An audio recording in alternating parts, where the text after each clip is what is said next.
The story began when it was clear that Fang Yi had touched the core of the sun. Yet he was not burned to ashes by those flames. On the contrary, he seemed to transform into the god of the sun. The surging heat turned him into a second blazing sun. After that, he obtained a blade bearing every attribute. Heat radiated from it, causing anything struck to turn into ashes. However, on the very first day of his rebirth, the goddess of his dreams took the initiative to say goodbye, because she had just been admitted to a top prestigious university. In that new position, an ordinary person like Fang Yi was clearly no longer suitable. The two of them were no longer on the same path. She made up all kinds of reasons, just so he would understand reality and not bother trying to hold on. Chu Qingli believed there was nothing wrong with this. Once circumstances differed, sooner or later they would part ways. Under the curious gazes of the gossiping crowd, Fang Yi merely waved his hand and agreed to end it. That decisiveness left Chu Qingli stunned at once. Seeing him turn away without hesitation, the feeling of being disregarded made her call out to him.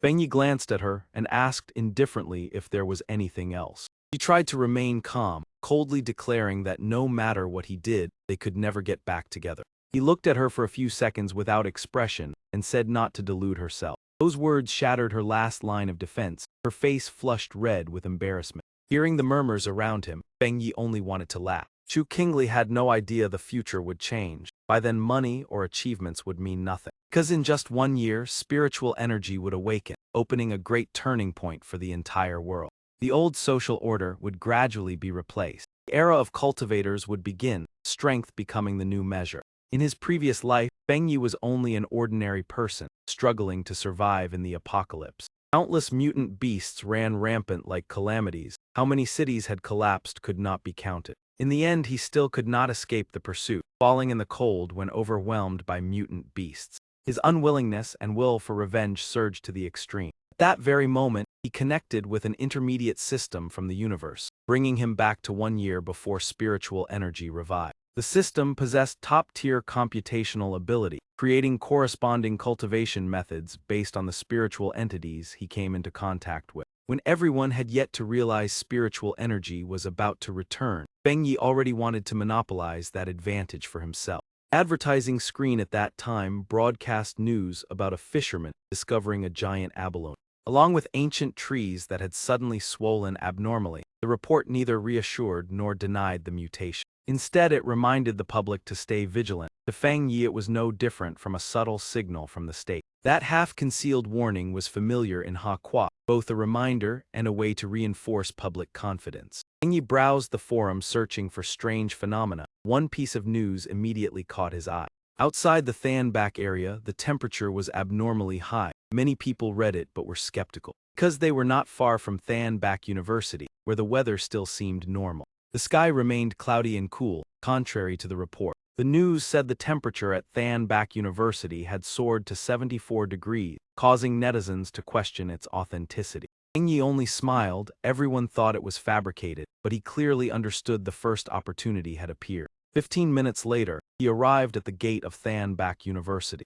He kept wiping the sweat from his forehead. Clearly this place was unusually hot. Sunlight poured down, forming dazzling bright spots. Even the guards could not endure it and retreated. Fang Yi gritted his teeth and endured the sweltering heat. When his fingertip lightly touched a small ray of light, the system voice rang in his ear. Full attribute Yang fluctuation detected. Yang attribute data activated. Instantly, the rays of light turned into strands that tightly wrapped around his body. His body erupted with radiant brilliance. The guards were dazzled by the light, bewildered and unable to understand what had just happened. They had no idea that Fang Yi's body was now being tempered in a sea of fire. Pain spread to his very marrow, and the system simultaneously announced, "Mutation complete. You have comprehended Golden Sun breathing technique." At the same time, at another admissions gate of the school, Chu Qingli, his ex-girlfriend, slowly walked over, her outstanding appearance drawing many senior students who wanted to approach her. But she paid no attention. At that moment, a halo of light suddenly flashed behind her. The loudspeaker sounded requesting everyone to move away from the school gate area. Chu Qingli slightly frowned as she listened to the warning. Meanwhile, Fang Yi was enveloped in light mixed with ash. Golden sun breathing quickly permeated his internal organs. Impurities in his body were expelled as gray dust. Thanks to the system, he comprehended this method. As long as he mastered it, he could advance to the transformation realm like a true sun god. The system continued to congratulate him on receiving 50 compilation points, although he did not yet know their use when he circulated the cultivation method. The blazing sky suddenly darkened for a brief moment. That scene immediately drew the attention of many students. At that moment, the principal hurried to the north gate, requesting the crowd to disperse. Behind him was a group of people in military uniforms. The leader suggested sealing off the entire north gate. This commotion also entered Fang Yi's sight. He immediately decided to leave that place.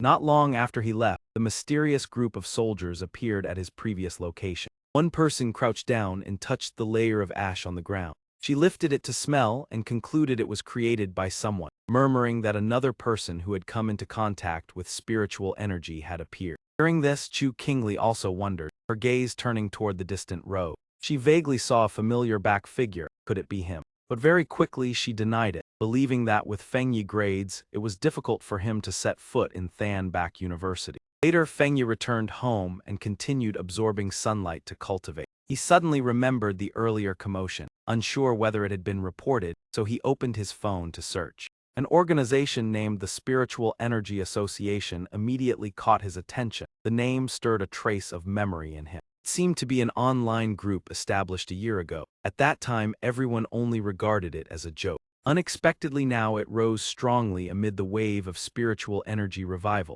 After witnessing the signs from the state with his own eyes, he understood that everything was far from simple. The moment he opened the contents to read, the system displayed the realms of the heaven and earth spiritual plant ghost god technique. The first level was forging mortal weapons. The second was spirit creation, borrowing the spiritual energy of heaven and earth to awaken the divine bloodline and form inner spiritual energy.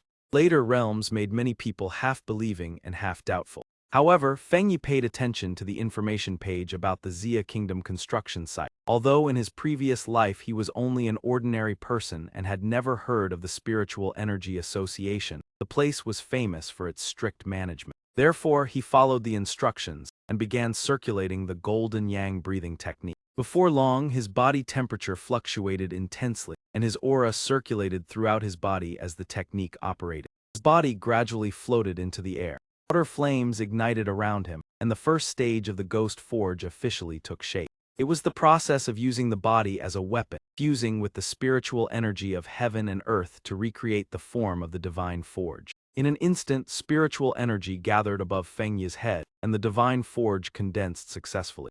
Unprecedented power surged into his body as he broke through to the one-star Ghost Forge realm and recalled the system's editing function. The system could forcibly alter the attributes of objects, and the prompt made him ponder. Fang Yi looked at the cup of water beside him. The system appeared and asked whether he wished to use editing points to add the yang attribute to the item, confirming his speculation. This meant that with his consent, an ordinary cup of water could become a transcendent item imbued with the yang attribute. He immediately used editing points to enhance his blade, hoping to turn it into a specialized weapon. The ancestral treasured saber was chosen as his experimental subject. But it was already too late, so he decided to conduct the experiment the next day.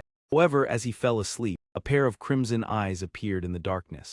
At the same time, atop a skyscraper, a girl in a special outfit stood observing. She sucked on a lollipop while communicating with someone through a microphone.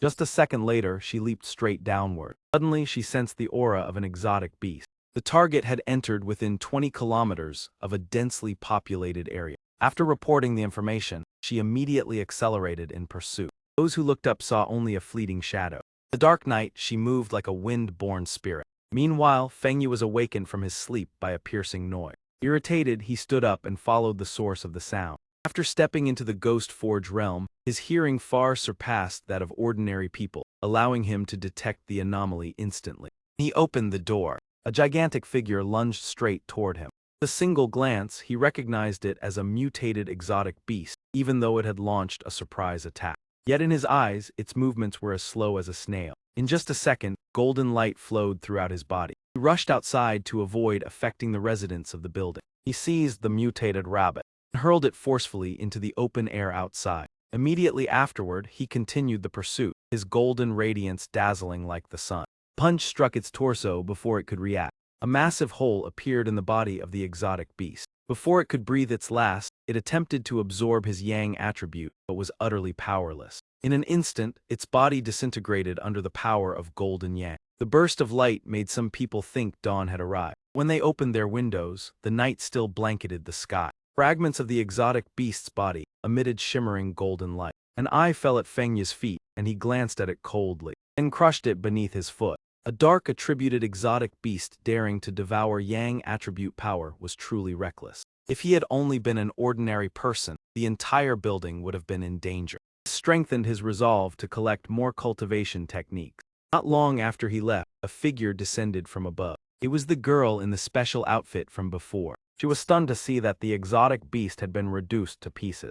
Though she did not yet understand what had happened, she still needed to retrieve the remaining dark energy. Suddenly, a stream of yang energy transferred to her hand, causing a burning sensation. This yang attribute matched the aura she had previously investigated at the northern gate of the university. It was clearly no coincidence. Before the era of spiritual energy revival, only the 5 elements of metal, wood, water, fire, and earth were common. The yang attribute was so rare and precious that she immediately reported it to her superior. The person on the other end fell silent for a moment before issuing an order. At all costs, they must find the cultivator possessing this talent and recruit him into the organization. She understood and shifted the focus of her mission. After assigning other tasks to her teammates, she stayed behind to track Fang Yi's whereabouts. She felt no dissatisfaction, only curiosity about the person who possessed the yang attribute. As for Fang Yi, after a night of battle, he felt somewhat fatigued and went out to bask in the sun while regulating his breath. He circulated his aura as streams of golden energy were absorbed into his body. He gradually gathered above his head. He sensed the rhythm of an impending breakthrough, as each advancement required mobilizing the divine forge. The moment ripened, he exerted his full strength to circulate the golden yang breathing technique. Golden radiance surged around the divine forge. He wielded the divine forge weapon and slashed forward. With a thunderous explosion, he broke through to the 2-star ghost forge realm. His veins shone with brilliant golden light, and he realized he had advanced quickly because the potential of the first star had not yet been fully exhausted. To progress further, he needed to advance step by step with greater stability. To avoid drawing attention, he went behind the mountain to imbue his blade with the yang attribute using editing points. Golden radiance burst forth, enveloping the blade as if protected by divine power. Upon hearing the notification of success, he immediately swung the blade to test it. A slash tore through the air and shot forward. Heat it emitted caused a significant amount of nearby water to evaporate. The commotion he caused was too great, making him slightly uneasy, so he immediately decided to leave this place not long after. A thin wisp of smoke suddenly appeared exactly where he had just been standing. The girl rushed over in irritation. She had only gone to buy a cup of milk tea yet still sensed Fang Yi's aura. Yet his figure had already vanished without a trace. The girl was momentarily stunned, because the devastated scene before her filled her with endless shock. What gave her an even greater headache was how to restore the mountain's rear to its original state. Suddenly her expression changed, her face filled with disbelief. He clearly sensed the lingering aura of Fang Yi. It had unmistakably reached Ghost Act's 2nd star. Just last night he had only been at 1st star, yet the shock in her heart had not subsided. Because she also detected the aura of a spirit weapon, something only 2 or 3 people in the association had achieved. Though extremely rare, the association still possessed all the forging techniques for spirit weapons. She could not help but wonder why Fang Yi was so proficient in that method. On the way, Fang Yi pondered again whether a weapon could fuse with other attributes. After all, the system could compile any cultivation method. Suddenly, a piece of news caught his attention. Because he had forgotten to erase the traces he left behind, others had seen them, and they were all early-generation cultivators. They wanted to find Fang Yi to protect him, and at the same time share the coordinates of the place where spiritual energy had just been restored. That information immediately drew Fang Yi's interest. After receiving the data, he learned it was a lava cave. Since the attribute was quite similar to his own, he agreed to join the team. The next morning, the entire squad arrived at the meeting point. The team consisted of 1 woman and 3 men, yet the 3 men were completely unaware. The blonde girl actually belonged to the Spiritual Energy Association. She had gone online to recruit talents. The purpose was to find gifted individuals to invite into the association, and it had initially cost her considerable effort. Because the Spiritual Energy Association was a state unit, with a clear system from top to bottom. At that moment, Fang Yi finally appeared. The blonde girl was slightly surprised when she saw him, because the aura he emitted was already Ghost Axe's second star. Even so, she said nothing more and led the group deeper into the cave. Chatting along the way, they quickly reached the target location. Fang Yi suddenly dashed forward amid everyone's call. With one hand he plunged straight into the scorching lava.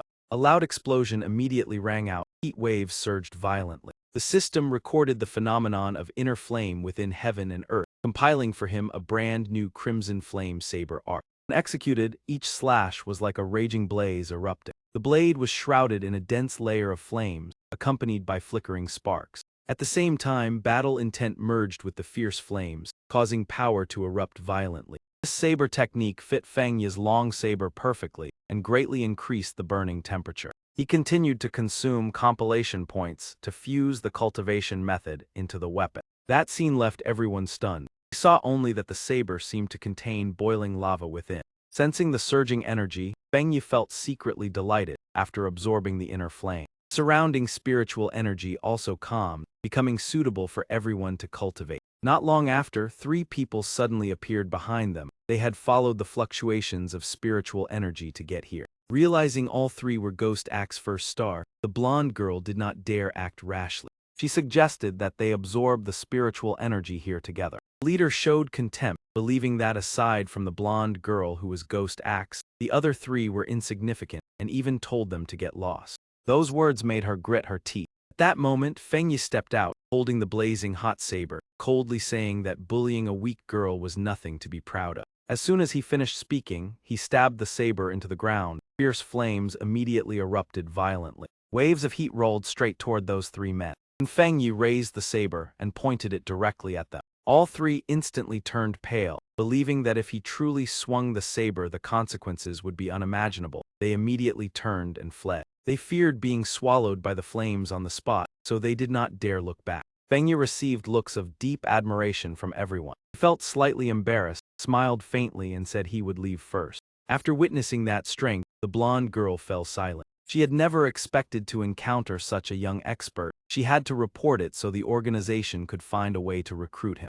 Not long after, the Spiritual Energy Association received her report. They were also surprised by the appearance of a cultivator with high-level attributes and felt extremely excited. Yet they hesitated over how to approach him if they knew that all those high-level attributes were possessed by Fang Yi alone. They would surely be even more astonished on the way back. He saw that news of the commotion in the cave had already spread. Someone had witnessed it and posted it online, sparking heated discussion. However, Fang Yi did not care, because he had absorbed a large amount of Yang attribute. He clearly sensed that he was about to reach a breakthrough. Therefore, he headed again toward the back of the mountain near his home. At this very moment, the silver-haired girl had just restored the area that had been destroyed. Suddenly, a radiant halo like a miniature sun appeared, dazzlingly bright. Countless strands of spiritual energy gathered into the phantom of a divine kite. The majestic phenomenon left people astonished. The girl immediately recognized it was Fang Yi and ran straight toward the source of light. This time she was determined to meet him. Just now when Fang Yi circulated the golden Yang breathing technique, all the Yang attributes in the air had been absorbed by him. His aura had reached its peak. The phantom of the divine kite had also completely condensed, radiating imposing might. Seeing this scene, the silver-haired girl was deeply shaken. Each strand of spiritual energy when guiding the divine kite steadily endured the trial, clearly the result of true cultivation. She recalled how she had once rashly tried to break through to 3rd star, causing a deviation that left her hospitalized for a week. That was also a common mistake among many cultivators. Seeing Fang Yi so stable, she even thought he was an elder expert. When the divine kite moved by the 3rd swing, Fang Yi's Ghost Axe realm had stepped into 3rd star. Just as the silver-haired girl ran to where he had been standing, there was no trace of him again. Unwilling to give up, she continued to follow the sign. In the end, she poured out her feelings and called loudly, "Senior must not have left yet." In fact, Fang Yi was hiding on a tree branch, and had also discovered that someone had been secretly investigating him these past few days. The girl introduced herself as belonging to the Cultivator Association, her gentle voice earnestly pleading for Fang Yi to join the organization. Fang Yi no longer remained silent. He directly asked for the reason. She tried to explain the benefits of joining the association and cooperating against enemies in the future, even though she knew Fang Yi was not interested. She even presented her professional identification as proof, leaving Fang Yi slightly impressed. had once been the national champion in long-distance running. But in his previous life, the association had failed when facing an overwhelmingly powerful enemy, leading to the near annihilation of humanity. Therefore, joining the association now would bring Fang Yi more benefits than harm. However, he could still cooperate with her and assist with certain necessary tasks. At other times, she should not disturb him, as her words proved the association now dared not recklessly provoke him. A person who possessed this rare attribute was extraordinarily special. Su Qingying agreed, requesting that she provide both true and false information about him. Indeed, she reported to the association that she had only encountered Fang Yi by chance. The association also paid him little attention, as a sinister gate had appeared. They were ruthless and cold, exploiting spiritual energy to restore the contaminated power in the region. Mutated beasts became man-eating creatures, some disguising themselves as anomalous disasters, continuously attacking humans across various areas. If not eliminated in time, destructive attribute creatures would continue invading the human world. When Fang Yi returned home, the sky suddenly turned violent with wind and rain, a scene resembling a cultivator undergoing tribulation. The authorities announced that everyone must remain indoors. The area where Fang Yi resided had been sealed off. However, Fang Yi felt that something was amiss. Lightning attribute spiritual energy seemed unclear. Perhaps it was a phenomenon of spiritual energy restoration. He decided to head toward the place where lightning had struck behind the mountain. Sure enough, the moment he approached, a notification panel appeared, announcing the restoration of contaminated spiritual energy. At the same time, the Spirit Cultivation Association detected an explosive surge of lightning attribute energy on the mountain. It predicted an S-level danger, and no one in the association dared to approach the center. Even a 3-star ghost-level entity would struggle to survive, prompting the association to immediately seal off the mountain. Meanwhile, Fang Yi watched as bolts of lightning continuously struck toward the center. The lightning attribute at the edges was not pure enough, forcing him to ascend Jade Emperor Peak, where the spiritual energy was being restored. Mutated beasts posed no difficulty for Fang Yi, but to confront future threats, his current energy remained insufficient. He possessed the solar attribute, along with a blazing flame blade. In the future, the blade could become the solar divine weapon. The power of lightning was precisely his opportunity. A powerful desire drove Fang Yi to withstand thousands of lightning bolts as he advanced toward the mountain's center. At that moment, a powerful bolt of lightning exploded toward him. He slashed downward with his blade, yet the terrifying force could not be resisted. Even with the golden solar breathing technique, the lightning still engulfed him. It continued to devastate his solar attribute. This peak lightning attribute was the power of divine judgment. The pressure seemed to rise continuously, attempting to force him to collapse. Fang Yi looked upward, contemplating how to subdue it.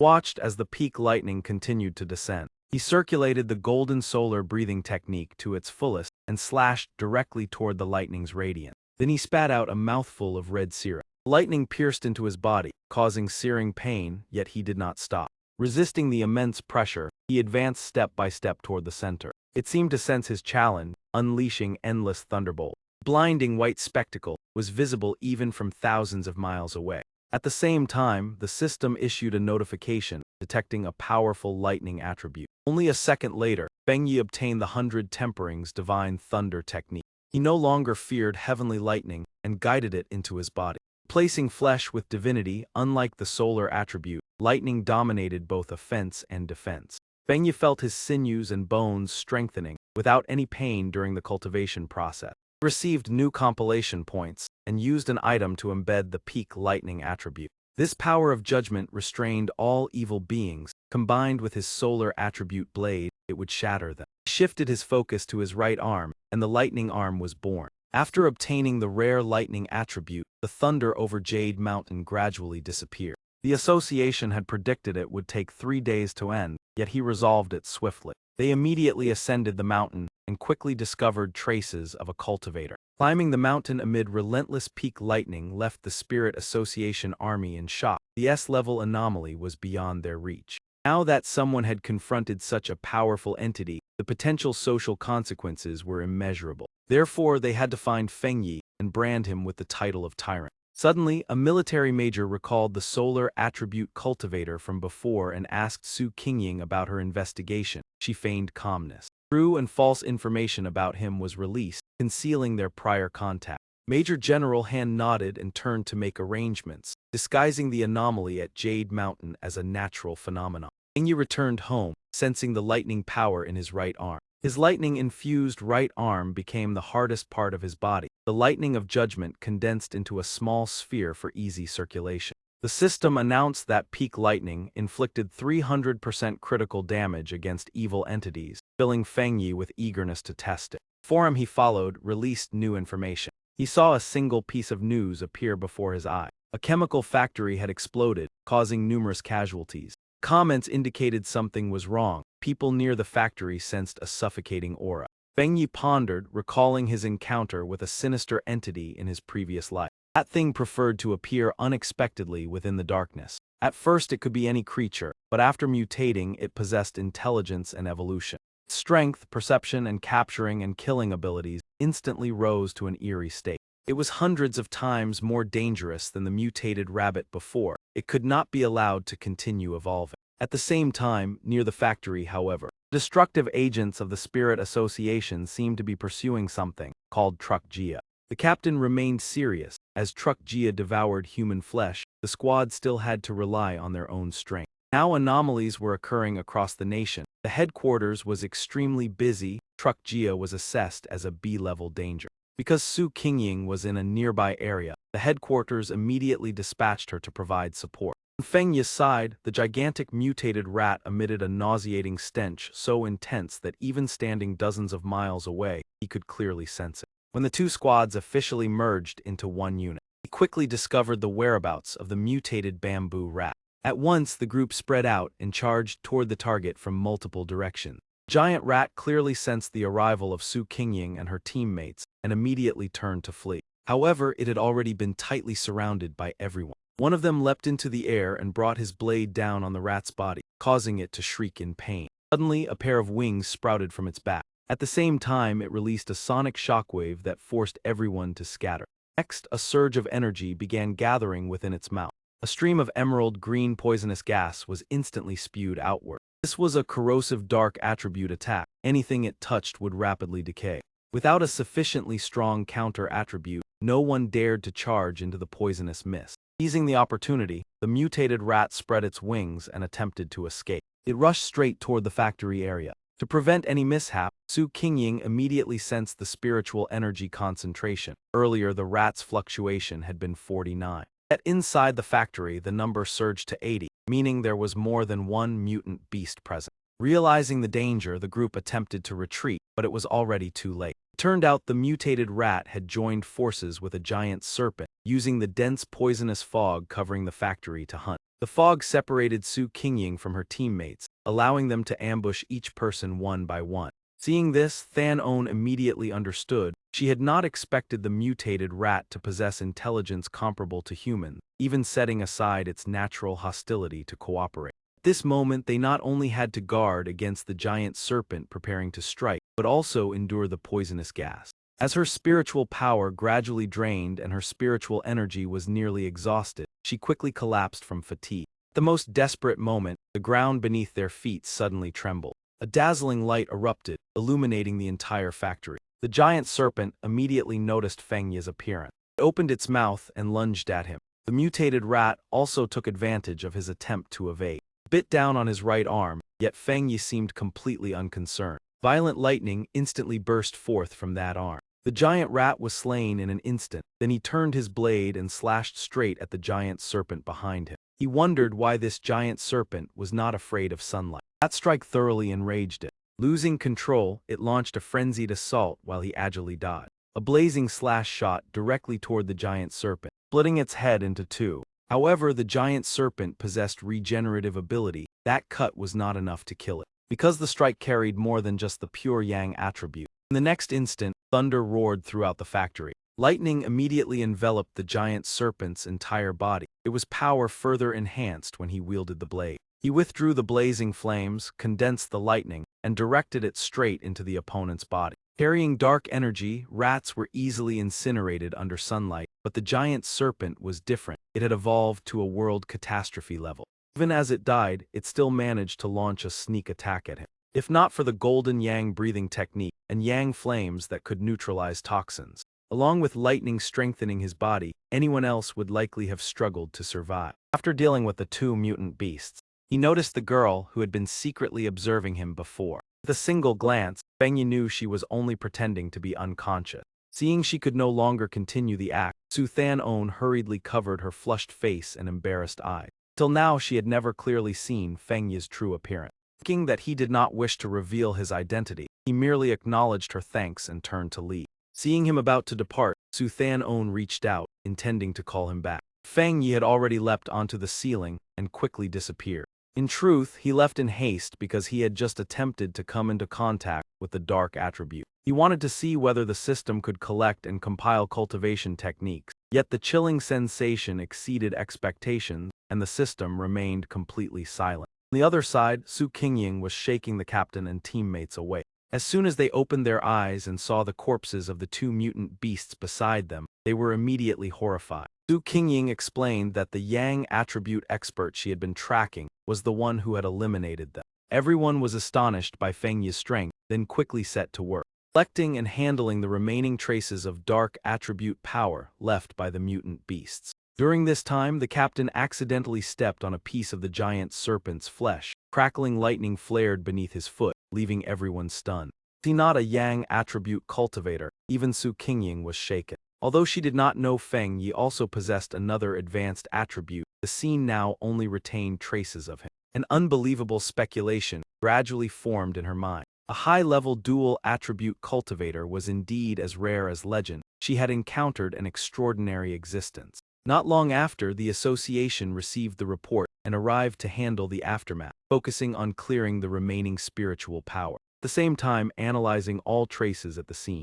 30 minutes later, the investigation results showed that whether it was the rat or the giant serpent, there was a 99% probability they were killed by the same person. Even having prepared themselves mentally, everyone was still shocked. They had never before heard of anyone possessing two advanced attributes. Knowing she could not conceal it forever, Su Qingying took the initiative to report everything to the association. This time, the association's attitude was entirely different. They directly canceled the mission to monitor Fang Yi because he had both saved people and eliminated anomalies. This proved he had no intention of opposing the association, therefore nothing should be done to further displease him. Su Qingying also reported the possibility that Fang Yi possessed a spirit weapon. This information astonished the higher-ups of the association. Even with monstrous talent, it was hard to believe he already had a spirit weapon when spiritual energy had only just recovered. According to her assessment, that spirit weapon carried the Yang attribute. This opened a possibility that Fang Yi's realm might be that of a venerable capable of forging a spirit weapon. Because only upon reaching the spirit creation realm could one condense a spirit weapon alone, and in the world, those individuals were among the wealthiest figures. They were all people with vast accumulated resources. A young man like Fang Yi should have found it difficult to reach such a realm. At present, two high-level attributes had already manifested on Fang Yi's body, so was it possible for a third attribute to exist? It must be known that no one had ever possessed three attributes. If that were confirmed, then global history would have to be rewritten. Upon returning home,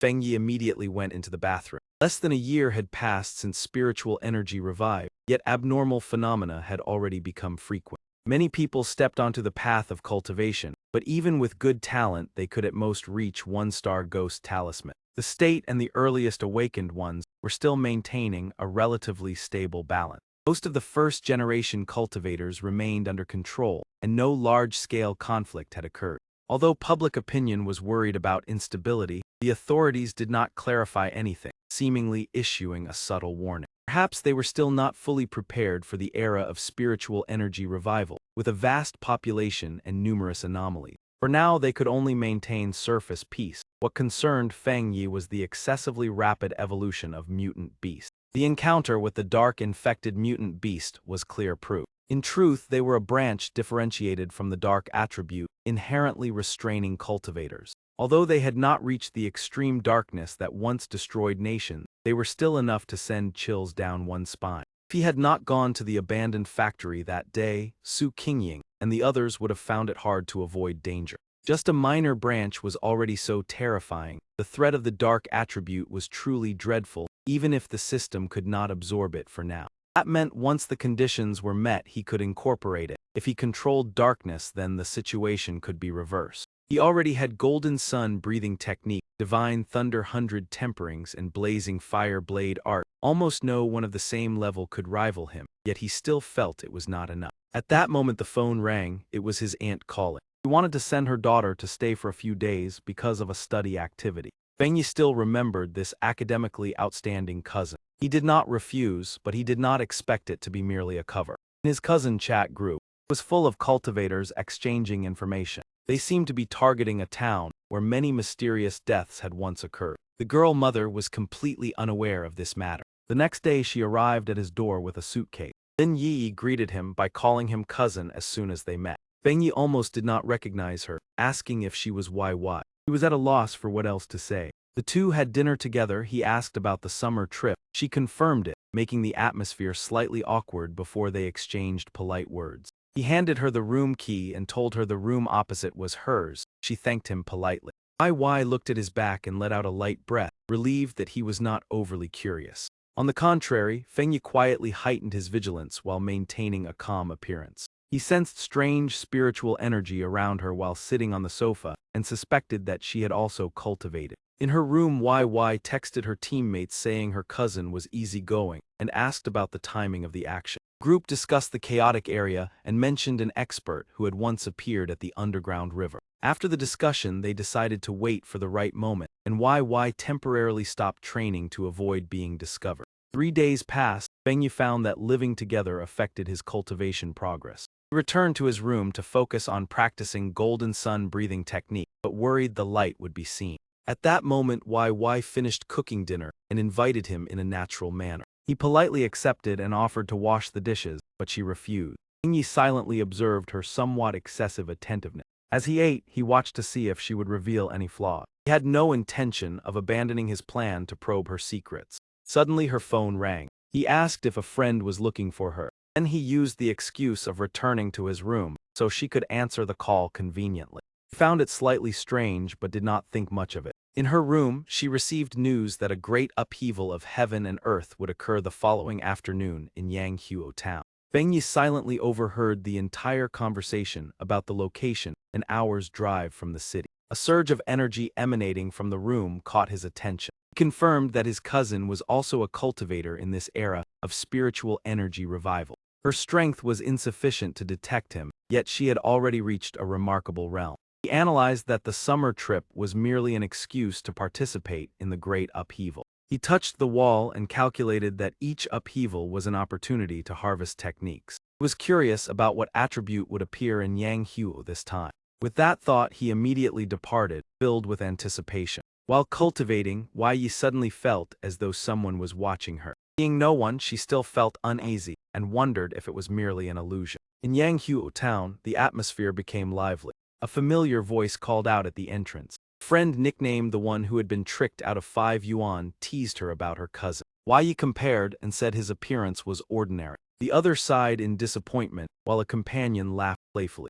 The girl nicknamed the 81-year-old beauty reminded Yi that she had once claimed she was very ordinary. Once everyone had gathered, the man in white announced the beginning. Yi asked about the absent member and received the answer that she would not be coming. They set off, and the 81-year-old beauty reassured everyone that they would soon get used to it. Fang Yi silently observed them from afar. He judged that Yi's team possessed respectable strength. The weakest among them was at the 2-star Ghost Forge realm, with one at 3 stars and an even stronger member who was often absent. He speculated about the situation on the mountain of the town. The gloomy sky revealed a gigantic vine, descending like something from a fairy tale. The vine appeared randomly, unlike previous upheavals of heaven and earth. It caused no great disturbance, emerging silently from the void. Everyone was astonished by the spectacle before their eyes.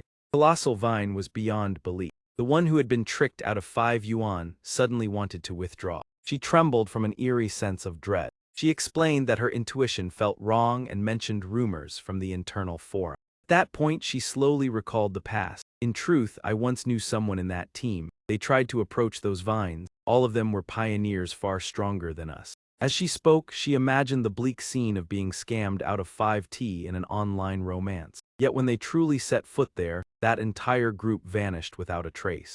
Her voice trembled with lingering dread. I have a feeling we will end up like them. The one scammed out of 5T in an online romance gathered all her courage to finish her words. The outcome may leave us with no place to survive. The one scammed out of 5T trembled slightly in fear. At first I thought I could calmly accept the risks of a pioneer, either dazzling glory or fading like smoke. But after seeing that thing, everything changed. I felt a chill run down my spine instinctively. My intuition tells me we are facing a high-level world anomaly, both violent and unfamiliar, never recorded before. She spoke in despair. I do not want to bury everything here. I want to retreat right now. Fang Yi spoke to reassure her. She is not wrong. In fact, each of us has sensed it to some extent. She explained in detail. Within those wood attribute vines exists a desolate aura. I can hardly describe it precisely. It feels like being submerged in the flow of time where all things slowly decay. Our vitality seems drained. That is why we feel such intense unease and suffocation. It is as if it wants to devour our life entirely. Fang Yi squeezed the hand of the one scammed out of 5T and continued, still calm. She stated firmly that this is the path of cultivation the martial way must pass through. From above, Fang Yi observed the whole scene. Among countless natural phenomena he had seen, aside from dark attribute anomalies, these vines were the most unsettling. He murmured softly, choosing to cultivate here is truly bold. Fang Yi noticed that the plant symbolizing abundant life was emitting a gloomy aura. It did not resemble a living being but something drained of spirit, wearing a false shell of light. At that moment YY stood on a tall rock and declared, "Everyone, we have no time to hesitate. Though it is dangerous, stay here and feel it." He carefully told everyone to keep each other in sight and never stray too far. All of them complied at once. Fang Yi calculated silently. This might be slightly safer. She focused her mind and sat on a branch, entering a state of cultivation. Fang Yi continued to observe quietly. Not bad. She knows to be cautious, choosing a proper distance to sense the power without being reckless. Truly an outstanding student. She found the optimal position, neither rash nor retreating. The aura around her gradually rose to its peak. He was slightly surprised. Is she about to advance in rank? She has already reached the threshold of 3-star. This cousin truly has extraordinary talent. The woman nicknamed 81 years old exclaimed in admiration.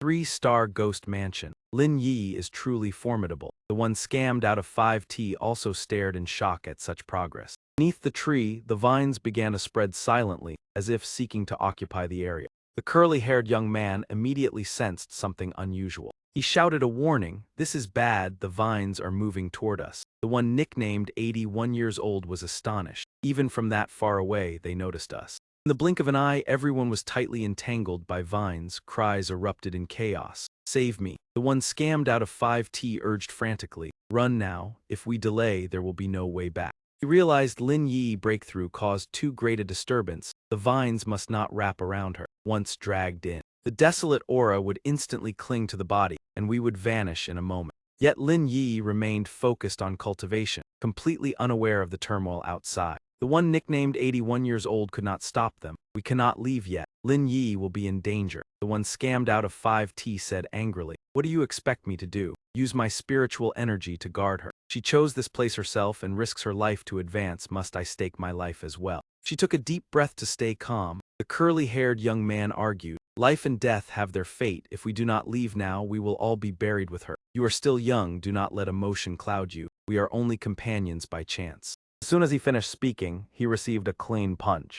The beautiful woman nicknamed 81 years old spoke decisively. "If you want to go, then go. I will never abandon a teammate." Fang Yi observed silently. Perhaps his cousin still had no idea of the perilous situation. He pondered, after all, they are only students. These vines are too terrifying. I am not sure my current strength can save her and time is running out. In the end, Fang Yi made up his mind. I promise to take good care of her. A promise cannot be taken back. Meanwhile, the woman nicknamed 81 years old struggled desperately against the vines. In a brief lapse, her leg was tightly bound. After resisting for a while, the one nicknamed 81 years old gradually lost strength under the tightening vines. Suddenly, a vine shot straight toward the barrier where YY was in seclusion. Fang Yi rushed forward at once, his weapon blazing with fire in hand. The one nicknamed 81 years old, and the one scammed out of 5T watched with helpless worry. Flames from his weapon struck the ground like lightning. The blow made the earth tremble. The scene instantly turned chaotic.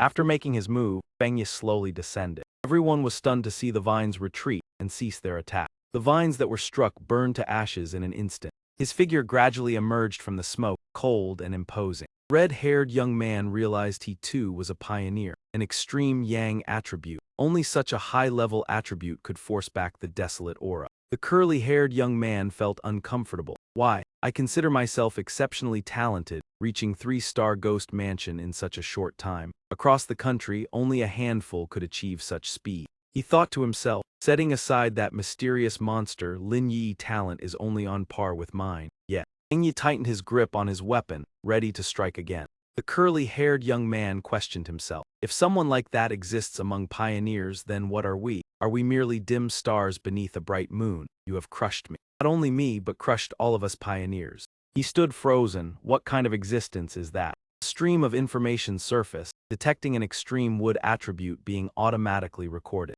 The system issued a notification. The recording process had been completed. This power possesses endless growth, absorbing surrounding vitality to recover rapidly. He analyzed that the wood technique is overwhelmingly strong. As long as there is vitality nearby, it is like a machine that never stops replenishing. At this moment, Fang Yi was extracting the attribute. Spiritual energy reported that the desolate attribute had been successfully extracted. Instantly, that aura could be mobilized to erode vitality. He slowly opened his eyes, green pupils gleaming in the night. He thought to himself, no wonder the vines only grow in such perilous regions. Fang Yi thrust his sword into the ground, his body radiating intense heat. If it grew elsewhere, the vitality within dozens of miles would likely have been drained. Glanced behind him. This desolate attribute is truly domineering, seizing others' vitality without mercy. From behind came the choked voice of the beautiful woman nicknamed 81 years old, thanking him for saving her life. Gravely injured, she staggered toward Fang Yi to express her gratitude. Without you, we would have had no chance.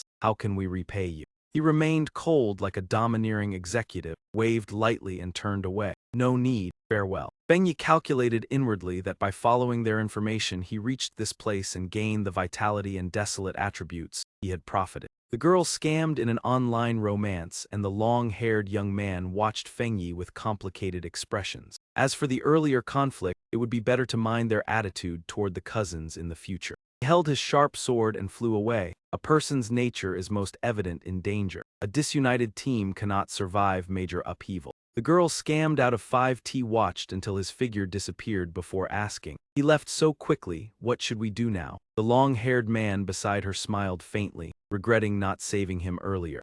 Calmly looked at YY within the sphere and discussed with the two girls. Now that the danger has passed, Lamb YY has entered the third stage. Our best choice is to remain in this team. At that moment, Lin Yi slowly opened her eyes. The three spoke at once. Lin Yi, you are awake. The long-haired man reminded softly that they must see whether she still retained her reason. Do not dwell on feelings, instead think of that mysterious man. Lin Yi glanced around and asked in confusion what just happened. She suddenly noticed the tree trunk beside her still burning and quickly moved aside. The lingering yang attribute was too strong. Even from afar I could clearly feel the overwhelming heat. The long-haired man leaned slightly and offered to recount the entire incident to her. Time passed. Lin Yi quietly walked home. In her mind echoed the story told by the long-haired man. Is there truly someone that powerful? He recalled how he described Fang Yi, saying he was no different from a monster.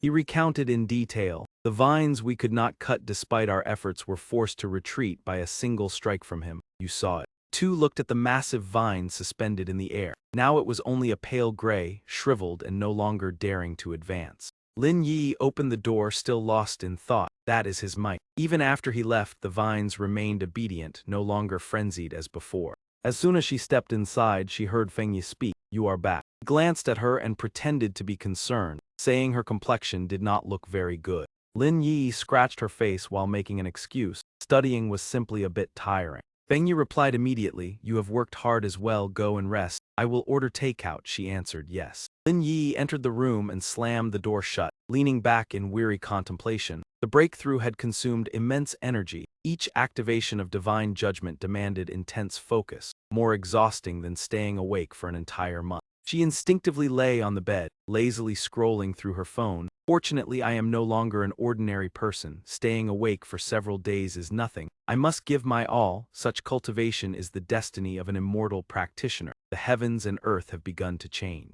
Lin Yi suddenly felt envious of Fang Yi. An ordinary life like his is something I can never have. An unexpected message on her phone left her stunned. Jia Lan reminded her that if any trace of that powerful expert remained, she must report immediately. Lin Yi sensed something unusual. This was the first time Jia Lan had spoken in the group. She quickly replied to Jia Lan and asked a few questions. "All right, Jia Lan, I have a question. Was the one who saved us the great master once renowned in Am Ha Dung Long? If so, why did he save us?" Numerous pieces of news about Fang Yi appeared. Breaking news: the high-ranking solar deity has returned. A single sword pierced the heaven. Anyone who witnessed Am Ha Dung Long knows it was a flash of light accompanied by an explosive blade. We were forced out of the cave by Fang Yi's sword strike. In Ha Kwok no one dares to confront him. Later he appeared during the Earth's upheaval. Everyone be cautious and keep your distance. As night fell, Fang Yi left home on his bicycle. He sat on the bike and calculated, Lin Yi will lower her guard. Even if she goes out, she will not suspect that I am following her. Fang Yi rode through the night, seizing this chance to absorb the wilderness attribute and draw closer to vegetation. As he traveled, he pondered, yet this attribute carries an evil and corrosive nature. Placing it upon oneself would cause adverse reaction. Although he wished to use the wilderness attribute, he feared its side effects. Moreover, it might conflict with the supreme lightning attribute. In the end, Fang Yi concluded that he needed something similar to a strange, demonic plant. Hanging vines sensed the dense resurgence of spiritual energy, evolving by their own will, and thus giving birth to the power of the wilderness attribute. Thinking of this, he curled his lips into a dangerous smile. I know where to go. Fang Yi accelerated, the bicycle rushing into the depths of the forest. Not long after, he stopped at the city's forest park. He slowly walked across the grassy meadow, murmuring to himself, I must choose a plant that resonates most with spiritual energy, and one that is fortunate enough to bond with me. After speaking, he closed his eyes and unleashed his power.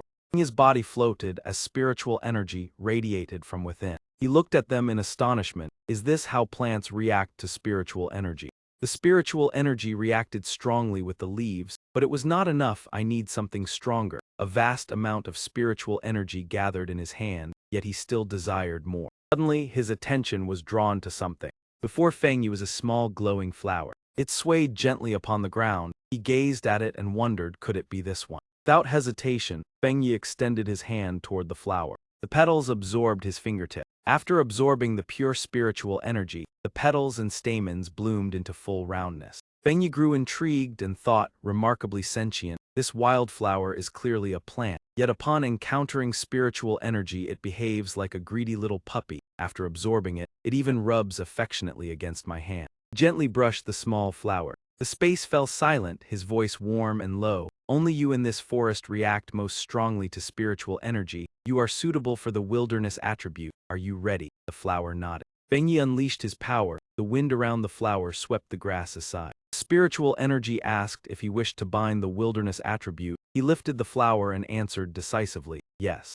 Powerful spiritual energy erupted from Fang Yi and spread in all directions. He looked at the creature before him with slight surprise. The flower imbued with the wilderness attribute swayed and emitted a blue glow, still moving as if it wished to do something. Under Fang Yi's gaze, the flower absorbed the surrounding spiritual energy. The forest canopy withered, leaving only the flower standing alone. Fang Yi admitted that the power of wilderness was as formidable as a devil's hand. The spiritual energy continued to be absorbed by the flower. He sighed in amazement. In 3 seconds it nearly drained an entire forest, truly overbearing. After absorbing sufficient spiritual energy, the flower slowly grew larger. Fang Yi uprooted the flower, fearing it might attract the attention of the Spiritual Energy Association. Recalling when he entered the forest, Fang Yi had noticed surveillance cameras around him. This was the city center. The Spiritual Energy Association would surely take notice. He was slightly startled. Even after being uprooted, the flower continued to absorb spiritual energy. He was astonished that it remained alive and continued feeding. Fang Yi chuckled softly as he teased the flower, now gentler yet no less sentient. As if infatuated with him, it brushed lightly against his hand. He thought to himself, this plant has begun to evolve as though its shackles have been unlocked. A red warning light flashed to signal a threshold breach. Fang Yi and the flower were startled. He thought, this is bad, the surveillance has been activated. Fang Yi grasped the flower tightly and dashed away. In the Spiritual Plant Research Laboratory, every screen flashed red as the staff panicked. The forest was split in two, one side still vibrant with life, the other withered after being drained of spiritual energy. The watch on his wrist displayed a warning. A man in protective gear observed the scene, another stared at the watch in shock. Previously, the north gate of Than Than University fluctuated at only 80. Ha Dung Long at 25, exceeding 10 meant the military would take over. The park had originally not even reached 10. The measurement officer on the ground looked up in confusion. The humidity shows no anomaly. The air, humidity, and temperature are normal, solar radiation poses no issue. Yet the vegetation was drained of life within mere seconds. Another staff member approached, wondering what attribute the spiritual power belonged to, advancing toward the center with extreme curiosity. The man shouted loudly, "Do not approach," warning everyone not to touch it. "This is the wilderness attribute," a young staff member asked in astonishment. The bespectacled man explained, "Do you know those hanging vines?" The young staff member looked at the demonic vines, classified as an A-level mutation. The bespectacled man replied, "Correct, extremely dangerous and thus ranked a level brutal and savage. Many people have suffered before. It possesses the wilderness attribute, draining life and seizing everything." The young staff member trembled with fear and gratitude. "If you had not stopped me, I would surely have died." The man spoke calmly, "When a plant awakens with wilderness, the surrounding area becomes a land of death. Anyone who steps in faces danger. I once saw a wilderness tree in Ha Kwak, within the ancient forbidden land of Thuong Than. The image of a decaying ancient tree turning a forest into a forbidden zone appeared. Creatures that approached were pierced through." The bespectacled man broke into a cold sweat. As the heavens and earth transform, mutated plants cannot be underestimated. Wilderness is the most powerful. Beyond ancient trees and vines, new wilderness entities have emerged. A hand rested on his shoulder as the superior said, "I have already heard about the situation." Seeing the person behind him, he exclaimed in surprise, "Colonel Han." The men in protective gear awaited orders from Hanla, who commanded all researchers to change into protective suits and enter the contaminated zone. One by one, they donned their protective gear. Footsteps were resolute as they advanced forward. The group moved on with lights scanning the surroundings. Reports echoed continuously. The aura of wilderness is decreasing. No notification of wilderness signs has been detected. Hanla turned and spoke to Su Qingying to investigate. She replied, "Understood." Two immediately knelt and unleashed their spiritual energy. Their spiritual energy slithered like serpents in search of clues. Suddenly they sensed something. Cold sweat covered his body as Hanla grew tense. The source has already been excavated. The bespectacled man was shocked and muttered, "How could this be?" Hanla's gaze sharpened with fear. If someone truly excavated the source of the wilderness forbidden land, their identity must be thoroughly investigated. Su Qingying suggested, "Captain Han, there are no remnants of great spiritual power at the scene." Hanla held the report and replied, "Based on big data screening, a record has been found. The movements coincide with two anomalies." Su Qingying received the report. Fang Yi's information appeared. Su Qingying murmured softly as she read, "Fang Yi."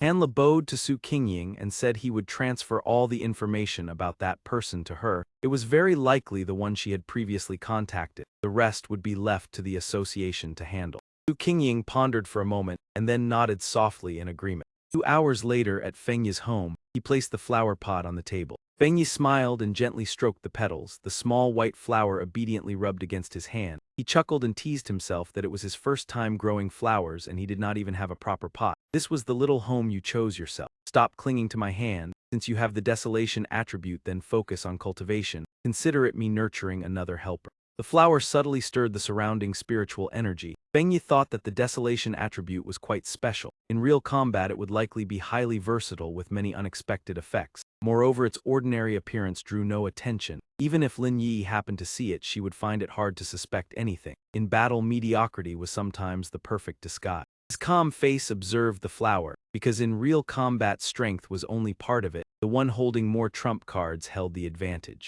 At that moment his phone rang. The caller was Old Wang from next door. Feng Yi glanced at the screen, recognized the familiar name, and answered. Old Wang's real name was Wang Liang, both neighbor and desk mate throughout elementary and middle school. They should have remained close in high school, but he had suddenly chosen to enlist. Feng Yi answered with a light laugh, "Brat, you are back." The voice on the other end replied excitedly, "Yes, want to go out for a few drinks, the usual place." Feng Yi asked, "Why so sudden?" Wang Liang scratched his head awkwardly. "Well, there is something important I want to tell you. Just do not be too shocked after hearing it." After hanging up, Wang Liang set down his phone. Across from him sat Su Qingying and Jai Lam. He reported seriously that he had followed instructions and requested that if that person was not the target, then his safety should be ensured. Jai Lam tapped her finger on the table, producing a dry sound. He coldly reminded him to complete his mission and not mix in personal matters. If that person was not the one they sought, then treat him as a friend and offer a few words of advice. In the small festive tavern, Fang Yi and Wang Liang clinked glasses. As he drank, he watched Wang Liang gulp down his liquor and remarked that such a demeanor meant the army had not been easy. His childhood friend had grown much more mature. Wang Liang drained his drink in one breath and spoke about his 3 years in the military, then asked about Fang Yi's situation. He merely smiled and said getting into college was decent enough. Wang Liang responded softly, his gaze distant as if recalling the past. Because of turbulent times, they had not had the chance to meet again.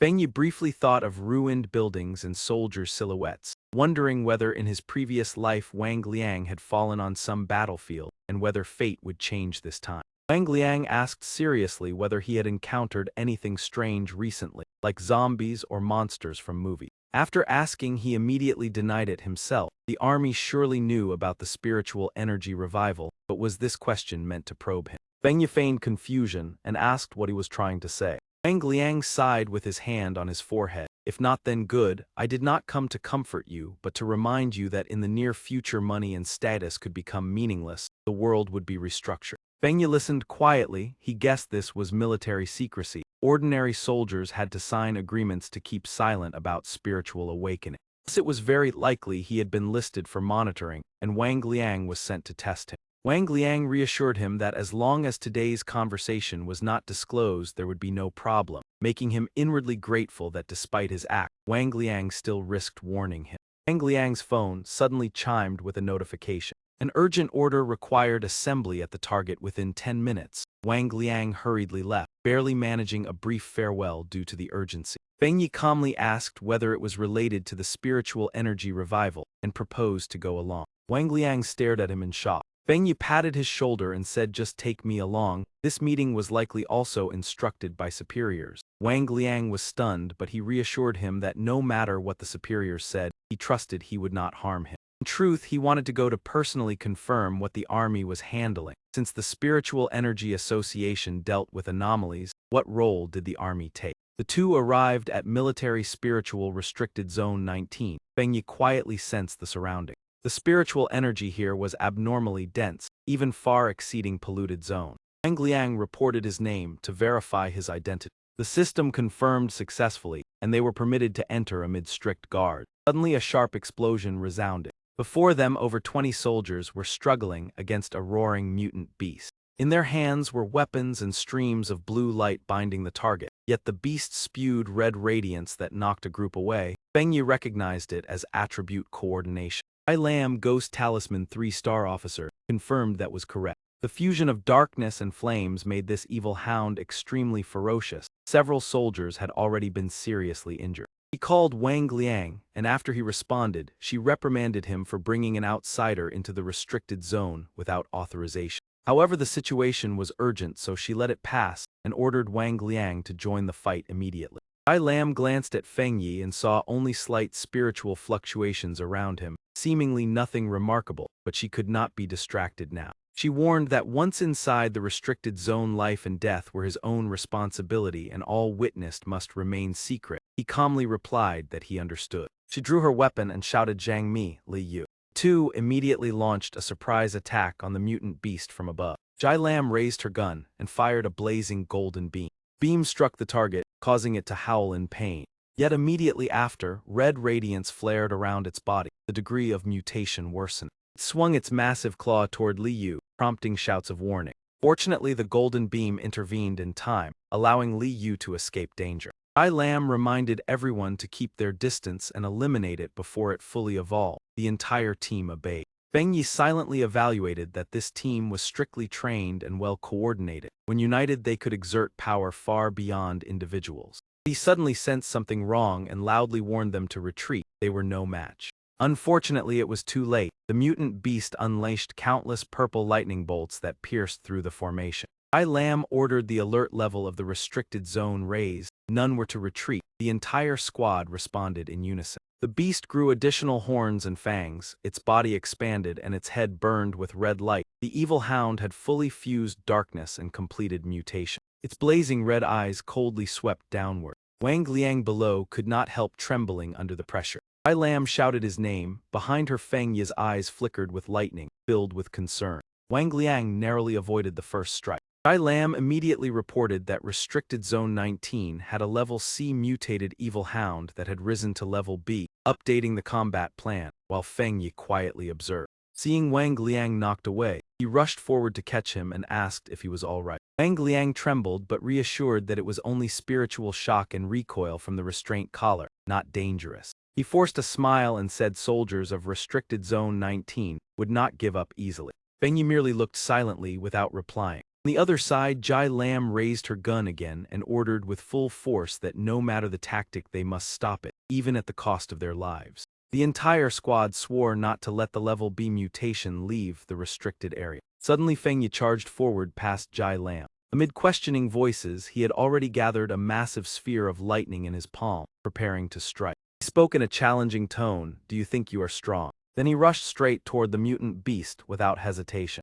Feng Yi leapt high and unleashed his move, "Let this divine thunder test you." The mutant beast was struck violently and let out a howl. The aftershock forced everyone to shield their faces. Li Yu was astonished that even the chief officer could hardly handle a level B mutation alone. Wang Liang stammered, asking whether his brother was that person. Jai Lam confirmed they were not mistaken. Her gaze followed the figure erupting with power and affirmed that he was the tyrant. Seeing the mutant beast still not fallen, Feng Yi sighed and told the chief officer and old Wang to step back. Jai Lan reviewed everything that had just happened and concluded that to handle a B-level anomaly, a coordinated team was required, even at the cost of sacrifice, yet he alone had achieved such a feat. She frowned slightly as she pondered, what kind of astonishing power was that? On the opposite side, Feng Yi raised his hand to prepare an attack, inwardly acknowledging that this was the supreme lightning attribute. Even in the current Thunder Nation, once spiritual energy fully recovered, it would stand at the pinnacle. Watching his movements, Jai Lam's face paled slightly. How terrifying could he evolve? A pillar of lightning suddenly descended from the sky in a dazzling flash.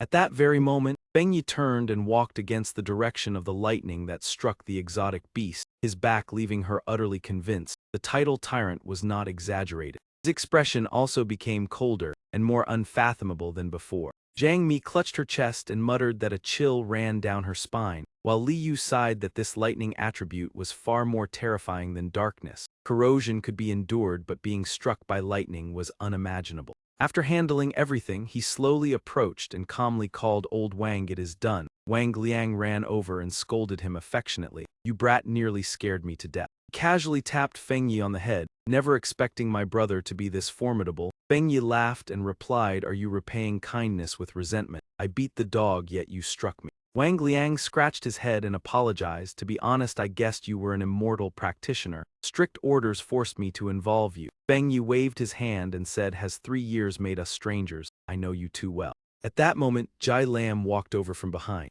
She smiled kindly and extended her hand. "Feng Yi, thank you for your assistance," responded with a faint smile.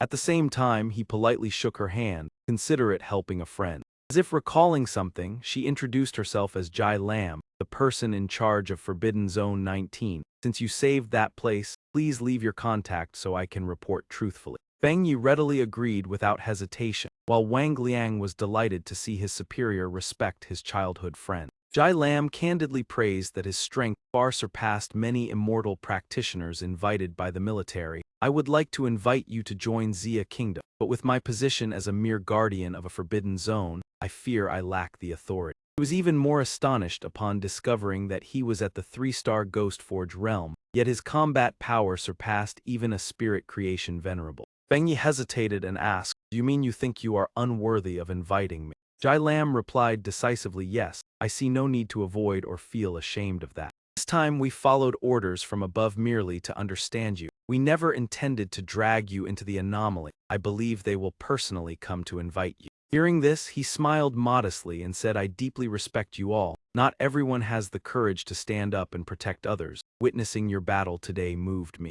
Those words made her sigh in relief as she softly thanked him. He proposed that if any trouble arose in the future they could call him, just as they had protected ordinary people, but on the condition that they would not interfere with his cultivation or restrict his freedom. Hearing his frank words, she was momentarily stunned. She turned toward the gate and prepared to leave, saying, "It is late, I shall take my leave." Jai Lam replied that she and Wang Liang still had to deal with the remnants of the exotic beast and would arrange someone to escort him home.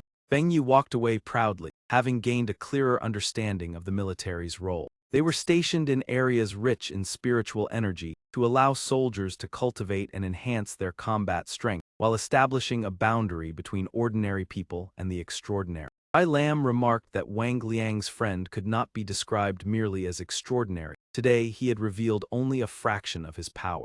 She affirmed that such strength was enough to leave them far behind. Reaching that level required fortune, courage, and ability. Lacking any one of them would make it impossible. Wang Liang proposed increasing the benefits to recruit his friend. If the superior lacked the authority, then he would persuade him, speaking at length without noticing her darkening expression. Seeing his agitation, Jai Lam pressed his head down and ordered him to follow her to clean up the scene, and despite being pressed down, he still obeyed.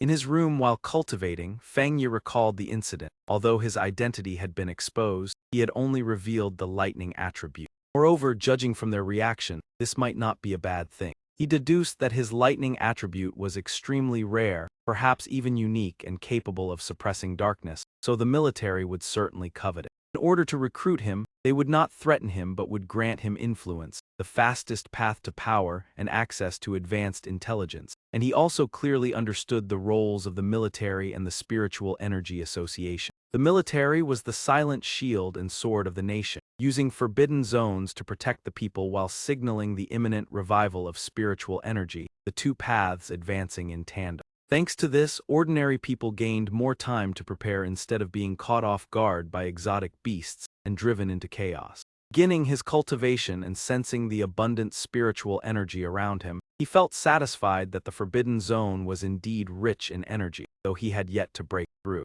After staying there for only a short time, the spiritual energy within his body became saturated, a sign that he was about to advance. On the street, Lin Yi walked while wondering whether her cousin had returned. She hoped that if he had not, she could let him taste her improved cooking skills. Suddenly, a pillar of golden light erupted in the distance and caught her attention, and she recognized it with shock. The fluctuation was like when someone advanced to the two-star Ghost Forge realm. But her intuition told her something was wrong. The aura was far too terrifying. As she pondered, the pillar of light shot straight into the sky. She boldly guessed that someone might be about to break through to the spirit creation realm. Golden spiritual energy condensed into a radiant axe in midair, causing everyone to look up, and Lin Yi was even more astonished. She was horrified to see it move. This was not the Ghost Forge but another kind of power. It was indeed the spirit creation realm, as the spiritual energy transformed into a golden hand, pointing a finger toward the sky. Lin Yi gaped and broke into a cold sweat. Could such a powerful immortal practitioner be so close to her?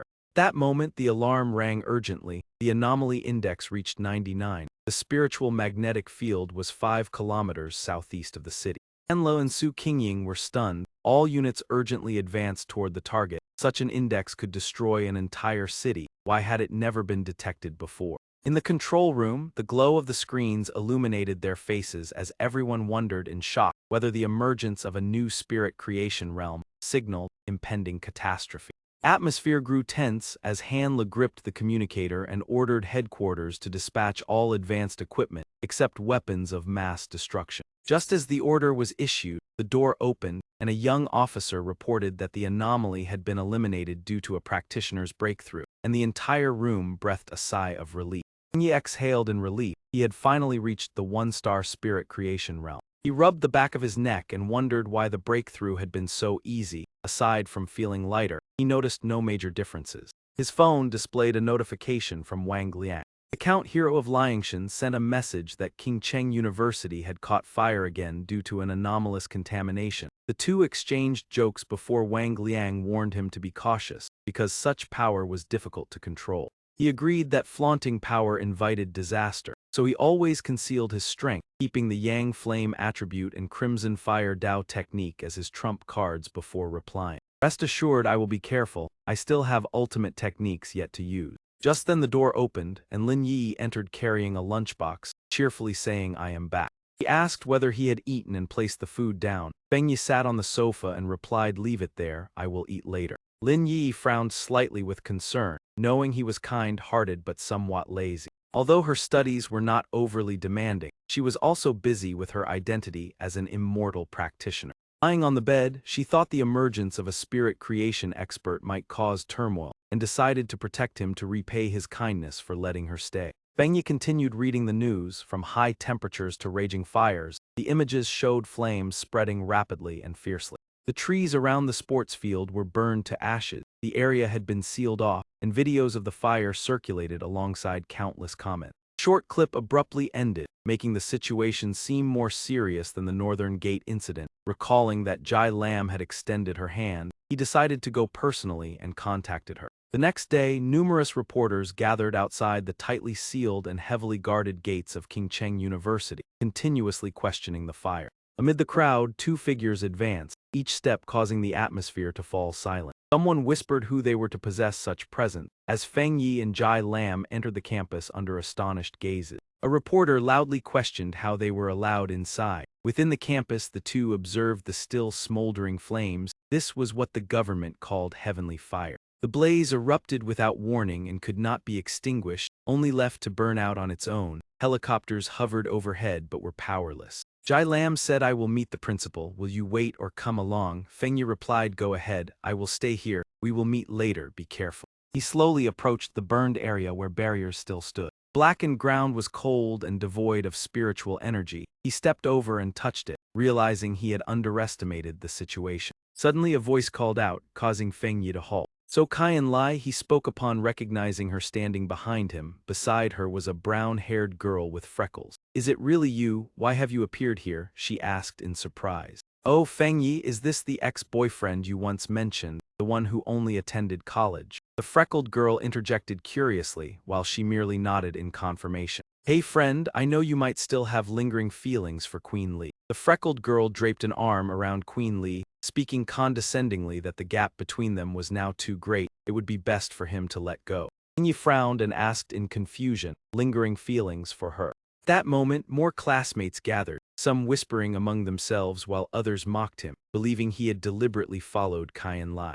The freckled girl lifted her chin and pointed at him with disdain, threatening to call security if he did not leave. Kai Lai lowered her head awkwardly, not understanding why Feng Yi had come here, thinking he had yet to truly let go. As the atmosphere grew tense, a calm voice sounded, "Feng Yi, is this someone you know?" Hearing him casually reply that she was merely a high school classmate, she froze in astonishment. Jai Lam smiled faintly yet sternly, her gaze behind the sunglasses sweeping over Kai Lai and the person beside her. The two girls were intimidated by her powerful aura, unable to help but wonder who this woman was to be so close to Feng Yi. Jai Lam stepped forward and solemnly announced that the heavenly fire incident was more severe than expected. The principal would take them to the first eruption site. As Feng Yi was an invited military advisor, he had to participate as well, and he nodded in agreement. Immediately afterward, a loud shout rang out, and the crowd quickly parted to both sides. Everyone was astonished to see the principal appear in person. All were surprised, as he was famously busy and rumored never to smile. No one knew whether he had come because of Jai Lam and Feng Yi.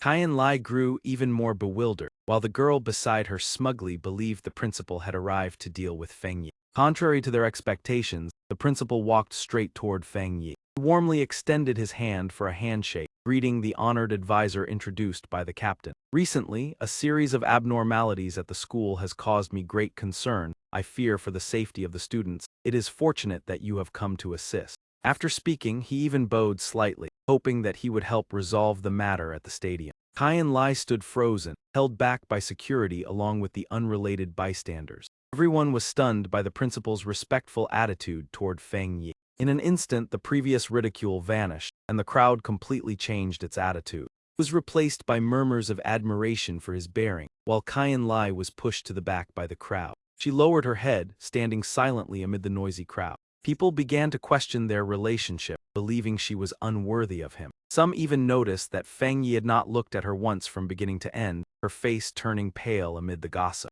A short while later, at the northern district of Than Than University, the principal led the group forward, recounting the events of the first fire. At the mention of that day, he could not help but frown deeply. He stopped and continued. The other stadiums had been extinguished. Only this place remained abnormal. Fang Yi looked ahead, quietly sensing the lingering scent of scorched air. The three stopped before a basketball hoop still smoldering, immediately realizing this was the source. Lam took out a device resembling a watch, and he curiously asked what it was. She carefully examined the readings and explained that it was a detector of abnormal spiritual power. If it exceeded 10, the area must be sealed because ordinary people could not endure it. As soon as she finished speaking, the number surged to 60, causing her to exclaim in shock. She said anxiously that if it continued, not only the school but the entire city would be in danger. It was necessary to immediately mobilize individuals with pure spiritual power and stable cultivation. At that very moment, Fang Yi suddenly crossed the barrier before their stunned eyes. Without hesitation, he leaped straight into the fiery pit. In an instant, the reading soared to 110. Lam cried out in alarm that 110 had reached the threshold of an S-level anomaly. The principal grew even more flustered upon seeing him enter. The flames in her eyes seemed to transform into a ferocious beast. She wondered how he dared to charge alone into such danger. Within the sea of fire, Fang Yi continued walking steadily. His body remained unharmed, as he calculated that the solar attribute had once helped him resist lightning. Heavenly fire should also be restrained, but to activate the technique he had to approach its origin. Advancing deeper, he faced a massive torrent of flames and was forced to approach the source of the primordial fire. The torrent of flames suddenly surged toward him. He calmly raised his hand, spiritual energy spreading outward. As the flames approached, he murmured softly, "Golden solar body protection release." The torrent of flames expanded as if to devour him. Fang Yi clenched his teeth and exerted all his strength to resist. At that moment, the system announced that it had detected an extremely powerful fluctuation of heavenly fire. He smiled faintly, acknowledging that heavenly fire was indeed formidable, yet he was determined to absorb it. The system immediately initiated supreme calculation, completing the compilation of a new technique that made him smile in satisfaction. At the same time, he obtained several fire attribute techniques, along with auxiliary items. This, he guided the torrent of flames soaring into the sky. The newly compiled technique automatically unlocked without further cultivation. Immediately afterward, hundreds of streams of fire poured down like rain. His eyes turned completely white as he began extracting the heavenly fire attribute. Crimson streaks gradually appeared on his face, spreading outward as he frowned in endurance. Suddenly he opened his eyes, clasped his hands, and shouted, "9 dragons heavenly fire sealing art." As his voice faded, chains shot out from behind his back. They extended and tightly bound, each flaming dragon behind him. Lam and the principal were astonished by the sealing spectacle. Its aura felt familiar as if seen in high-ranking military experts. Amid the layers of iron chains, Fang Yi shouted softly, "Return." The raging heavenly fire was gradually drawn inward. The chains expanded accordingly, enveloping the entire source of the flame. He embraced the sealing mass devouring the heavenly fire, completing the process. After landing, he released his hand, allowing the seal to float, and stated that the heavenly fire would be temporarily contained there. He instructed that the seal must not be removed nor the stadium repaired, and no one was to approach to prevent the heavenly fire from spreading. The principal immediately vowed to comply. Lam stood beside him, suddenly unusually silent. Fang Yi joked that the school was generous to have 7 or 8 stadiums. The principal replied awkwardly when Lam interrupted, saying she needed to discuss further matters with the advisor.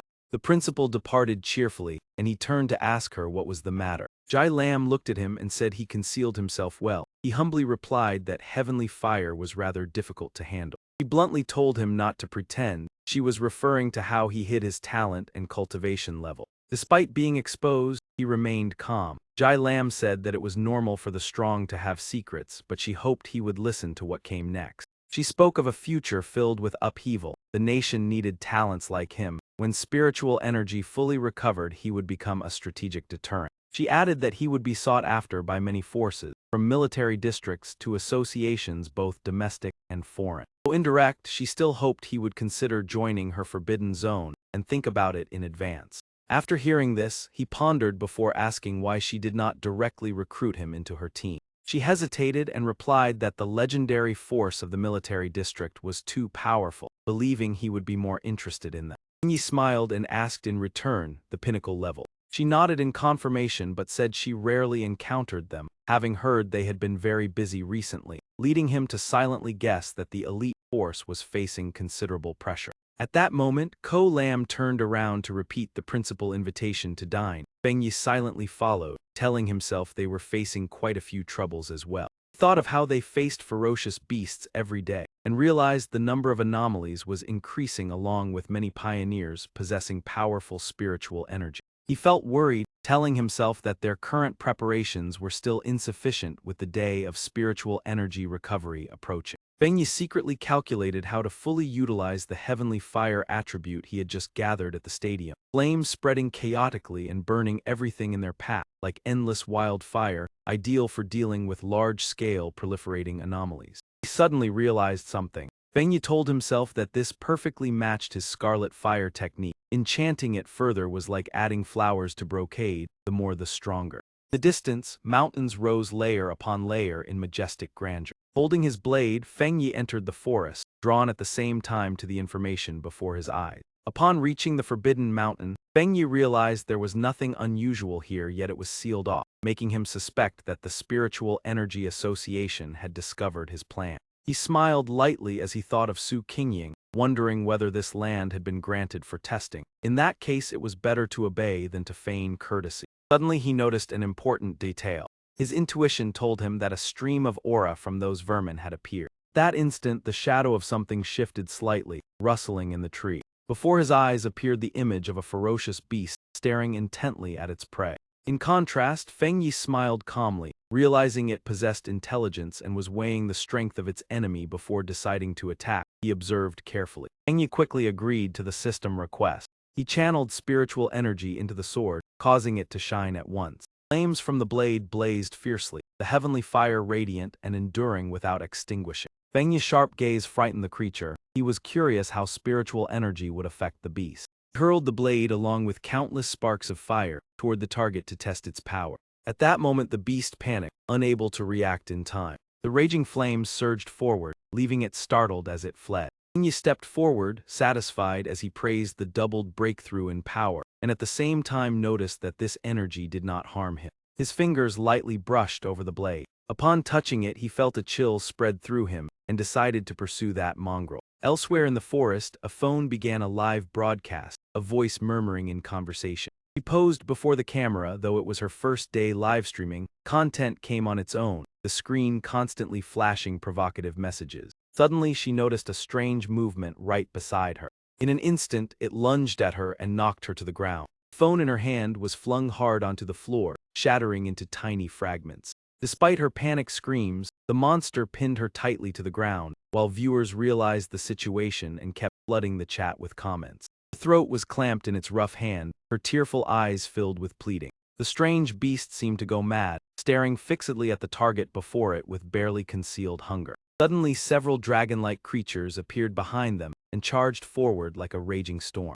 Online spectators could not stop gasping in shock. The view count skyrocketed to a number far beyond imagination. At that moment, a figure appeared behind her, leaving her stunned as she wondered who he was. Right after that, she hurriedly grabbed her phone again. Flustered, she waved the camera around wildly, boasting that she had captured the scene of someone standing amid a sea of flame. The image of Fang Yi holding his blade within the flames made the atmosphere erupt. Many believed an immortal had descended to save people. After the live stream ended, his image quickly flooded the headlines and became a heated topic of discussion. Elsewhere, a woman excitedly called Kind Lai to see the hot news about Fang Yi, only to be bluntly denied by her. Suddenly Kind Lai reflexively glanced to the side. He cried out in surprise, making the other woman burst into laughter, insisting she was telling the truth and praising him with great excitement. Seeing Kind Lai darken and insist the video was fake special effects, she told herself it could not be him. It only looked similar. If it truly were him, he would have struggled to escape the sea of fire, and if it was really him, then would he take the chance to retaliate against her? The thought made her even more irritated, and she swore she would never bow her head. In another place, the beautiful 81-year-old woman received the news and handed the phone to YY, asking if it looked familiar since it resembled the practitioner who once saved them from the vines. Both appeared excited. At the same time, Hiu Nha also saw Fang Yi's image and asked Lao Lai whether it was him. He was astonished to recognize the familiar bearing and blade movement, sighing that they had indeed followed the right person before. In a towering skyscraper, a deep solemn voice declared that the city danger was drawing near, while the immortal practitioners were still not strong enough to handle it. Inside, the principal along with Su Qingying and many others were holding a tense meeting. Go Lam asked Hanle in confusion how many attributes that person actually possessed. He replied it might be 3 or even more. She continued by guessing that the higher-ups had decided to personally take action. Hanle immediately frowned and cut off Tran. He stood up and left, leaving behind only the order to handle everything cleanly. Su Qingying was so worried that she broke into sweat. The entire spiritual world of Ha Kwak had taken notice of that person. Even Ko Lam admitted it with anticipation. Elsewhere, the heart rate monitor remained steady. Someone exclaimed in joy that Ha Kwak seemed to have gained a new glimmer of hope. Jia Lan sat beside the hospital bed, her voice low and sorrowful as she said that with such a powerful person appearing, the chance of his awakening had increased slightly. As the sun rose high, its light poured down, signaling the arrival of the next day. Fang Yi sat at home in deep thought, recalling the scene of himself being recorded yesterday. While chewing bread, he pondered why the livestream had been locked. Suddenly, he glanced to the side and realized Lin Yi had not returned all night and had not sent any message. With worry on his face, Fang Yi kept calling YY but no one answered. He felt uneasy and wondered how she could be so irresponsible. The unease quickly surged, and in the end he decided to go find her himself. Back at Lin Yi's location, she trembled as she asked how long they had been trapped. Both were covered in injuries. The 81-year-old woman guiltily said about 10 hours and apologized for dragging her into trouble by mistaking it for an ordinary ghost image. She clutched the wound at her side and groaned softly in pain, while Lin Yi was unusually calm, reassuring that it was because she was not strong enough and telling her to conserve strength and stay alert. After that, she recalled the battle she had once seen and wished she could reach the realm of that great expert. Yet no one noticed the shadow of the strange beast lurking behind them. As soon as she turned her head, Lin Yi saw its claw swooping down. She immediately warned her teammate to be cautious and unleashed a surge of spiritual energy. That force tore through the air and swept past the creature's head. The strike blasted its upper body away. The 81-year-old woman asked in horror whether these were those who had once been trapped and died here. Lin Yi frowned and explained that after transforming into an abnormal form it wanted to assimilate everyone. Only then did 81 realize their attacks were ineffective, while their spiritual power was draining rapidly. It seemed to be waiting for them to exhaust themselves before treating them as prey. In this place it was almost invincible. A cold gust brushed past, causing her to freeze for several anxious seconds. When she looked up and saw the gigantic eye before her, 81 cried out in panic. Cracks suddenly appeared across that eye in a bizarre pattern. From the fissures, many similar eyes split off and spread outward. 81 angrily swung her sword, slashing across them. Lin Yi hurriedly warned that it had lost patience, and they must not show any opening. Suddenly she sensed something wrong as a cold gaze swept past behind Lin Yi. Turning around, she found herself surrounded by dozens of eyes, and despaired that death was near. Lin Yi felt as if both of them were gradually being swallowed by darkness. She suddenly felt guilty toward her teammate and regretful that she might not witness the glorious era of spiritual energy. In the end, Lin Yi helplessly closed her eyes as despair engulfed her. At that very moment, a streak of blue light tore through the sky. Fang Yi rushed over with surging momentum, murmured softly that fortunately he had arrived in time. Witnessing that scene, Lin Yi was so moved that tears streamed down her face. A powerful force slammed into the ground near the monster. Only then did Lin Yi understand that her cousin was far from ordinary. Before she could rejoice for long, she quickly shouted a warning when she saw the strange beast preparing to counterattack Fang Yi. He drew out Skyfire, calmly intending to test its power before swiftly locking onto the opponent position. Blade arc carrying blazing flames was unleashed.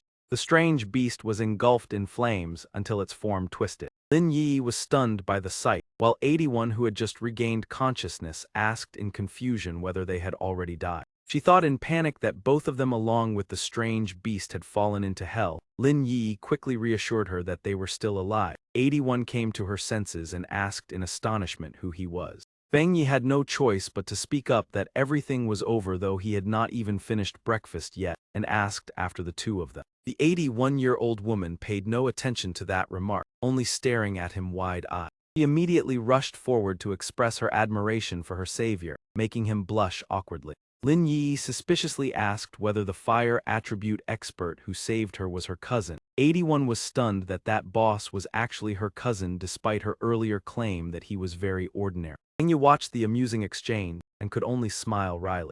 As for 81, she excitedly shook Lin Yi and recounted a series of his glorious achievements. Although his identity had been confirmed, the fact that he had just used both lightning and fire left her even more bewildered. Could that dual attribute genius truly be her cousin? In the end, Fang Yi admitted his identity, and further asked about how to deal with the dark attribute, as well as why only the two of them were here. The woman spoke in a low voice, recounting that one seriously ill person had been kept back by family. The uncle had another mission, and the remaining teammates' whereabouts were unknown. Lin Yi lowered her head to avoid his gaze, admitting it was her own carelessness in thinking that breaking through to 3 stars was enough, leaving Fang Yi speechless. After thinking it through, he understood that those teammates all had their own plans and sooner or later the team would fall apart. Only 81 had changed noticeably. Perhaps his cousin had realized it long ago. Pulling himself from his thoughts, he frankly stated his intention. Since they knew each other's identity, they could trust one another. Immediately after, he put forward an enticing proposal to form a team on the condition of absolute secrecy. He was about to speak when the excitement on 81's face made him pause. She could only look at him with tearful eyes, moved with emotion. It turned out that her cousin had long seen everything and silently protected her. On the lonely path of cultivation, there was still someone trustworthy who wholeheartedly helped her. That feeling was truly warm beyond words. A tear of joy quietly slid down her cheek. In the blink of an eye, Lin Yi changed her expression, smiling brightly as she thanked her cousin and even cheerfully asked for 2 more fried eggs. Just then her phone vibrated. YY lowered her head to check it and said that Sister Jia Lan had just assigned a new mission. The screen clearly displayed the requirement to enter the extreme yin land to collect items related to the dark attribute, while reminding them to consider carefully before registering. Fang Yi showed interest after reading it and asked further. Lin Yi anxiously explained that the extreme yin land was strictly forbidden by Xia Kingdom, because the dark energy within was extremely powerful. Most anomalies in the city originated from that area, and the authorities had never deeply explored this forbidden zone. Fang Yi told her to inquire further about the mission details. 2 possibilities flashed through his mind. Either Jia Lan possessed a special identity, or she was already a high-ranking figure in the military or council. Lin Yi complied and sent a message asking for more specific detail. Unexpectedly, Jia Lan immediately replied with a very detailed explanation. This left 81 staring in astonishment. Jia Lan also emphasized that they must think carefully. If they had a strong and trustworthy team, registering later would not be too late. She scrolled through the screen while waiting for their response. Fang Yi folded his arms and reread the reminder, already understanding the intent behind it. He raised an eyebrow and said to YY, "It seems this mission is aimed directly at me." Thinking of that place, he said excitedly, "How interesting. I also wish to try the extreme yin land once." System displayed a notification that this was a high-level mission with a high-risk rate, advising him to form a strong team before participating. The woman in a suit spoke up. "Sister Lan, their team," Jia Lan interrupted. "It is fine. If he is worthy of the trust Xia Kingdom places in him, he will come." The other hesitated. "If he does not come, then this generation of immortal practitioners will." Jia Lan replied coldly. "If he does not come, then fate has not aligned." Holding a bouquet of flowers, she pondered. "Do you too think the mission to pick the withered 7 flower is deliberately pushing immortal practitioners into danger?" The girl hurriedly replied, "Sister Lan, we." Jia Lan placed the flowers on the table and said that the seemingly fatal mission carried an entirely different meaning. She continued, "It is an inevitable path to accumulate strength for Xia Kingdom. Only with the withered 7 flower can more immortal practitioners be saved." Jia Lan recalled the faces on the high-speed train, the future backbone of the nation. She gazed at the blue sky and thought of elite forces falling one after another, their lives and deaths uncertain. She lowered her head and grasped the hand of the unconscious old man, determined to gather more withered 7 flowers at any cost. Veins bulged on the old man's face. He was the only immortal practitioner in Xia Kingdom to reach the Vajra realm. Only the withered 7 flower could save and awaken him. After the revival of spiritual energy, a Vajra realm powerhouse was as precious as a strategic weapon, an important pillar in international negotiations. Therefore, any sacrifice was worthwhile. The woman in a suit worriedly said that the mission was important, but her health was equally important. Jia Lan bit her lip. "Is my health important?" Then she suddenly declared, "Yes, because my life was exchanged by my comrade." Complexion gradually turned pale. She leaned against the bed and apologized for losing her temper. The other hurriedly waved her hand and asked whether her headaches had recurred. Her eyes dimmed slightly as she said it was not yet time for her medicine. She had merely recalled the past. The image of fallen comrades remained deeply etched in her mind. The sword-bearer squad had once ordered her to retreat. Corpses lay scattered across the extreme dark zone. The man reached out and said the mission to pick the withered 7 flower could only be entrusted to her for the sake of their master and Zia kingdom. Tears fell from her eyes as she choked back a refusal. The man used his last strength to transfer his attribute to her, urging her to survive and return. Yahello painfully thought that they had transferred their spiritual power to her, but if the withered 7 flower were tainted, it would lose its effectiveness. 1 hour and 45 minutes later, Fang Yi's group was still crossing the mountain range. The elderly woman panted and said they still had several kilometers to go. He looked at YY and complained why they could not fly for a while. YY explained that spiritual energy was not yet abundant enough, so immortal practitioners could not fly at will. Fang Yi gazed into the distance. He said solemnly, ahead lies the extreme dark zone. His brows furrowed tightly. Despite the many layers of barriers, he could clearly sense the unpleasant stench of darkness. The woman frowned and said this smell was 100 times more terrifying than last night's anomaly. Lin Yi remained calm and said that since they had arrived, they should move forward. Fang Yi nodded and looked ahead, seeing that many immortal practitioners had already gathered. Lin Yi said they had come not only for the reward, but because the dark attribute was too dangerous and bloodthirsty. The shadow of darkness gradually encroached upon the city, and riots related to this attribute were becoming increasingly frequent. Fang Yi agreed, as he had personally confronted 2 dark anomalies. One was a mutated rabbit, resembling a giant rat that ferociously lunged at him. He recalled how he had nearly been in danger that time. There was also the giant serpent in the factory at night. They were far more intelligent and knew how to cooperate and set traps, nearly endangering the spiritual energy association. The border defense line was shielded by massive barriers. Yet anomalies were appearing more frequently within the city and were difficult to control. Fang Yi said solemnly that they must make this journey. Su Qingying and many immortal practitioners stood waiting at the border.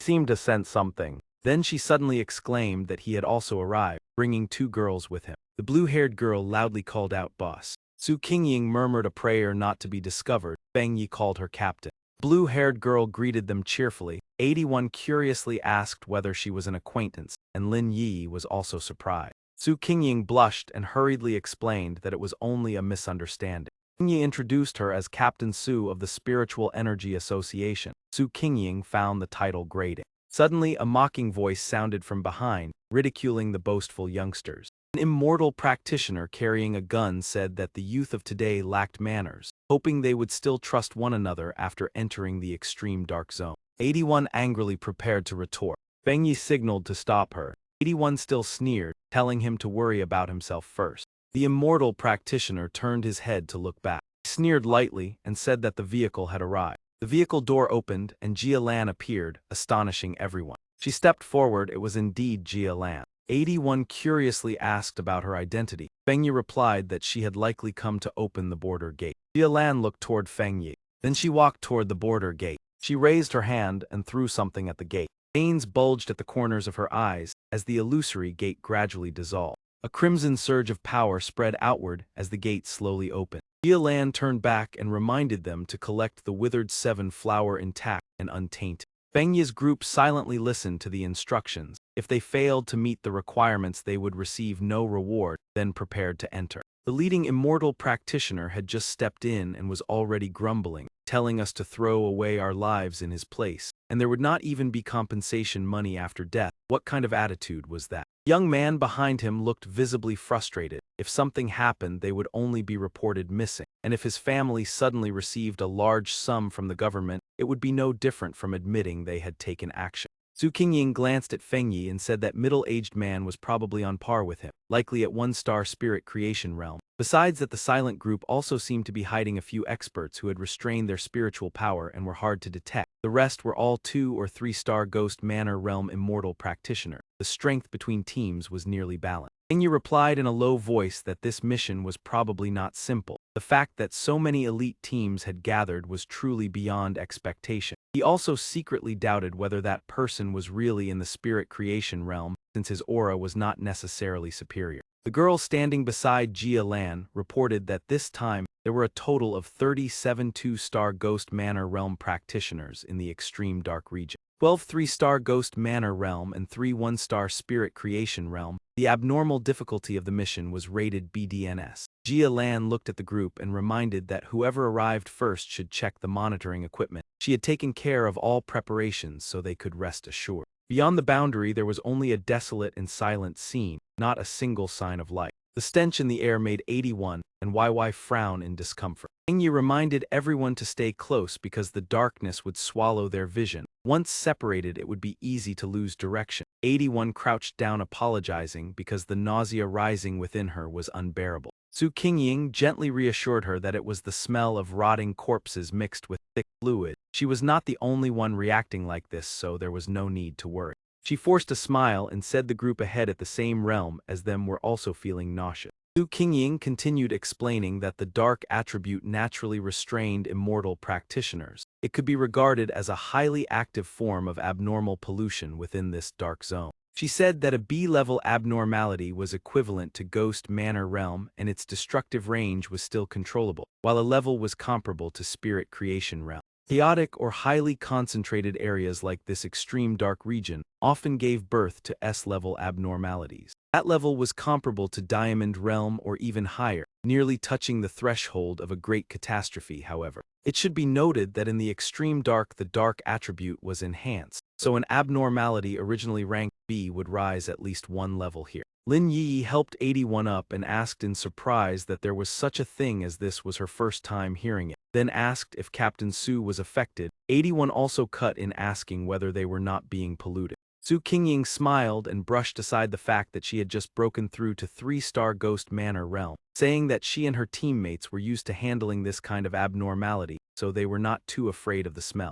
Moreover, recently, she had forced herself to evolve from mutated water to the ice attribute. 81 weakly said that at the same realm she felt that just stepping into the thick bone mist had clearly drained her spiritual power, even more serious than the previous mission. Su Qingying replied that this place had buried many experts including military personnel above 1-star Spirit Creation Realm, so they had to be even more cautious. Hearing that, 81 anxiously urged everyone to keep moving since the mission came first. Lin Yi supported 81 as they walked and realized they could no longer see the figures ahead. She suggested standing closer together, limiting speech to conserve strength and focusing spiritual power to avoid being exploited by the mist. Fang Yi pondered and realized he was not too uncomfortable after entering. Perhaps the Yang attribute along with Thunder Enchantment helped dispel the darkness, or because he had advanced to Spirit Creation Realm, so his spiritual power was stronger than before. Another area, a red-armored immortal practitioner was fighting a strange beast, and remarked that the abnormalities in the extreme dark were nothing more than this. He pressed the advantage and shouted that the withered decay flower would surely belong to us, and let those brats see what real strength was. Others echoed and urged to continue the attack. Back on this side, Lin Yi coughed, violently making 81 look over worriedly. Fang Yi also turned back to observe. After all, she was still very young. Lin Yi froze when she saw Fang Yi place his hand on her back. She was astonished as the nausea and gloom vanished, replaced by warmth like winter sunlight. Someone sighed in admiration that the power of Spirit Creation Realm was indeed different. Fang Yi looked at her own hand, sensing the warm and rare fire attribute. Since advancing to 3-star Ghost Manor Realm, she had gained deeper insight into the plant attribute that absorbed spiritual energy from heaven and earth, while the ice attribute from Captain Su mutated from water was also extremely special. Fang Yi said calmly that it was not fire but the Yang attribute, and he had never clearly explained. The handling of the fire incident in Kongbak and the training ground at Than Than University were both done by him. He added calmly that those two abnormalities were different because Yang and heavenly fire were not completely the same. Su Qingying blurted out asking that by openly admitting this did it mean he now possessed 3 rare attributes.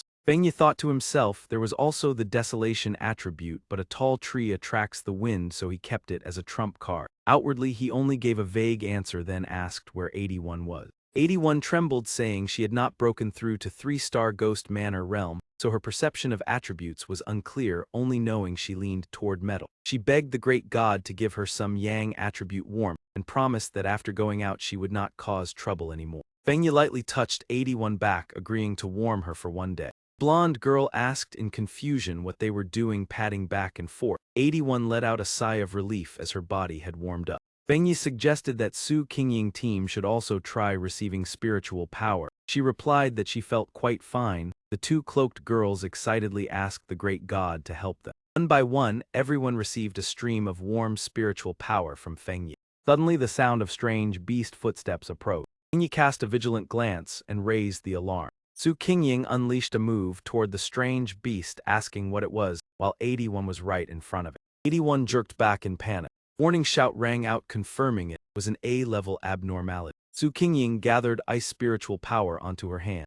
Then she launched a direct strike straight at the strange beast. She shielded Lin Yi, but was shocked when that troublesome opponent suddenly vanished. From the void, a swarm of living shadows suddenly appeared. Jing hurriedly pulled everyone closer, reminding them to watch their footing. He drew his sword into a defensive stance. His gaze was cold, carrying the momentum of advancing. Each slash of his sword was like the roar of fire in response. The living shadows were swallowed by flames, emitting miserable screams. When the fire in Fang Yi's eyes subsided, he said it was temporarily safe because the abnormality had dissipated. Though it looked like many eyes, there were actually only two. He stroked his chin, remarking that the abnormalities here had evolved to the point of imitating human language. Su Qingying thought it might be due to absorbing too many lives and learning from them. Even the weakest had been nurtured by the extreme dark into a level, so without reaching spirit creation, it was hard to confront them head-on. Jia Lan looked at the blazing sea of fire and was secretly astonished that with just one move, he had wiped out two A-level phantom beasts. She kept a neutral expression, though she knew that if it were her, she would likely need several exchanges to decide victory. Over there, Lin Yi clenched her hands, saying that if Captain Su's words were true, then they had to unite even more lest abnormalities disguise themselves and mix in, waiting for a moment of carelessness to strike. 81 quickly get up. 81 was still trembling because the oppressive aura was even more terrifying than Miu Miu and Jiangxi. Just a light touch was enough to make her burn painfully. That was the pressure of realm that nearly suffocated her. Suddenly Fang Yi's attention focused on the mountain beside them. Lin Yi also listened carefully, then asked if it was the sound of sea waves coming from ahead. Suddenly the ground shook violently as if about to split apart. Everyone panicked and scattered. Someone screamed to run. Stop fighting, this thing is too sinister, save me, as if trapped in a nightmare. Fang Yi remained calm, only slightly furrowing his brows. The other immortal practitioners turned and retreated, because what was coming was the dark tide. Even the legendary army suffered heavy losses when encountering. At that moment, a dark red wave surged forward while everyone ran and screamed in fear. In contrast, a shrimp-headed man did not flee, but raised a barrier in front of him with eyes full of ambition. Immediately after, that man confidently charged straight into the surging wave. But upon contact, that man was instantly drained and weakly cursed the abnormalities here. Before that man could finish speaking, the wave seemed to turn into a monstrous shadow, completely engulfing him. Those who fled were quickly caught by the wave as well. Looking at the rolling black tide before her, Su Qingying asked sorrowfully if they had no path to survival, and whether there was still a chance to run. Beside her, Fang Yi asked in confusion what the dark tide was. Despite the tense situation, she still explained that the dark tide was a current of destruction that could devour everything, then wondered clearly the plan had avoided the tide day, so why had it still appeared? Could it be that those ahead had already perished? Lin Yi could not help asking him whether they should retreat first. Facing the panic, he erected a barrier, and reassured that they could join forces to maintain this protective layer to shield everyone through the impact of the wave. Realizing his intention, Su Qingying angrily shouted that their strength could not possibly block the dark tide. Ignoring the dissuasion, he had already circulated spiritual power, turning it into a weapon, and confidently declared that he could bring it down. After speaking, he immediately shot into the air. Without hesitation, he charged straight into the center of the raging wave. Upon entering, Fang Yi was enveloped by a halo of light within the pitch-black space. With just a sweep of his gaze, he grasped the current situation clearly. He told himself that the creature before him was indeed a peculiar A-class being, yet in truth, it was an upgraded fused version. Fang Yi's expression turned solemn as he pondered, from B to A, then from advancing toward S. With the current power of the dark tide, calling it SSS class would not be excessive. No wonder it could even block spirit realm pseudo-immortal. With that thought, Fang Yi swiftly gathered spiritual energy into his palm. He moved nimbly across the battlefield while striking down the demons. Suddenly, a demon appeared behind him, intending to launch a sneak attack. His keen senses immediately sounded a warning. He spun around and slashed fiercely at the demon. Something caught his attention. Looking closely, Fang Yi recognized the person he had met before and asked with concern about his survival. As if hearing the sound, that man replied with difficulty, showing there was still hope of living. Without hesitation, he raised his hand and summoned divine lightning. At the summoning command, a sudden bolt struck down, aiming directly at the demon's head. After saving him, Fang Yi casually knocked him to the ground. Observing carefully, he grew more convinced that survival was still possible, though the chance was not high. The monster from earlier advanced. Fang Yi glanced at it and tightened his grip on his sword, ready to continue the fight. Seeing the creature grow even larger, he realized its enhancement ability seemed limitless. Despite its rising strength, he still smiled, deciding to test a new move using protective spiritual power. Instantly, a halo of spiritual energy enveloped Fang Yi, preventing the monster from approaching. The system displayed a notification. The area possessed a dark attribute, but extraction was impossible. He continued attacking them, but to no avail. Returning to reality, Fang Yi smiled mysteriously. Facing danger, he did not flee but sought a way to counterattack. Two giant spiders attacked head-on, yet he remained calm, thinking of the little white flower and comparing their strength. His eyes burned with fire, brimming with confidence and disdain for the enemy. From afar, Su Qingying's team watched. Someone asked if they faced such a situation. She could only admit her own limitation. They were astonished to see the dark tide standing motionless. Lin Yi trembled, worried that her cousin had encountered danger after such a long time. Su Qingying held her hand to comfort her, assuring that with their strength, victory was certain. She turned to the other group and said that with Fang Yi's power, they did not need rescue. During that, Lin Yi smiled happily and praised her. A pillar of power shot in from nowhere and slammed into their barrier. Beam grew even more violent, seemingly the 9-dragon heavenly harmony seal. From within the pillar of light, Fang Yi floated into the air. The red-haired girl reacted swiftly, pointing at him and shouting. 5 or 6 dragons flew out, leaving them in shock. In another corner, Jialan witnessed it and cried out, "Heavenly fire attribute sealing." They suspected Fang Yi had successfully sealed it. The scene shifted to him, his brows tightly furrowed as he endured the strain. His small frame bore an immense power. He shouted the move's name, 9-dragon command, and hurled it to the ground, creating a terrifying explosion. He used the flames from the blast to execute the sealing skill. Fire gathered into a sphere that surrounded the target. Suddenly the sphere shattered.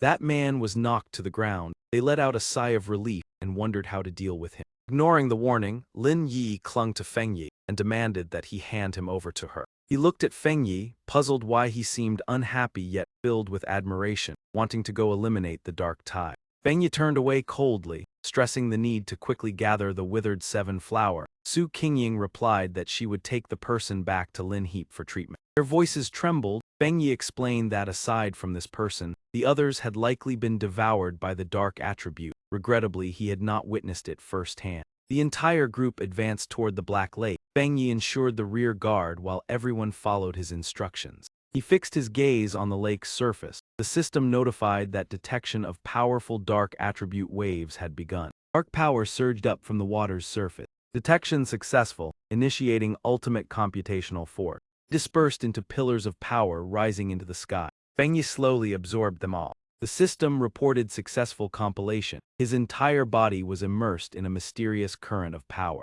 System panel appeared, obtaining the dark attribute cultivation art boundless dark realm, creating a space that corrodes spiritual energy. He realized that the dark attribute could erode an opponent's spiritual power when combined with the technique, making it even more overbearing. Returning to reality, Su Qingying asked about the mist. He had not sensed it. She was horrified as she observed. Fang Yi floated in midair, breaking through once again. Thought flashed through his mind to absorb the dark tide's power, but he quickly dismissed it. Su Qingying surveyed the surrounding, sensing violent power, yet absorbing darkness was forbidden.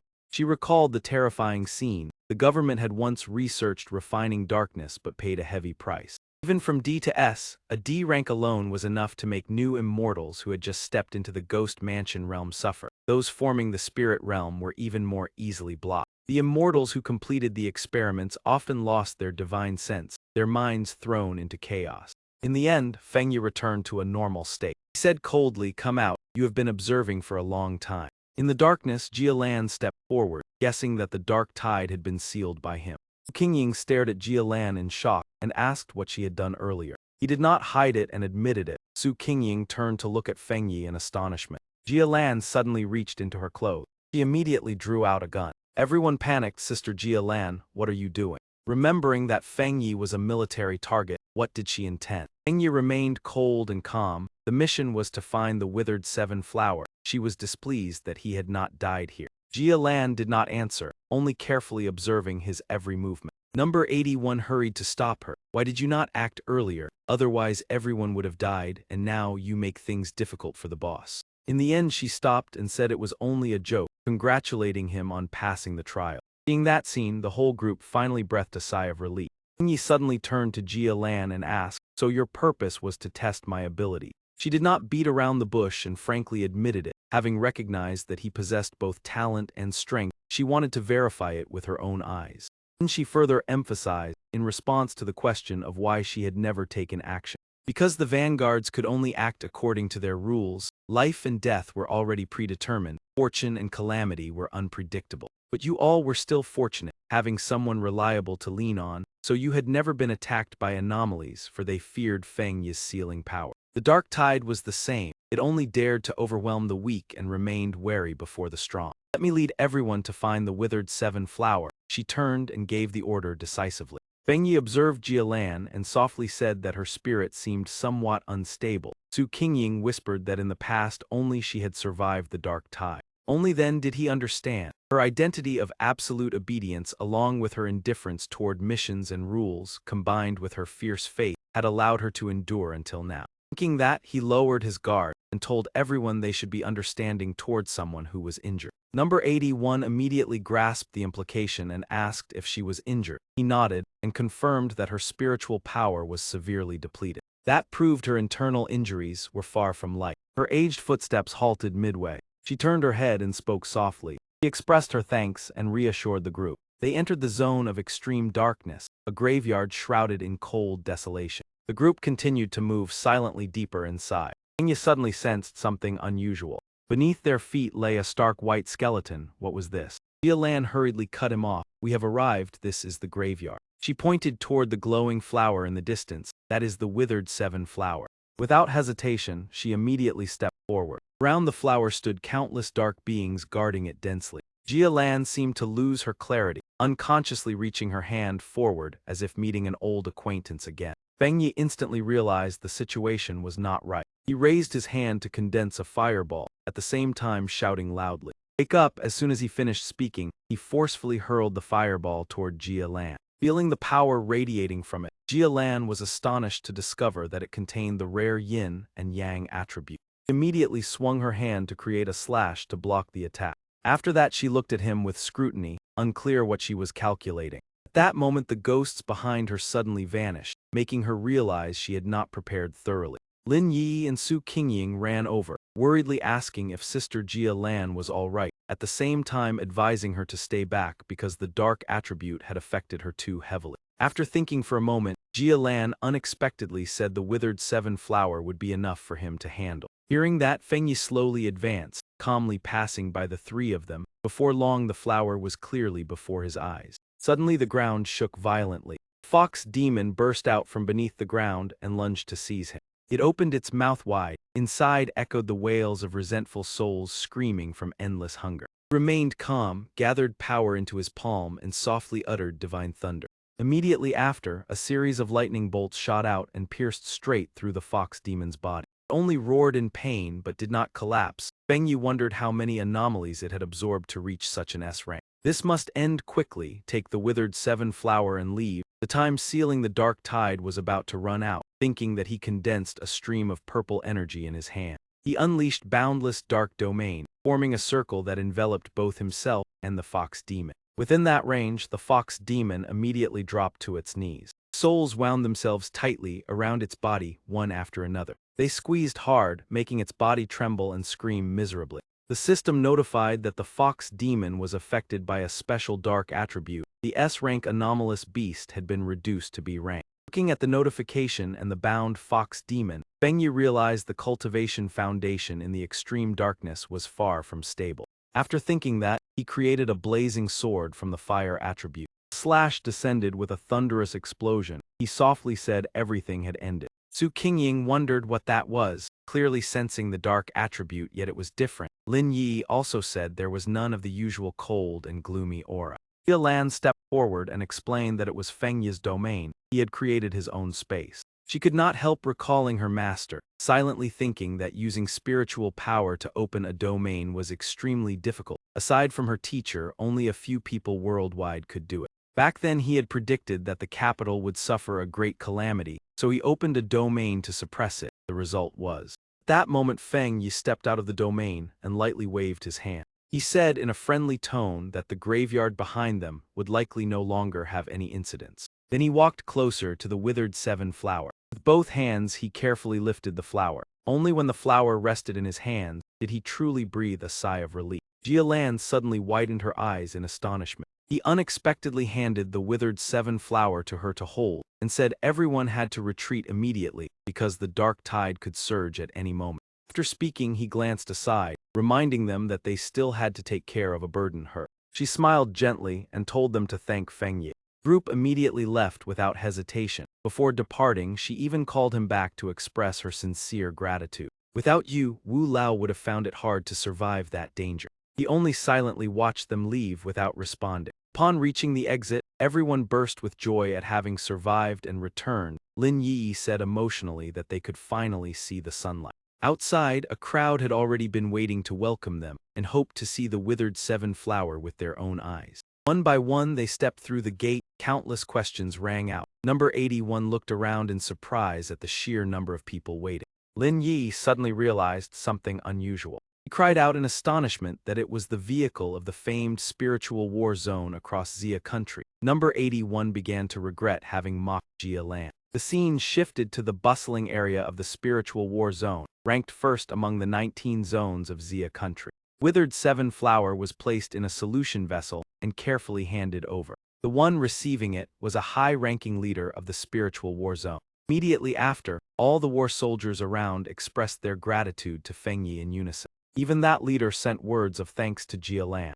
The vehicle quickly left the scene. On the way, Feng Yi curiously asked if Jia Lan belonged to the spiritual war zone. She nodded and said his performance had already spread everywhere and he was about to become famous. I must admit your strength is enough to surpass the strongest squad of the war zone. Moreover, your potential is immense. Jia Lan changed her tone to invite him to join, but he shifted the topic, saying that in the current turbulent times what the nation cared about most was the rapidly increasing dark anomalies, and the future would be even more brutal. Their spreading range is growing wider and could cause disaster at any moment, so we are forced to establish restricted zones to block them. The spirit guardians are also standing strict watch everywhere. I am telling you this because I feel a cultivator like you should know. With your current talent, you are already qualified to access this information. Feng Yi listened and replied that he understood. If he encounters an anomaly in the future, even if it is a stranger, he will not ignore it. Hearing that, her gaze softened somewhat. Jia Lan handed him a token and said she was very pleased to make his acquaintance and hoped he would accept it. With this token you can freely enter and leave the restricted cultivation zone. The Spirit War Zone also always welcomes you. By the way, do you wish to meet Wu Lao? Feng Yi asked if she meant the Venerable of the Vajra realm. Jia Lan nodded and said that is my mentor. You should meet him. He quietly put the token into his pocket. A streak of lightning flashed in his hand as he added that having one more friend means one more path. He will accompany her on this trip as a meeting gift. Lightning from his hand enveloped her body. He explained that he wanted to try purging the lingering poison within her. Jia Lan felt her body grow lighter, and only then realized that lightning also had a healing effect. Wounds eroded by black bone gradually closed, her internal organs recovered, her blood vessels seemed to be cleansed. Relief was clearly reflected in her eyes, as the toxin was completely swept away. After that, Feng Yi asked about her condition. She replied that she felt very well and the darkness had fully dissipated. Nearby, an ambulance was carrying out emergency treatment. Su Qingying noticed them. She walked over and asked why the two had not left yet, then looked at Jia Lan wounds with suspicion. Jia Lan said the lightning had completely purged the dark attribute within her. Upon hearing that, Su Qingying wanted to take a closer look at Feng Yi. She called the medical team over. Her eyes were filled with hope as she wished he could help treat the vanguards infected by darkness. She lowered her head to show her sincerity. Faced with such sincerity, Feng Yi agreed and released pure lightning power. A medical staff member questioned whether lightning power could truly restrain darkness. Jia Lan explained that she had received his lightning power so the darkness vanished. As long as he made contact, it would work, even for someone unconscious in the spirit creation realm. Su Qingying worried that not everyone could withstand such spiritual power. The one just now was even more severely injured. Staff estimated that it would require lightning power 10 times that of Jialan to have hope of saving him, and even then full recovery was uncertain. Fang Yi asked about the method of transmitting spiritual power and was led to the ambulance. They instructed him to place his hand on the machine to release spiritual power. From a distance, Lin Yi watched and thought she had not expected Jialan to be a high-level figure in the spirit war zone, while her cousin was specially granted privileges. She saw Jialan take the initiative to befriend him and even hand over a token. Nam Trin noticed her gaze. He asked how the two were. She replied that everything had been arranged. He said she wanted to train further with 81 and could not always rely on her cousin. Hearing that, he nodded in agreement. Fang Yi looked at her gently and thought that his cousin had grown up. After finishing the transmission of spiritual power, Su Qingying waved goodbye. Everyone got into the vehicle and left. In the car, she felt annoyed that the spirit war zone had taken Fang Yi away first. She told herself that the spirit guardians still had many internal troubles. Elite teams may not be willing to form alliances. It is fortunate enough if a few do not cause trouble. The scene shifts to a high-end hospital room within the war zone base. Looking at the dying old man, Fang Yi asked if this was Wu Lao. Jia Lan confirmed he was indeed at the Vajra realm but appeared frail. Previously, he had been in even more critical condition. Even after using the 7 withered flower, he had yet to awaken. Fang Yi asked for the reason. He recounted how a dark calamity once descended upon the capital, and her master sealed it with his own body. Everyone had once transferred spiritual power to support him. This calamity surpassed the S rank and was even more powerful than the dark tide they had encountered. If it erupted, it could destroy the capital and spread elsewhere. Her master had forcibly sealed it using his domain. The power of the calamity far exceeded their expectations. He suffered a backlash from the darkness. If he were not in the Vajra realm, he would not have endured. After hearing this, Fang Yi felt deep admiration. He recalled those who had sacrificed themselves to protect him in his previous life. Thinking of this, he extended his hand toward the old man. He attempted to purge the remaining darkness. Jia Lan felt a flicker of concern, but recalling his abilities, she silently observed. He no longer tried to stop him. She reminded him that this darkness was more terrifying than the previous dark tide and must be handled cautiously. He replied that he could sense an immense pressure despite it being suppressed by the 7 withered flower. Suddenly, black smoke surged out and enveloped the room. Jia Lan was stunned. She urged Fang Yi to focus as the darkness was affecting him. He closed his eyes, golden light radiating around his body. After a moment, he opened his eyes with a solemn expression. He discovered his consciousness had been drawn into another space, as if returning to the past. A bizarre creature asked who he was, and he realized it was an illusion. He coldly replied that he had come to eliminate it, and immediately unleashed his power. A surge of dark energy rushed toward him, filling him with alarm. He swiftly circulated golden yang energy to protect himself. He lightly evaded the attack. He realized that the creature's strength was no weaker than the divine lightning he had once absorbed. He glanced around. Countless bizarre entities charged toward him simultaneously. Crimson flames blazed to life in his hand. Facing danger, he remained undaunted. He rushed forward with unwavering determination. A single slash tore through the darkness, leaving a grievous wound upon it.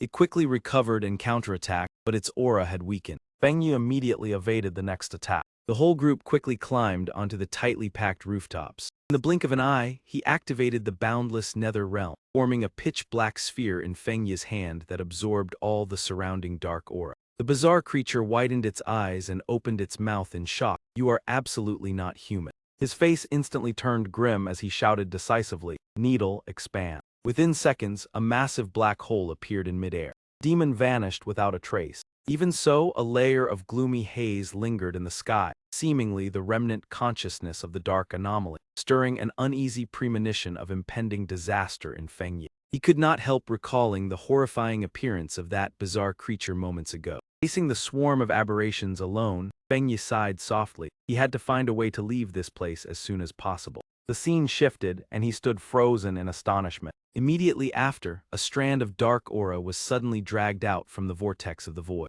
That aura quickly dissipated after the previous strike. Next second, he focused intently and chanted to cast the 9 dragons' heavenly fire sealing technique, binding the dark aura tightly. Lan, standing beside him, was astonished. It was the dark attribute still remaining within Wu Lao's body. Fang Yi explained that it was merely the remnant of a catastrophic anomaly. Though still strong, its level of influence had greatly diminished. Wu Lao's complexion gradually regained color. Lan repeatedly expressed her heartfelt thanks. Fang Yi shook his head modestly. He admitted that he could not completely remove the dark attribute from Wu Lao's body. After saying that, he tightened his grip on the object in his hand. The object shattered into dust and dissolved into the air. Only then did Fang Yi truly relax. Suddenly recalling what he had seen in the illusion, he turned to remind Lan to remain vigilant at all times.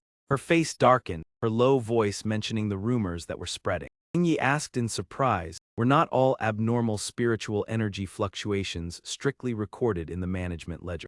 According to the rumors, with Xia Nation's current strength, it might not survive the first year after spiritual energy recovery, though most people still refuse to believe it. His expression darkened, a trace of sarcasm in his voice toward the abnormal spiritual energy data monitoring system. Fang Yi wondered whether his rebirth would also alter the future. Even so, he placed his hand on Lan's shoulder to reassure her. Do not worry too much, perhaps Wu Lao will wake soon. Rest assured, if catastrophe strikes again, I will definitely face it together with you.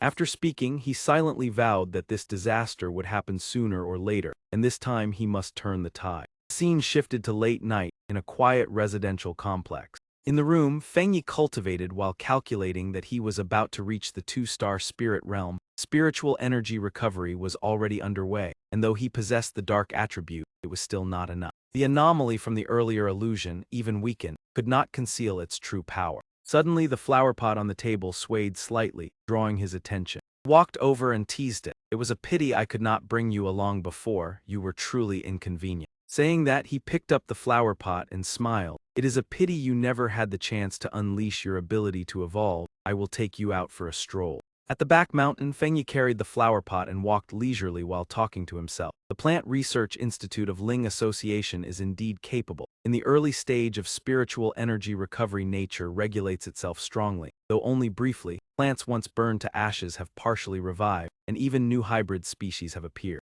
As he spoke, he set the flower pot down on the open grass. I must thank Zio Su Association tomorrow.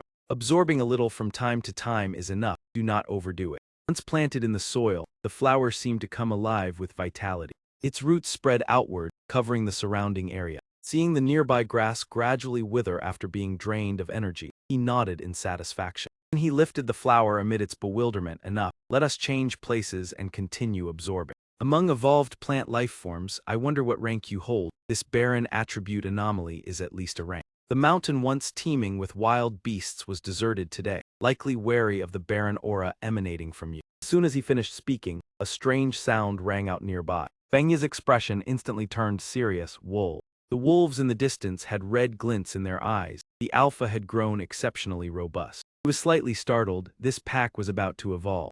Looking at the wolf spirits, he murmured that must be the Wolf King. Its evolution seemed nearly complete. Upon fully transforming, the Wolf King threw back its head and howled. Fang Yi raised his hand to shield the spirit flower pot. Could this surge of spiritual energy be about to reach a rank? After evolving, the Wolf King anomaly shifted from the wood attribute to additionally possess strong corrosive poison formed by absorbing darkness. It seemed the activity of the dark attribute was growing denser, granting the Wolf King dual powers. But in the end, it was only a rank anomaly. He pulled the spirit flower from the pot and declared calmly, now it is time to deal with them. Only a rank, the trouble lay in the large number of wolves, and at the foot of the mountain was a residential area. If they swarmed down, the consequences would be unimaginable. Then let us begin. I want to see how destructive it is using only barren power. Meanwhile, at the foot of the mountain, a group of strangers observed secretly. The long-haired man spoke. The Wolf King has successfully evolved. Terrifying. What is the current pollution level? The captain checked his watch and replied 90. During that man froze. 90. The captain continued operating the watch, reporting it was still rising. The wood attribute Wolf King is at least at 3-star Ghost Mansion realm. It may even reach 1-star Spirit Creation realm. Why is it so high? The long-haired man said in horror that with this situation our manpower is insufficient and difficult to handle. Even you have only just broken through to 3-star Ghost Mansion realm. Suddenly, a massive surge of dark power erupted from the mountain peak. The crowd stirred, another dark attribute. No wonder the pollution level is so high. Captain suddenly understood and shouted that because the Wolf King evolved into dual attributes, the pollution level soared. This case is extremely rare. Even if we are not certain of victory, we must hold them back. If this pack completes evolution, the residential area below will suffer heavy losses. Their nature is already ferocious, and with spiritual power they are even more dangerous. I must immediately notify Ling Association for reinforcement. At that moment the ground shook violently, everyone panicked. Could it be an earthquake? How could wolf evolution cause this? Not good, another anomaly has appeared. The number on the captain's watch shot up to 1,000. Group at the foot of the mountain was stunned. That is barren power, why is it here?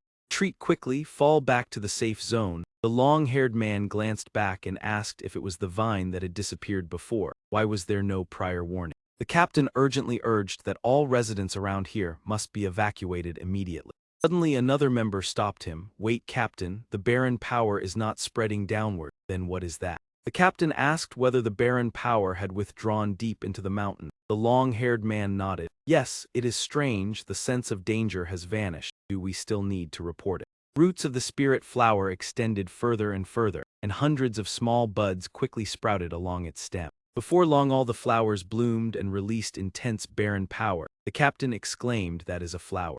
Back on Fang Yi's side, the spirit flower had formed a sea of blossoms surrounding the Wolf King. The Wolf King continued to growl, swinging its claws to tear apart petals. He said calmly, this sea of spirit flowers will keep growing until it drains all your energy. You still have spiritual energy protecting your body to resist, but what about your kind? The surrounding mutated beasts cried out in despair. They were tightly bound by vines, left trembling helplessly. Soon their life force was drained, leaving only dry skeletons. As the spirit flower absorbed the entire pack's vitality, its vines gradually turned a deep crimson. The Wolf King opened his mouth and spat out a blazing stream of green light. It aimed straight at Fang Yi, pouring all its strength into the attack. Fang Yi was firmly protected by Spirit Flower, his body slowly drawing back as he calmly said it was useless. Did you not realize the desolate attribute of Spirit Flower had already seeped deep into the soil of this forest? A sea of flowers spread across the sky, using mountains to nourish mountains. Lucky to have advanced and awakened divine awareness. Perhaps you have not heard the saying, wild grass never truly dies.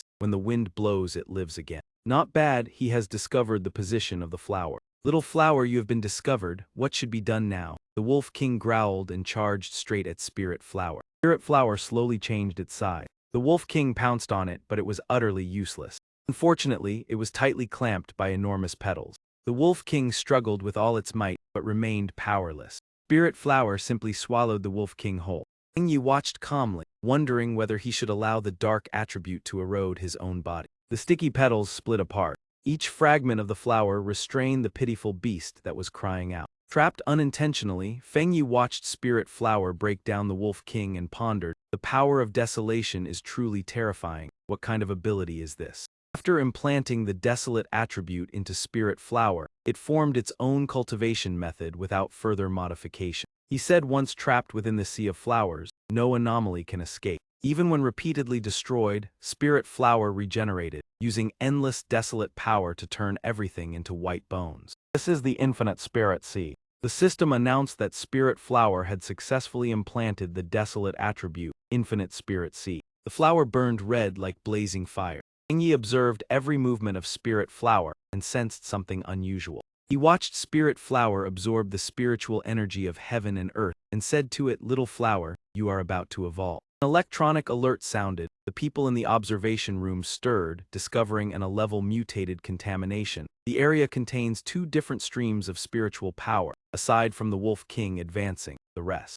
The hall calmly asked where. The other replied, in the area under captain to supervision. He was doubtful, but the assault squad has already blocked the wolf pack. Suddenly the communicator beside the chairman emitted a sound. Captain reported that the mutated wolf pack erupted with desolate power and eliminated the level wolf anomaly. But they could not enter the cave. Now the mountain is filled with blooming flower anomalies. We do not know whether this power will affect the surroundings. It is predicted that if the anomaly erupts, it will be more terrifying than ever before. Should reinforcements be sent, the pioneers present here will certainly face danger. He replied that if so, 2 additional elite squads will be dispatched. Su Qingying beside them thought it is the back mountain. This time it must be him. Then she said, I believe the one releasing the desolate power this time is likely Fang Yi. His home is located here. Only he is capable. At the back mountain, red petals drifted in the evening wind. A voice declared loudly as expected, you have devoured the Wolf King and are about to evolve a second attribute.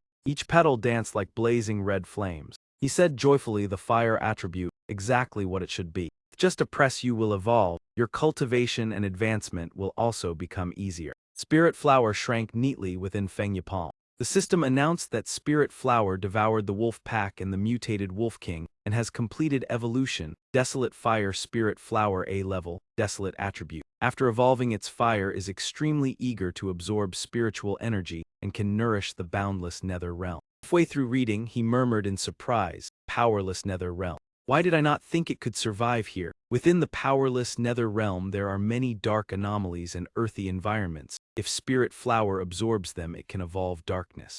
After that, Fang Yi sent it into the boundless nether realm. Suddenly a ray of light split the sky and startled him. Fang Yi closed his eyes and judged that he was about to break through and form a 2-star spirit realm. He sat in meditation in midair.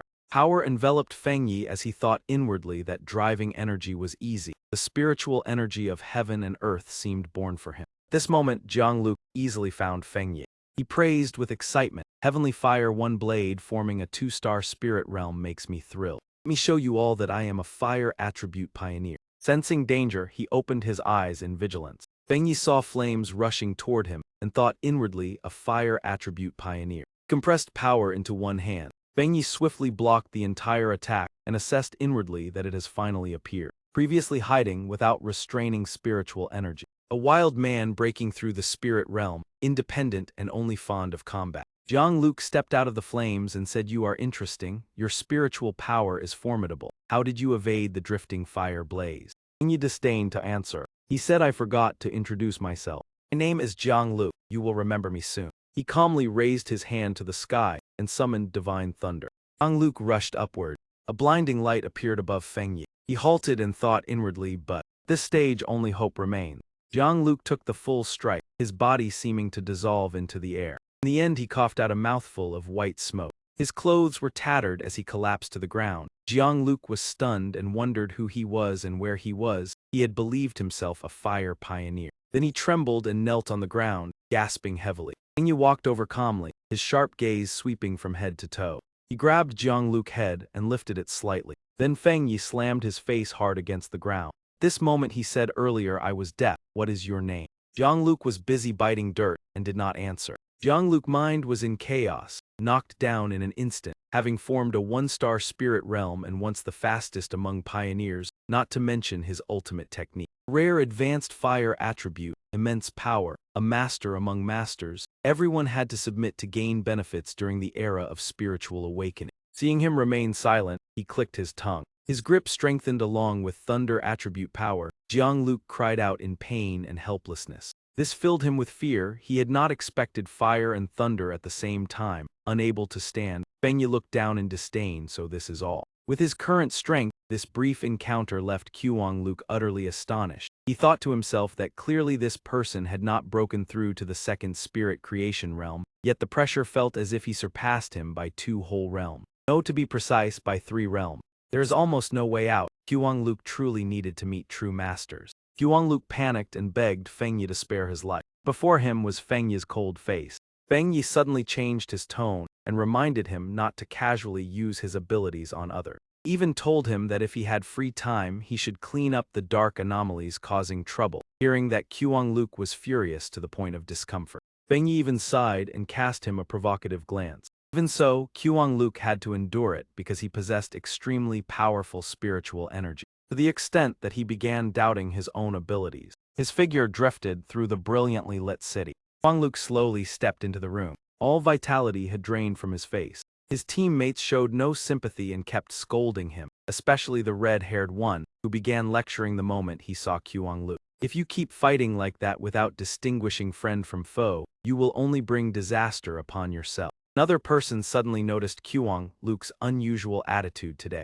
Watching him sit down in a chair, everyone guessed something had happened. The black-haired youth was not afraid and kept rambling on. The black-haired one guessed that today Luke had challenged the heavenly fire one blade. He shamefully recounted being defeated in an instant. The black-haired youth hurriedly asked for more details about what had happened. Luke's eyes reddened with tears as he said, "I was defeated in the blink of an eye." He had indeed been struck by Fang Yi. Now he felt nothing but regret, while the red-haired one grew curious about the identity of the person who defeated Luke. He turned pale as he said, "The fire-flying flame technique I was most proud of was shattered by his thunder in an instant." The black-haired one frowned and asked, "Could you have chosen the wrong opponent, unless he came from a high-level war zone?" The red-haired one speculated that with such ability, Fang Yi was certainly not an ordinary vanguard. This question made Luke explode. "How could I be mistaken? It was definitely him. You did not go through it, so you do not understand. He was like a monster. The power of lightning and storm felt as if all heavenly thunder gathered in my hands. Just a little more and I would have exploded." That assertion made the other two turn pale. Their intuition told them it was truly him. He created a high-tier fire and lightning attribute river scene. His lightning ability surpassed my flames many times over. He must have concealed his strength, at least third-star spirit creation realm. The two were bewildered, predicting that this person would become the nightmare of all in Tian Tiu, Immortal City. All three could not stop marveling at that strength and effort. Luke suddenly thought, should he secretly learn from him? At the same time, Fang Yi cultivated alone in his room. Strangely, the feeling of imminent breakthrough earlier had vanished. "It is not due to myself." He frowned and guessed the cause lay outside. Fang Yi seriously walked around the house, assessing the spiritual energy. He recalled the earlier words. The Flow Force Association would compile the collected spiritual energy fluctuation phenomena. The data would be strictly recorded and managed to prevent incidents, showing that with its current reserves Zia country could endure the first year of spiritual energy recovery. Looking at the thunder-filled sky, Fang Yi secretly rejoiced. The recovery of spiritual energy would arrive earlier in the city. He intended to call Jia Lan to check the military situation, but could not reach her. Fang Yi guessed that the other side had been forced to cut communication. At that moment, Su Qingying suddenly called. When Fang Yi answered, he heard only fragmented sounds. He asked if many anomalies had appeared. The other side only said there was a major problem. Fang Yi asked further but received no reply. A bat suddenly lunged in, causing the window glass to crack. He cast a vigilant glance in that direction. In a short time, that monster shattered the obstruction. It charged in ferociously. Fang Yi showed no fear and judged that it overestimated itself. Lightning flickered at his fingertip. Fang Yi bent his legs and leaped up, using his power to pierce through the monster's body. After finishing, he saw Lin Yi rush in panic to report that mutated bats had appeared. Seeing the door destroyed, she asked what had happened. Lin Yi sensed the recent rampage of monsters. Fang Yi agreed. If it remained within limits, it was still under control. Worst case was a massive upheaval here like in the news. Anomalies usually hid in the shadows, not rampaging through bustling streets, let alone invading a vanguard's home. Coming winter would be difficult. He told Lin Yi to contact the vanguards. Fang Yi stepped onto the table, entrusted Wei with the responsibility of protecting the house. Outside, thunder roared continuously. Someone reported in a grave tone that signals were being disrupted. Fang Yi did not know the location. "If a disaster occurs, we must respond on our own," someone said in shock, rather believing it was a device malfunction. Su Qingying also hoped it was merely needless panic. He seriously asked about the patrol status of the team. Suddenly a howl pierced straight into everyone's ear. Su Qingying hurriedly checked the device and discovered a cluster of anomalies. Due to the natural disaster, the government urgently notified citizens to remain indoors. No one could hide their panic. Two people sped along the road but sensed something unusual. The red-haired one anxiously handed decision, making authority to Luke. As he pondered, a mutated bat lunged at him. Luke unleashed his ability to destroy it. While eliminating it, he noticed its unusual ferocity. Sparks dissipated but the bat revived. Luke realized it possessed regenerative ability and hurriedly decided to return home. A few hours earlier at the association, there had been a proposal to invite senior staff member Nin He and Feng Yi for close exchange. Suddenly, the connected screen displayed an abnormal wave. A blood-soaked person urgently reported that a rank anomaly was about to strike the city center. Su Qingying quickly ordered a team to investigate. That person added that the approaching anomaly was S rank. On the screen, a gigantic bat could be seen charging in. He was immediately taken down. At this moment, not a single person could be seen in the military zone. Hundreds of mutated bats shattered the glass and flew outside. The person hurried forward and took action to subdue them. Lan cast an icy cold gaze forward. In an instant, waves of mutated creatures were swept down. It was Lan's unique spiritual power, capable of transforming into any form and doubling its strength. She had long realized that the seemingly endless mutants were deliberately blocking her path, and reinforcements had already arrived in time. Faced with such overwhelming strength, he could not help but admire it. The blonde-haired young man seriously requested the next instruction. Lan frowned and reported that the signal had been disrupted by the anomaly. The anti-interference system had failed, and other military districts were likely in the same situation. Looking at the dense swarm of monsters in the sky, she solemnly declared that the current mission was to hold this place at all costs and absolutely not allow them to flood into the restricted zone. The rest of you follow me to break through the encirclement and rendezvous with other districts. Lan shuddered as she realized that the anomaly's ultimate target was the city. Meanwhile, the citizens remained completely unaware that danger was drawing near. Rain poured down, yet the female blogger still searched for a raincoat to continue filming. She excitedly talked about her previous achievements, while the young man beside her trembled uneasily. The female blogger quickly sensed that something in the atmosphere was off. She screamed when she saw her friend attacked by a mutated bat. In panic, she ran while crying for help. Before she could escape, a mutated bat seized her. As if winning the lottery, she was rescued at the last second. After taking down the bat, a figure slowly descended to the ground. Su Qingying reached out to help her up and said, "My teammate will escort you home." While giving instructions around her, someone hurriedly reported that C-rank exotic beasts were increasing and showing signs of evolution. Su Qingying immediately ordered the civilians to be taken to safety. "Then regroup with me." At this moment, Fang Yi moved alone among the high-rise buildings. He swiftly landed on the rooftop of a skyscraper. Observing the bats ahead, he realized they had evolved close to Ghost Talisman 3rd stage. Decisively created flames and swept them across the sky, yet that bat still managed to evade. That abnormality left Fang Yi astonished. Bat swarm reproduced and evolved continuously, seeming to be eradicated yet constantly recovering, often gathering in crowded places, making them extremely difficult to eliminate completely. They appeared simultaneously across multiple areas as if intending to create a widespread disaster, so finding members of Ling Association took time. He could only deal with it step by step. Fang Yi deployed the boundless Dark Realm, intending to turn the bats into nourishment for Ling He. Even so, he worried about Lin Yi and the others, because in this situation surviving unscathed was truly not easy.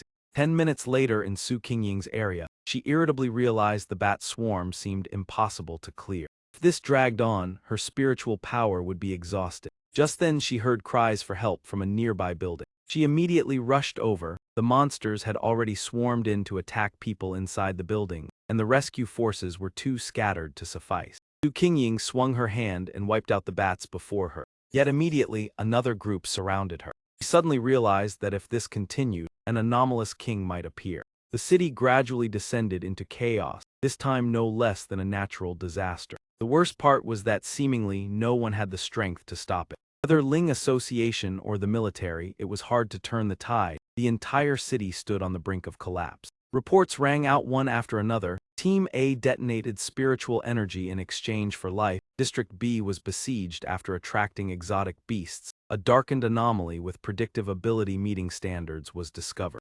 Subordinate reported heavy losses. The number of bats was too great, and their replenishment speed far exceeded current defensive capacity. The chairman declared activation of Emergency Plan S, but forces from other areas, even when dispatched, could not arrive in time. The person beside him hesitantly said the city was covered by a layer of black bone. Reinforcements could not enter. This place had been isolated. He resolutely stated that this was a moment of life and death. As pioneers, they were willing to advance and retreat with the city. If the anomaly wished to destroy, it must step over us. And at the same time, ordered the code sent to headquarters and preparation of a destruction plan if the natural disaster could not be contained. Meanwhile, Su Qingying wrapped herself within an energy sphere. Felt uneasy as her spiritual power was nearly depleted. Hein poured out his last bit of strength to release energy. Rays of light flashed and tore across space. Ferocious exotic beast charged straight at her. Su Qingying cried out, could this be third-level spirit creation realm? She gritted her teeth as her spiritual power was almost exhausted. She was heavily injured, blood spilling from the corner of her mouth. Struck away by the bat monster, her body fell freely downward. In her dazed state, she could only leave it to fate. She still forced out her demonic attribute and told herself that even at a price she must resist, when suddenly, a massive flame surged up from below. He fell into a sea of fire and exclaimed in shock, "This is."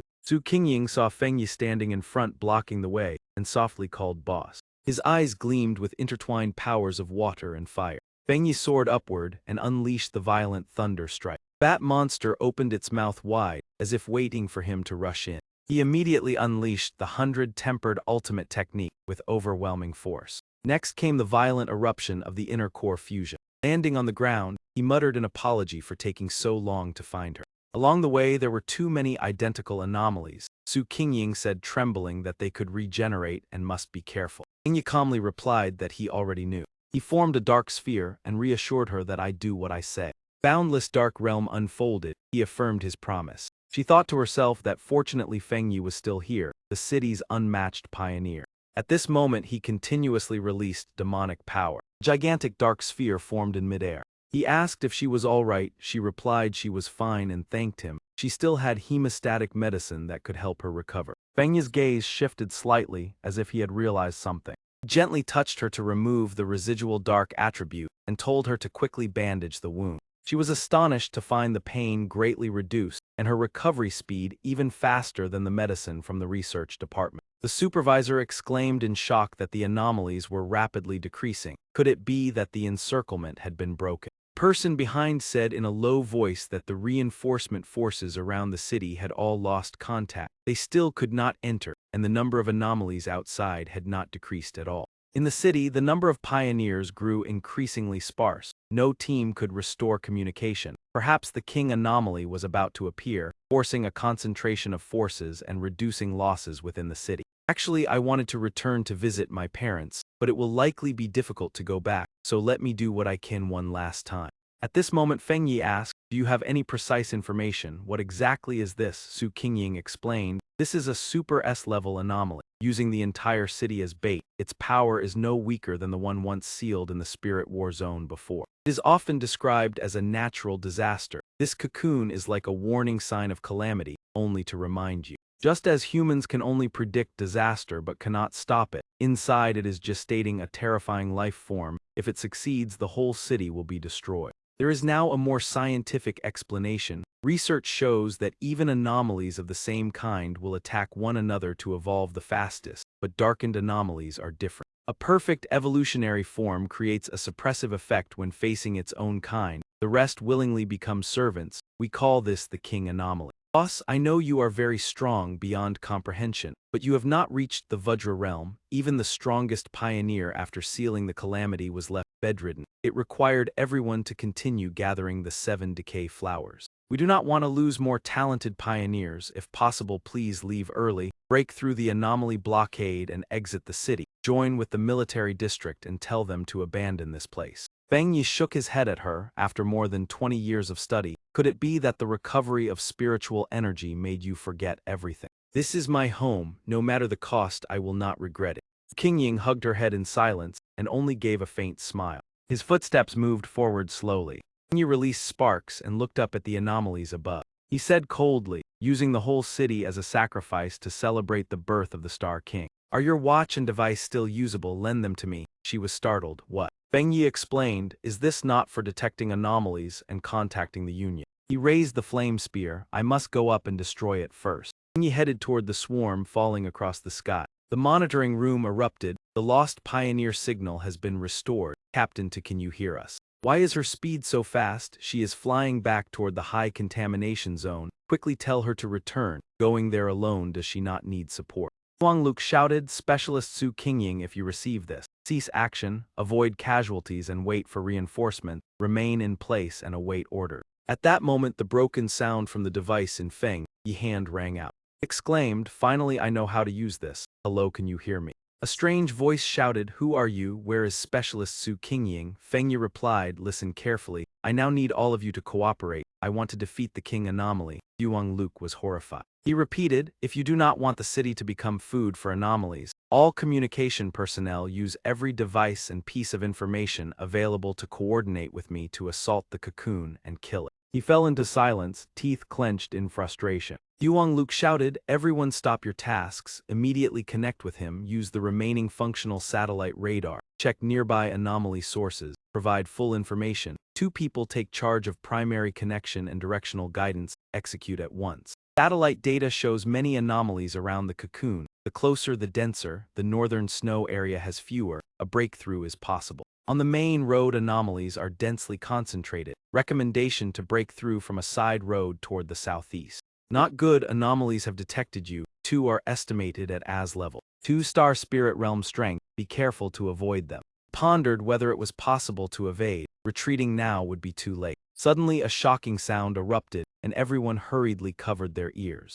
Fang Yi continued weaving through danger without pause. His eyes burned with madness. What then? Yuang Luke shouted, "The anomaly source has vanished. 1/killed an S-level dark attribute anomaly. Could he be?" The entire room cheered. "It is the tyrant, we are saved. A great hidden master within the city. Who would have thought there was still such a fierce pioneer?" Fang Yi's gaze evaluated the object before him. He thought slowly. After strengthening the subduing demonic robe, the flames restrain anomalies and reduce their regeneration speed. If earlier I had successfully advanced and increased strength slightly, 1/ could suppress the reconstruction ability of those anomalies. Now I can only rely on speed and high-frequency attacks to resolve this. Their endless waves are truly troublesome. Something strange appeared at the center of the monster swarm. The low-level fallen stopped their movements upon hearing the sound. They returned to their original position and ceased counterattacking. Everyone was confused. The fallen have stopped attacking. Chairman felt uneasy. There is only one possibility. They have been summoned by the king anomaly. Could it be the king wants to accelerate its descent? If the fallen outside the city are called back, there may still be a chance. At that moment, on Jia Lan's side, she continued attacking relentlessly. Jia Lan asked, "How long until we enter the city?" The captain replied, "The device estimates at fastest half an hour." He hesitated. "Half an hour. If the king anomaly successfully blooms, the city will vanish. How can we stop it?" He answered helplessly, "The number of fallen is 10 times the initial estimate. Even relying on large-scale heavy weapons cannot eradicate them completely." Jia Lan grew irritated. If this continues, the surrounding cities will become a black sea. Manpower is still insufficient to break through the encirclement. The captain nodded. "Not enough. Some pioneers are still standing by. Do they think the fire will not reach them?" Suddenly she sensed something was wrong. Jia Lan said, "Look, the fallen are gathering toward the king anomaly." He pondered. That blazing light, could it be him? Fang Yi stood at the side looking at Jia Lan in a daze and called, "Jia Lan." With firm expectation she responded, "It is nothing." Jia Lan ordered to intensify firepower. "Do not worry about reserves. We must enter the city. The spirit war zone must not be abandoned." At that moment, Fang Yi charged upward amid the flames. Jia Lan's face stiffened in disbelief. Su Qingying was startled. This sea of fire. Lin Yi looked through the window excitedly. "It is cousin. It is his blade technique." The mutated fallen with crimson eyes grew even more frenzied. He surged forward with force. "Are you all here to block me?" Fang Yi threw a punch, just as I wished. The sky above the city was enveloped by the fallen swarm and his blazing light. A terrifying spark pierced through the massive defense. Within Fang Yi, the flame spirit burned steadfastly. He attacked while sensing in his heart that he was about to break through. Amid thinning spiritual power, the feeling of impending breakthrough grew clearer. Fang Yi smiled faintly and charged upward madly, accelerating. His other hand formed a sphere of darkness. The massive sphere seemed to swallow the sky, the boundless dark realm. Fang Yi was unafraid and summoned Spirit Flower. Immediately after the command, crimson watery marks appeared. A gigantic flower emerged. Fang Yi willed it, "Drain them all to help me break through."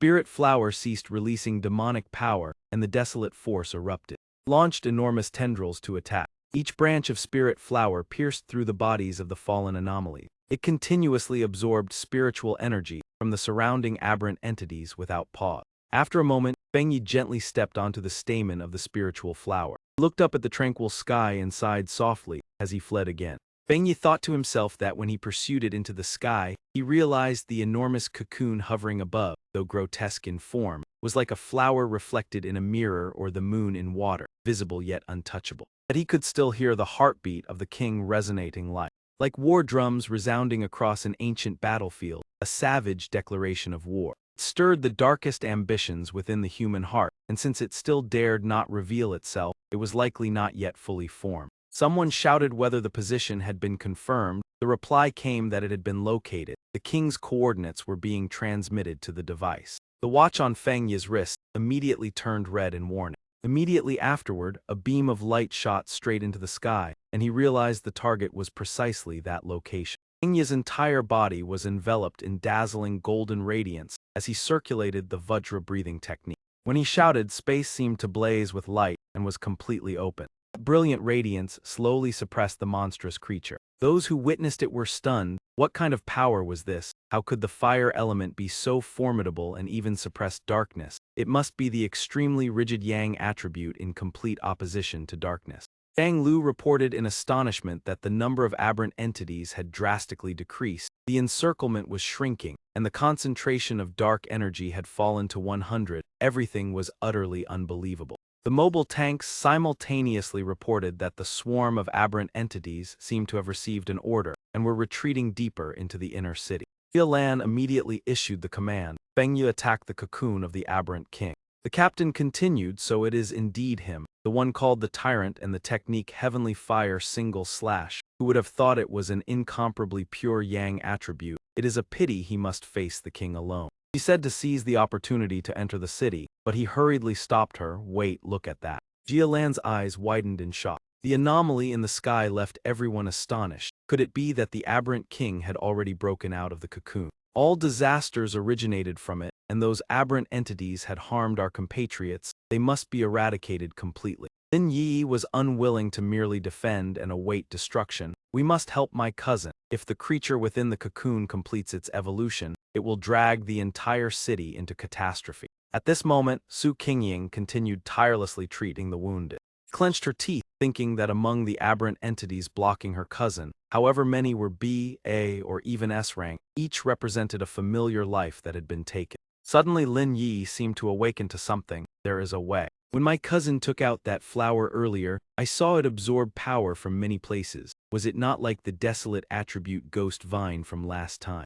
Turns out he also possesses desolation energy. Then let us channel all our spiritual power into the net formed by those plants, so it can absorb our strength. Everyone immediately followed her suggestion and responded in unison with agreement. In that instant, the president was startled by the sight before him. He realized that the immortal practitioners were gathering spiritual power, but not to attack directly, as their strength was insufficient to reach the aberrant entity above. He understood that they were transferring their spiritual power to the plant summoned by Fang Yi. The president also released his power, resolving to contribute his assistance. Others were swept up by that momentum and joined in unison. Energy from all directions simultaneously converged toward a single target. Su Qingying, while treating the wounded, was momentarily stunned by the sight. She realized that this was the collective strength of all the immortal practitioners in the city. Su Qingying also released the energy hidden deep within her body to merge into the flow. In her heart she silently called out, "Aberrant King, behold, this is the will of humanity's resistance." The aberrant creature sank deeper into its most savage state. Fang Yi launched a light strike that scattered the swarm of aberrant entities. He wiped his wound and heard the watch's alarm. All aberrant entities outside the city were madly converging toward him. 200,000 B-rank aberrant entities equivalent to 3-star Ghost Forge, 100,000 a rank reaching 1-star Spirit Creation, and even S-rank entities behind them. Fang Yi calmly said that no matter how many were summoned, it was futile, all would be eradicated. The aberrant king had not fully evolved, yet hastily broke out of the cocoon, perhaps fearing he would strike first. At that moment, a grotesque hand emerged from within the cocoon. His expression became solemn, his spirit tense. At last it has come. Then it completely broke free from the cocoon and officially revealed itself as the aberrant king. It roared violently, baring its sharp fangs. Its form resembled that of a low-rank aberrant entity, but far larger and more terrifying. The warriors below cried out in panic as if an earthquake had struck. Could the mere emergence of the king be enough to annihilate them? Yahello was now extremely tense, her gaze fixed upon Fang Yi. Elsewhere, Su Qingying also held her breath awaiting the outcome. Lin Yi clenched her teeth, placing all her faith in a single word: success. Fang Yi loudly declared that you are the king of darkness and the mastermind behind this catastrophe. I grew up here and cherish this land and its peaceful life. The aberrant king, in its frenzied state, opened its mouth and stared at him. Fang Yi's face was filled with concentration, his gaze firm and unwavering. Two torrents of power clashed violently. He said coldly, "It ends here." The colossal shockwave caused the sky to seem submerged in a sea of crimson flame. The aberrant king spoke in a chilling voice, merely a trifling one-star spirit creation. It roared across the heavens, "And you dare challenge me?" Fang Yi's body swayed slightly, an ominous premonition rising within him. The aberrant king began absorbing all the dark energy around him. As he resisted, he thought that the king was far different from ordinary aberrant entities. Even after enduring his full force, it had not fallen. Despite being scorched by yang power, it could still swallow him within. The fluid inside possessed strong corrosive properties, and the concentration of darkness was even more terrifying. Any other pioneer would have vanished without a trace. Strangely, such an evolutionary level was usually seen only in high-level spiritual energy. Could it be unafraid of being attacked from within? The most dangerous place lay within its own body. He unleashed a technique and thought silently, "Let me test it first." Fang Yi stood upon the water, holding a blazing sphere of fire in his hand. Calculated that although the energy was weakened by the viscous fluid, it would still be enough to inflict damage. Summon it, as long as it proves effective, everything will be resolved. A pure spiritual flower. His eyes turned icy as he realized that the king's technique had drawn even the spiritual flower outside into it. Fortunately, it had already absorbed the dark attribute and the spiritual power transmitted by everyone. He spoke mockingly, "What is wrong? Do you not like its dark attribute?" Fang Yi pondered that the desolation's spiritual flower unexpectedly repelled the king's darkness. Originally, he had intended to destroy it from within. With that thought, he immediately thrust his hand through the monster's body. All those below looked up in terror at the sight. Number 81 asked in confusion, "What is happening?" She could only shake her head and say she did not know what her cousin was doing. Some people began to be guided to withdraw. Everyone moved in perfect order without pushing. "We will do our utmost to ensure the safety of all." Su Qingying pondered deeply. At this moment, Feng Yi was battling within the body of the aberrant king. On the ground, transport vehicles sped away in succession, trailing thick plumes of smoke. Jia Lan ordered that the fallen and the aberrants had not yet launched their assault on the city. The evacuation must be completed swiftly to minimize casualties, and the subordinates responded in unison. His Talib looked up at the sky and urged them to hurry, "Otherwise we will not be able to hold out." The sky at that moment was utterly chaotic, shrouded in darkness by countless fallen. The aberrant king writhed, emitting ominous and unfathomable sounds. Feng Yi's eyes burned crimson, filled with unwavering determination. He raised his hand to shield his body from the splattering mucus. Feng Yi held his breath, sensing himself gradually being submerged in the surging current. He glanced down at his shoulder and saw the wound being slowly corroded. His gaze grew heavy, yet he forced himself to keep his eyelids from closing. Inside the body of the aberrant king emanated a chilling and mysterious aura. Suddenly, a sound tearing through the air rang out, jolting him awake. Immediately afterward, Feng Yi realized he was standing in the midst of a desolate city. He wondered in astonishment where this was. At the same time, he sensed something approaching from behind. A gigantic hand swung its fist toward him. Feng Yi tried to summon the power within his palm, but there was no response. He was bewildered as his spiritual power seemed to have vanished. Just as the aberrant king's fist was about to strike Feng Yi, he immediately leaped onto a rock to evade the blow. He breathed a sigh of relief for having dodged it, and realized his physical abilities remained the same as after his cultivation. This proved that it was an illusion created by the aberrant king to make him believe he had returned to his previous life. He wanted him to believe that he had never awakened and had never become a pioneer. At that very moment, the aberrant king launched another ferocious attack toward Feng Yi. He deduced that it lacked the strength to seize all of his abilities. Its power was not superior to his. His strength remained intact. The crucial task now was to find a way to break through the barrier before him. Within this illusion, he had to find the point of breakthrough, and that was the flaw the aberrant king had inadvertently exposed. The monster spoke in mockery. "Once you step in here, you cannot escape. Open your eyes and see." Feng Yi suddenly smiled faintly, an idea flashing through his mind. The aberrant king began to transform, half of its face becoming identical to his. It opened its gigantic mouth and declared that everything had ended. "This was the fate that belonged to you. Accept your destiny. Even with a little power, what can you achieve? Humanity in the end is merely nourishment for my evolution." At that very moment, Feng Yi lowered his head and let out a soft laugh. His voice rang out with ridicule. "Is that so? It seems May only revolves around those same old tricks." The small hand gradually became clear. Feng Yi spoke coldly. "Perhaps you still do not truly understand. As for me, it was precisely because I wanted to protect my family and the people around me that I had the chance to live once more.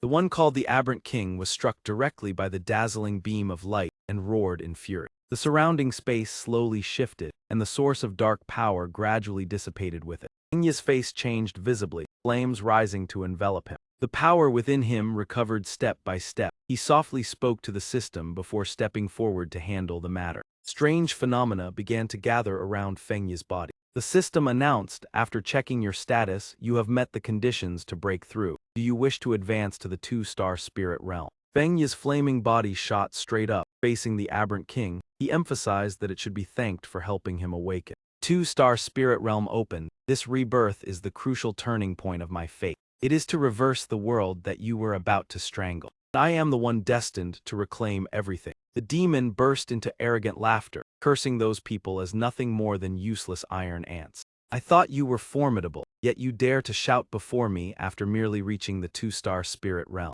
Saying that, it hurled a surge of gloomy energy toward Fang Yi. Demon threatened humanity, you cannot escape from here. Obediently turn into nourishment for me. After a resounding laugh, it suddenly froze upon seeing the faint smile at the corner of his lips.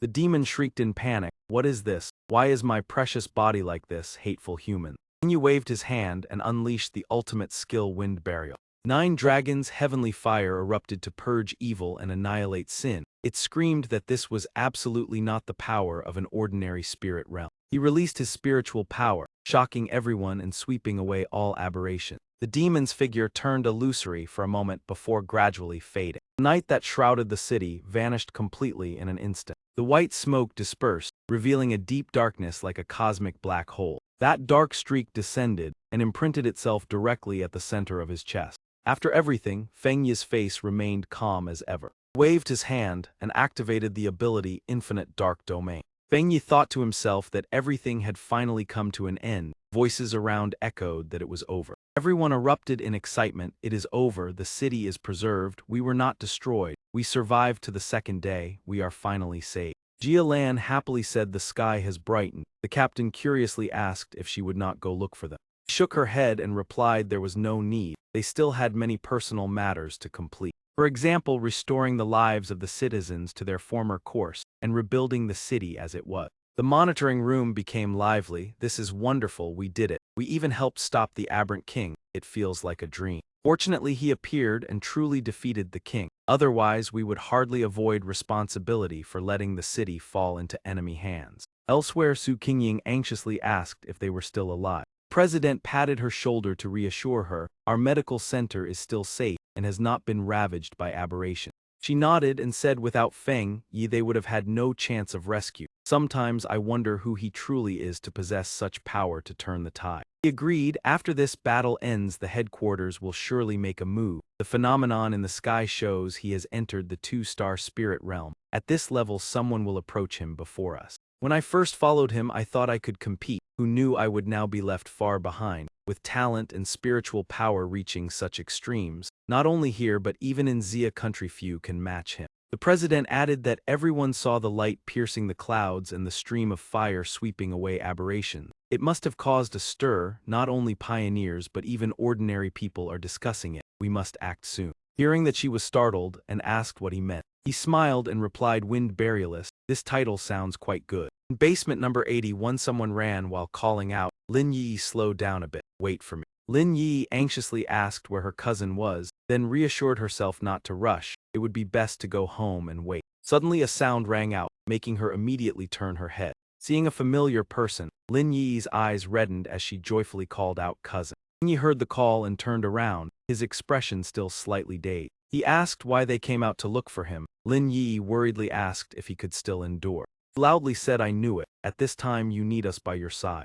Lin Yi supported Fang Yi, hearing him say he was fine and praise her for doing well. He thought to himself the Aberrant King was indeed extraordinary. It had been a long time since he suffered such depletion. The final strike combined with the seal nearly drained all spiritual power after I broke through to the 2-star spirit realm. Yet now it makes 2 children worry about me. That moment Lin Yi noticed something different about Fang Yi. She asked in shock if her cousin had broken through again, advancing so quickly in the 2-star spirit realm. Just how far does your talent reach? Big brother grew stronger again. Information spread at a terrifying speed. The man who saved the entire city, a super pioneer, the mysterious master wind burialist. One move overwhelming the aberrant king. Just what realm has he reached? It is hard to believe. At that time I thought we were finished. Both the Spirit Association and the military were helpless. Yet he alone turned everything around. Is there some force behind him? It feels like the secret trump card of Great Zia. Tuck stared at the screen excitedly and said I was not wrong. It is him, the one who surpassed me and defeated the aberrant king who once threw the city into chaos. Huang Luke thought that losing to such a master was also a kind of fortune. Someone asked where young Master Kuang intended to go. He replied that he wanted to find him and take him as a master. The other hesitated and said there would probably be many people with the same intention. Great Zia City to City returned once again to its former peaceful scene. In a meeting, a voice sounded asking what everyone was watching. First, I hope to see the army and the Spirit Association make things difficult for each other. Now it is truly unsatisfying. Someone suggested bringing a gun to meet him. Another opposed, how could that be? He is a heaven-chosen prodigy, a savior, how could a gun be worthy? She placed her hand on Fang Yi's image and emphasized the name Wind Burialist. Then the mechanical arm extended and tore the photo apart. The woman calmly said there is no need to rush. Whoever blocks the path regardless of realm will pay the price.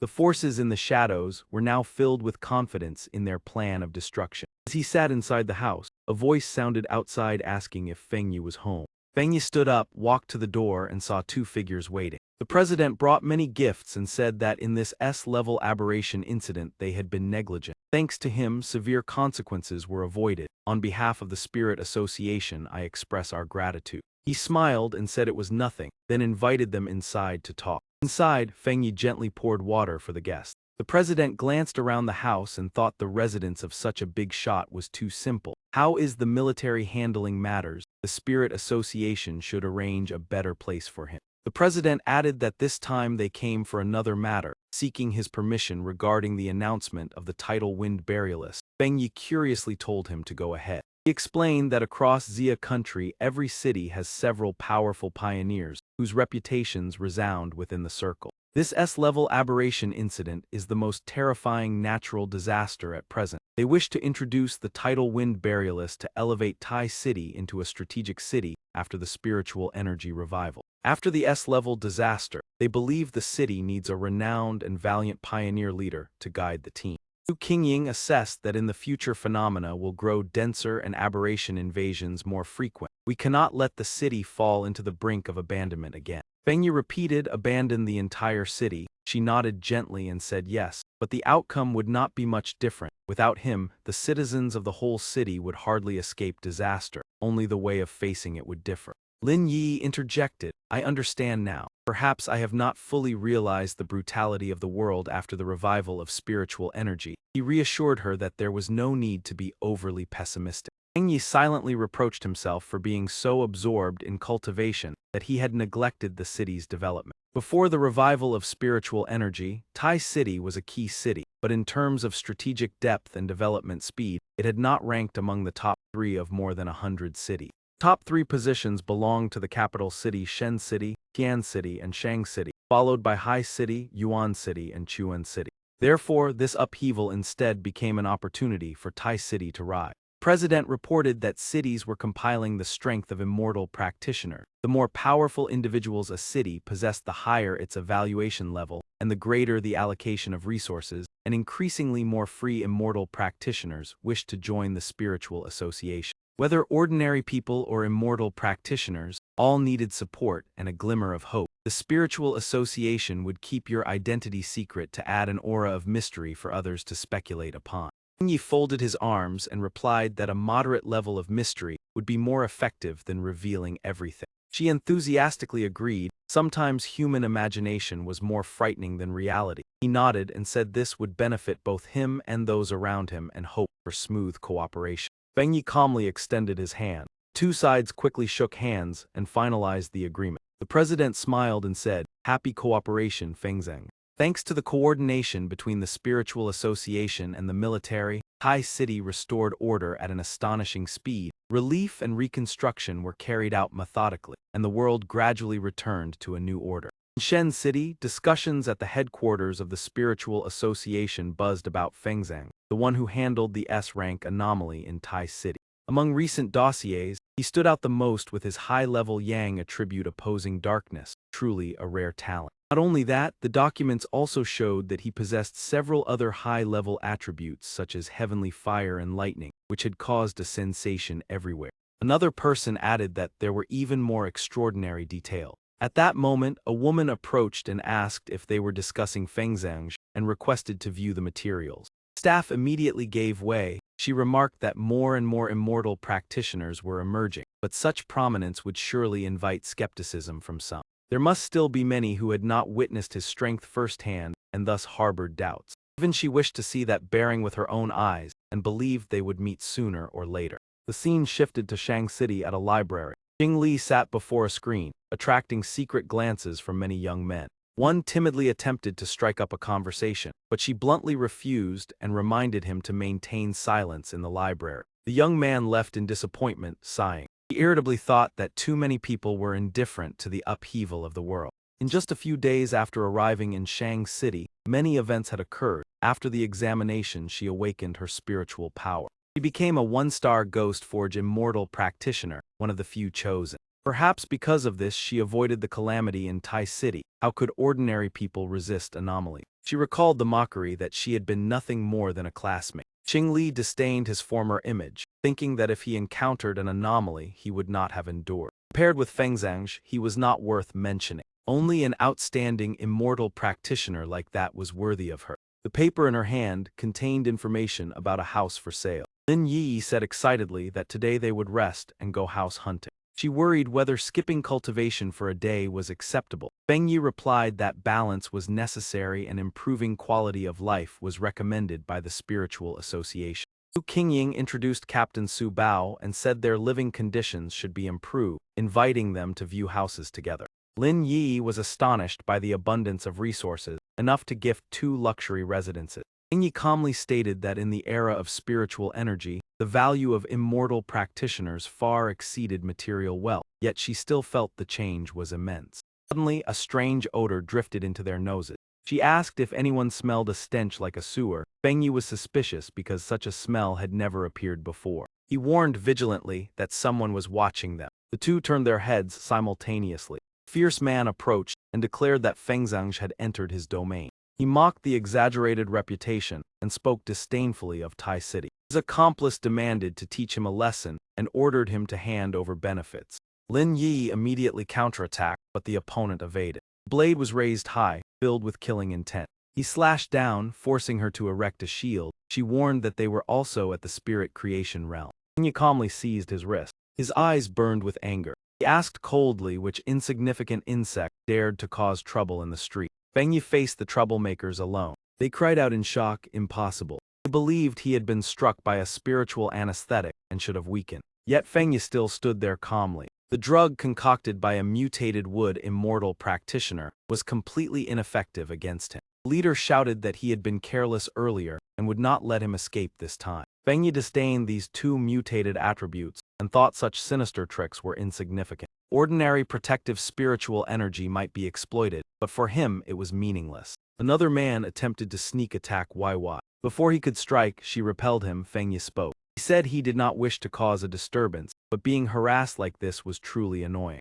He removed his glasses with a look of disdain. Flames erupted around him. He told Lin Yi to step back. Spiritual power radiated outward, causing space itself to tremble. After the explosion, only screams of agony remained. They cried out in panic for mercy before the terrifying flames. Su Qingying rushed over and shouted to spare their lives. She stated that they were targets under the association's surveillance. Fang Yi asked how they would be handled. He replied that the association had registered and managed immortal practitioners, and these individuals would be dealt with severely. Fang Yi warned that if they offended again, it would not be so easy. She said they should consider themselves fortunate. He reminded them that the association had not intervened before, but now things were different and they should understand the consequences. Inwardly she cursed those fools for daring to provoke someone recognized by the association. Lin Yi asked what punishment they would receive. Su Qingying replied that with such prior offenses, Even spirit creation practitioners would face life imprisonment and lifelong supervision. Fang Yi acknowledged that this method of handling matters made thorough use of available resources.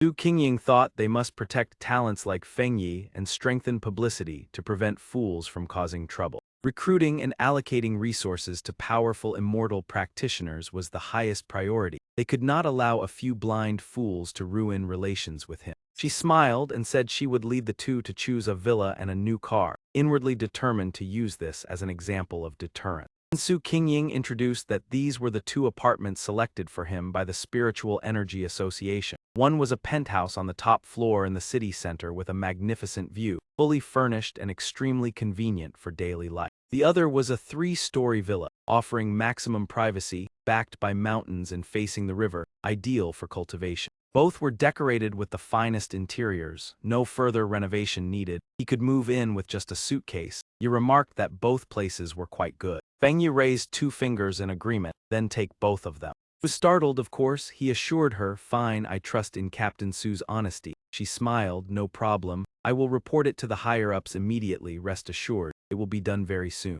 What about cars? The Spiritual Energy Association cooperates with the local 4G dealership here. You can choose whichever one you want. Outside at that moment, someone was whispering, "Look at that girl, her skin is so fair, she is truly beautiful." That young man was far from ordinary, dressed plainly, but his bearing was hard to conceal. One glance was enough to tell, unclear which family he belonged to. Probably here to buy a car for his girlfriend. At that moment a girl walked past, adjusting her glasses to get a clearer look. She thought, is that not Queen Lee's ex-boyfriend, the one the principal personally received in the military? Out shopping and running, right into my roommate's ex-boyfriend. Moreover, he is even buying a car for another girl. At that very moment, the phone on the other side rested on Kind Lie's desk. Message read, "Queenie, do you know who I just ran into? It was your ex-boyfriend. He came to the high-end 4S store only VIPs can enter, buying a car for a beautiful girl with outstanding temperament." She typed back indifferently, "So what?" Kind Lie wondered, buying a car, where did he get the money? It seems he got lucky this time. Found someone to keep him, did he not?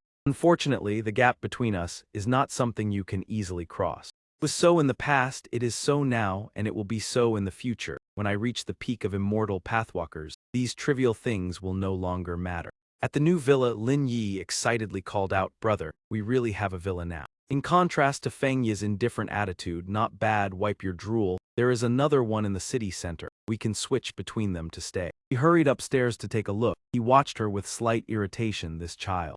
Only now does she look like a real child, no longer pretending to be mature. In the previous life I never met her. She was probably an immortal pathwalker trusted by everyone. But this time I will not let her bear responsibility again. Suddenly his phone showed an incoming call. "Jialan, why is she looking for me?" He answered, "Hello, what do you need?" She began, "Congratulations on your promotion, Captain Fang. I heard the Spiritual Energy Association gifted you 2 properties. Their style is still the same as before." Feng Yi sat cross-legged and replied calmly, "Actually, this habit is quite good, it can be kept." Jialan said, "You do not need to explain. I know a powerful immortal pathwalker like you does not care about money. But for now, to improve living conditions, this is the best arrangement. Soon the spiritual fruits from the recent spiritual energy resurgence will be completed. I will send you a portion to try." In her heart, the gap between ordinary people and immortal pathwalkers lay in vision, and top-tier immortal pathwalkers like Feng Yi were vastly different from the ordinary.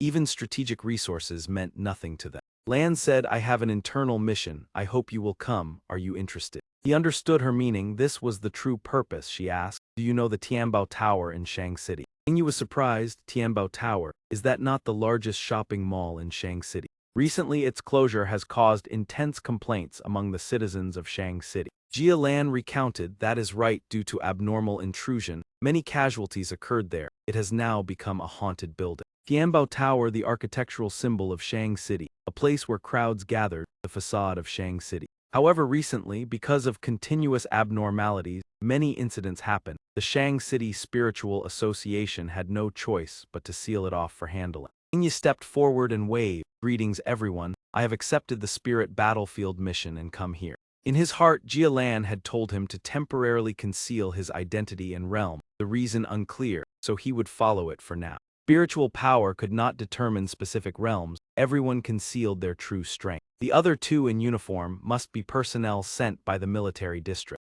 One responded, so it is you, a pleasure. Another said hello, he secretly assessed them. These two are similar to Su Qingying, likely from the Shang City Spiritual Association.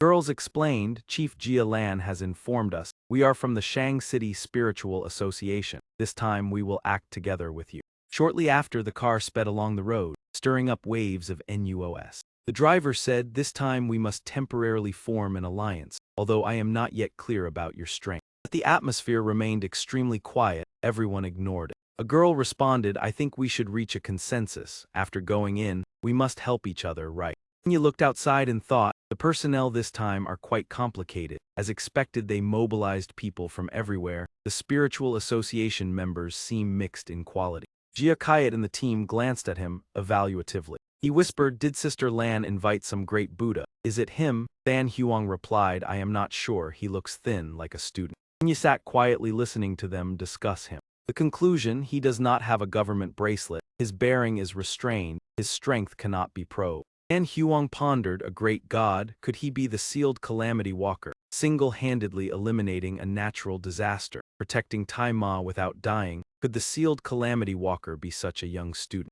Possessing 3 rare attributes, eliminating a natural disaster with 1-star spirit creation realm strength, sealing the king of abnormalities and breaking through his realm on the spot, it truly arouses interest. At the Spirit Battlefield Military District Office, Jia Lan spoke, Spirit Battlefield, the other end panicked. Tianbao Tower has fallen, those who entered lost contact. The abnormalities in the sky have reached 12-0, 53 confirmed casualties, urgent. She pondered, the development trend is too fast. Jia Lan ordered, rest assured, we will not take this lightly, those sent will be safe, I guarantee it. Mission has been assigned, do not ask further, that is the rule of the Spirit Battlefield. Tianbao Tower was undergoing violent turmoil. The group had just arrived and stepped out of the car. Fang Yi analyzed, the situation is severe. The man inside is no weaker than the previous one. Fan Huang reminded, look, what is that on the door? If I am not mistaken, it is bloodstains. Inside Tianbao Tower it was quite cramped, the tallest building in Shang City with 40 floors, more than 20 people had been evacuated. But before the ceiling, many people did not cooperate and remained inside. Rescue teams had gone in but did not return. Ngai Ha understood, the casualty figure of 50 was only an estimate. No one knew what was happening inside. Fang Yi probed, is anyone still in contact? Someone replied, probably not. Since the abnormality occurred, no one has sent any message. I assisted with external operations on the second day after the sealing. Someone recounted, that day the whole building was like a house of death, brand new yet now like it had been abandoned for years. Through the windows no human figures could be seen, thick fog everywhere. When attempting to break through the window, abnormal fragments were seen falling. After that, the abnormal aura grew heavier by the day. In less than a week it became this oppressive. He was curious, unable to contact those inside. Were the casualty numbers based on corpses or fallen fragments? The Shang City Spiritual Association worked carelessly. The other person remained silent, yet they were also helpless. Fang Yi thought the Shang City Spiritual Association is lax in information, but there is no other way. The casualties are likely not few. For ordinary people, abnormalities are like shrinking space attacks. Lambs can run but cannot escape. Requested, do not delay further, enter the building immediately. Some abnormalities evolve based on the number of living people. The more casualties there are, the more dangerous it becomes. Jia Kayat grabbed his shoulder to stop him. Wait, although the military said to follow the command, you must arrange the strategy first. Fang Yi turned coldly, what strategy is there to arrange? The situation is unclear, we go in and see first. Ngai Ha explained, you have not joined the government. The people here are experienced in handling abnormalities. You are the commander. At least you must know each person's abilities. Without government training, you lack experience. At that moment, Fan Huang shouted, enough. Time is urgent, stop arguing. He accepted the mission through Jia Lan's introduction. You know Chief Jia Lan's level. He reminded before starting the mission, internal conflict is the most taboo. If you do not want to go in, then do not go in. Jia Kayat stopped him, wait. Inside was chaos, in the center was a vehicle marked. Ngai Ha wondered, why is there not a single sound in here? At that moment a strand of dark aura slowly crept over. He seemed to notice, and immediately raised his head to look at the dark aura. A grotesque creature appeared, causing Jia Kayat to scream in terror. At the same time, Feng Yi's eyes blazed like burning flames. He unleashed a punch infused with fiery energy. In the blink of an eye, Fang Yi had pierced through space itself. His face was cold, radiating a frightening aura. The monster was instantly sliced into countless fragments. Flames from Fang Yi spread outward, scorching its body. Jiakayat could not believe his eyes. Manhwa was also stunned. Just like that, it was over. An Huang asked in alarm, where did he get that blade from? Immediately, Fang Yi bent down to pick up a fragment. He lifted it up, concluding that it was a creature fused between a bird and a gecko. With this level of mutation, it had surely killed many people. His face turned pale, his mouth filled with shock. Manhwa recognized the creature. It was usually ranked A+.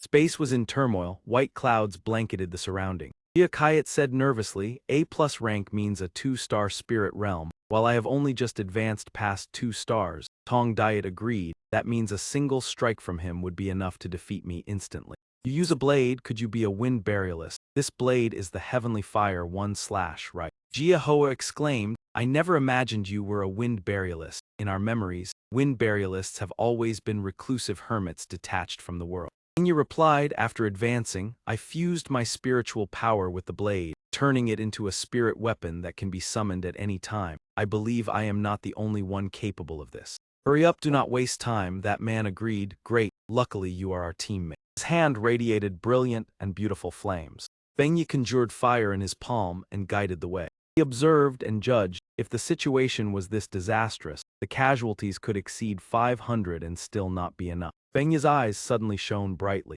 She commented, this area has also been swept clean. There is plenty of blood but no human traces left. The aberrations truly crave flesh and blood, but it cannot be this spotless. At that moment, chilling sounds echoed through the space. Tong Diet suddenly turned and shouted behind them. Fang Yi reacted instantly, turning to strike the monster. In the end, abnormal substances shot into the air.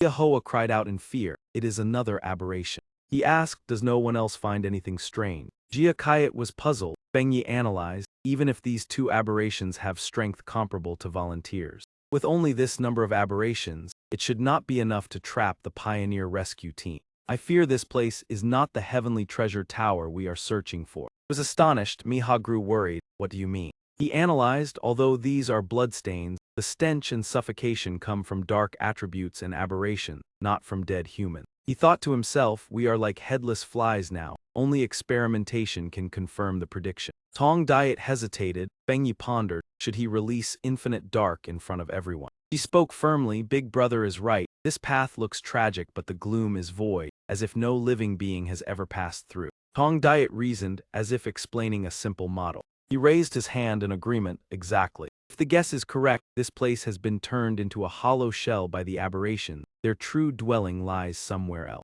Fang Yi swiftly summoned the infinite dark realm. Everyone was shocked. This is the darkness attribute. System detected a similar dark inner realm. He replied, yes. The status panel displayed a dark space created by attribute power, devouring the original space, similar to polar dark domain and infinite dark realm. To enter the true dark inner realm, one must find the door. His gaze was firm. I understand, to enter the real heavenly treasure tower, we must find the door and likewise the way out. They were affected by the dark attribute in their minds and emotions, producing great illusions. Many mistook windows for exits. This explains why those who escaped through windows in the end all died. She screamed. They were controlled by darkness and died within the inner realm. So now we have to find the door Big Brother mentioned. The status panel warned, the dark inner realm is attracting and recognizing its kind. A dark inner realm is appearing. Fang Yi shone with warning, it is here.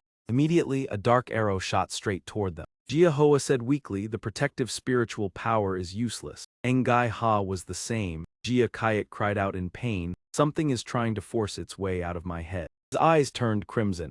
Fang Yi stood firm and formed a protective circle around everyone. He exclaimed, I am fine, realizing it is a darkness attack. They were astonished. The wind burialist, he is truly unharmed, you saved us. Jia Kayat remarked, even though the darkness has not directly attacked, we have already suffered severe negative effects. Tong Diet admired him. Without him, survival would have been difficult. That moment he gave a faint smile, found it. Fang Yi released an immense burst of light. His eyes were resolute, his face focused. And Fang Yi unleashed his power toward this spot. He faced the aberration's ability alone. He felt uneasy watching the scene. At that moment, Fang Yi suddenly fell silent. The group stood before a gate leading into a dark path. He quickly created fire to illuminate the way. Fang Yi stepped forward and reminded them, everyone stay close. They immediately followed him inside. Miha said with a pale face, I feel like I have smelled that scent before. After walking for a while, Fang Yi's footsteps stopped. Confusion was clearly written on everyone's faces. Fang Yi said this scent comes from the corpses and blood of its own kind. An aberrant monster appeared before their eyes. Savage screams rang out, it is mine, no, it is mine, come here.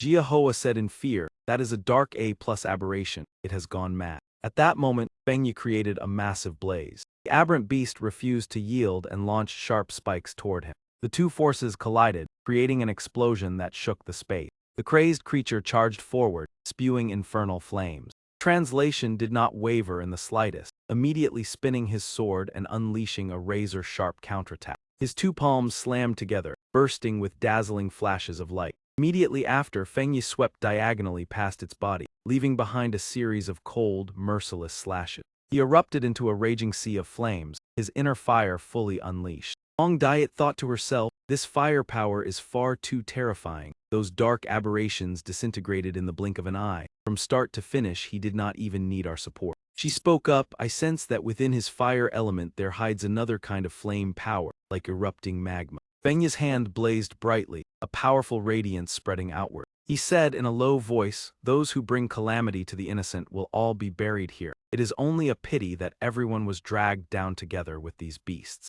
Yahello exclaimed, a single cremating blade truly lives up to the title Wind Burialist. His reputation is well deserved. Fang Yi turned and said, since you are already here, lend a hand, search for survivors and provide rescue, leave the rest to me.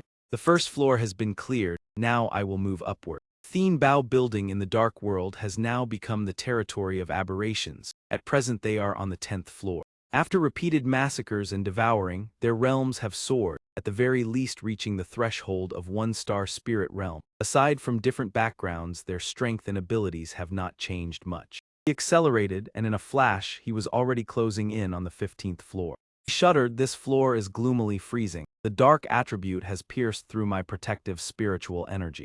Jiakayat suddenly halted, astonished by the scene before his eyes. He said, something on the corpses is still moving. It carries corrosive properties. Everyone be careful not to inhale those strands of hair. The murky atmosphere makes the scene even more horrifying.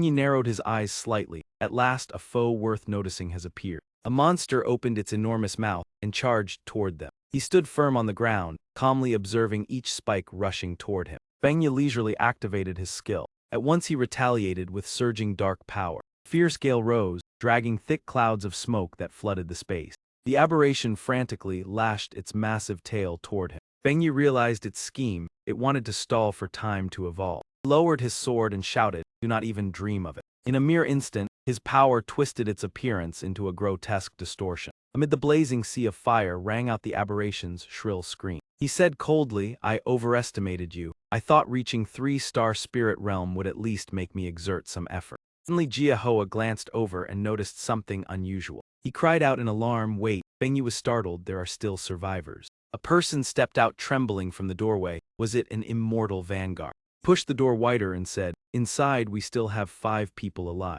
Fang Yi pondered, there is actually a sealed room here like a secret storage of a large store. Those people looked utterly panicked. He softened his voice to reassure them, it is all right, we are here to rescue you. Jiahoa stepped forward to introduce that we are from the Spirit Hero Market. The monsters outside have been eliminated. You are safe now, come out quickly. The other stammered, what did you say? Screamed in terror. In the blink of an eye, he took down all those dreadful monsters, all with a single blade. Outside Thien Bao, everyone sighed with emotion. Unlike before, this time there may still be hope. On every floor they could see the spiritual fire of the Wind Burialist. Though unable to establish contact, they had detected faint spiritual energy waves. The latest spiritual energy wave appeared on the 40th floor. Someone exclaimed in shock, what, 40 floors, they have not been inside for long. In just 9 minutes 56 seconds, the Wind Burialist had swept all the way to the peak of Thien Bao. This news would surely shake the immortal vanguard circle of the market, yet it was not over. An S-class aberration was detected on the highest floor. Fang Yi's gaze darkened, so you are the king of aberrations here. Before him stood the monster known as the Bone Bird King of Aberration. Fang Yi unleashed his power and charged straight at the bone bird. We have determined that although it is called a bone bird, the insects clinging to its body are also part of its true form. we must not be careless. Immediately after, he unleashed a relentless chain of attacks. His gaze was resolute to the point of coldness. The sword light lightly swept across its body. The bone bird seemed completely unharmed. Everyone was stunned, even the wind burialist cannot suppress it. Should we make a move, but what use would that be, who is strong enough to face it? Fang Yi clicked his tongue softly at the sight, his voice filled with disgust. The probing ends here. He immediately wielded power fused with divine thunder. Bone Bird refused to be outdone, casting spells in response, a piercing sound echoing loudly. Fang Yi shouted irritably, "Shut up, too noisy." Colossal beam of light from him swept across the space. Fang Yi sneered, "Can you still counterattack? If you were so easily defeated, you would not be worthy of being the king of aberration. Even if you turned all of Thien Bao into a reservoir of energy, it would not compare to a descending natural calamity. So try tasting the feeling of helplessly waiting." Miha exclaimed, "I take back what I just said. This is clearly a one-sided crushing." Yahello continued, "Terrifying indeed. He is playing with the king of aberrations. If only this person belonged to us." Tong Diet chimed in, "Every slash of his blade is calculated with precision, from left to right, from outside to inside, perfectly balanced. From beginning to end, he never once touched the skull of the bone bird. Not only lacked the strength to threaten him but could not even resist. The gap in power was simply too vast. He had surpassed even the king of aberration. Facing him, the king of aberrations still emitted shrill sound. He shot at a cold glance, still struggling. "I am not joking." After that, dense heavenly lightning blanketed the sky.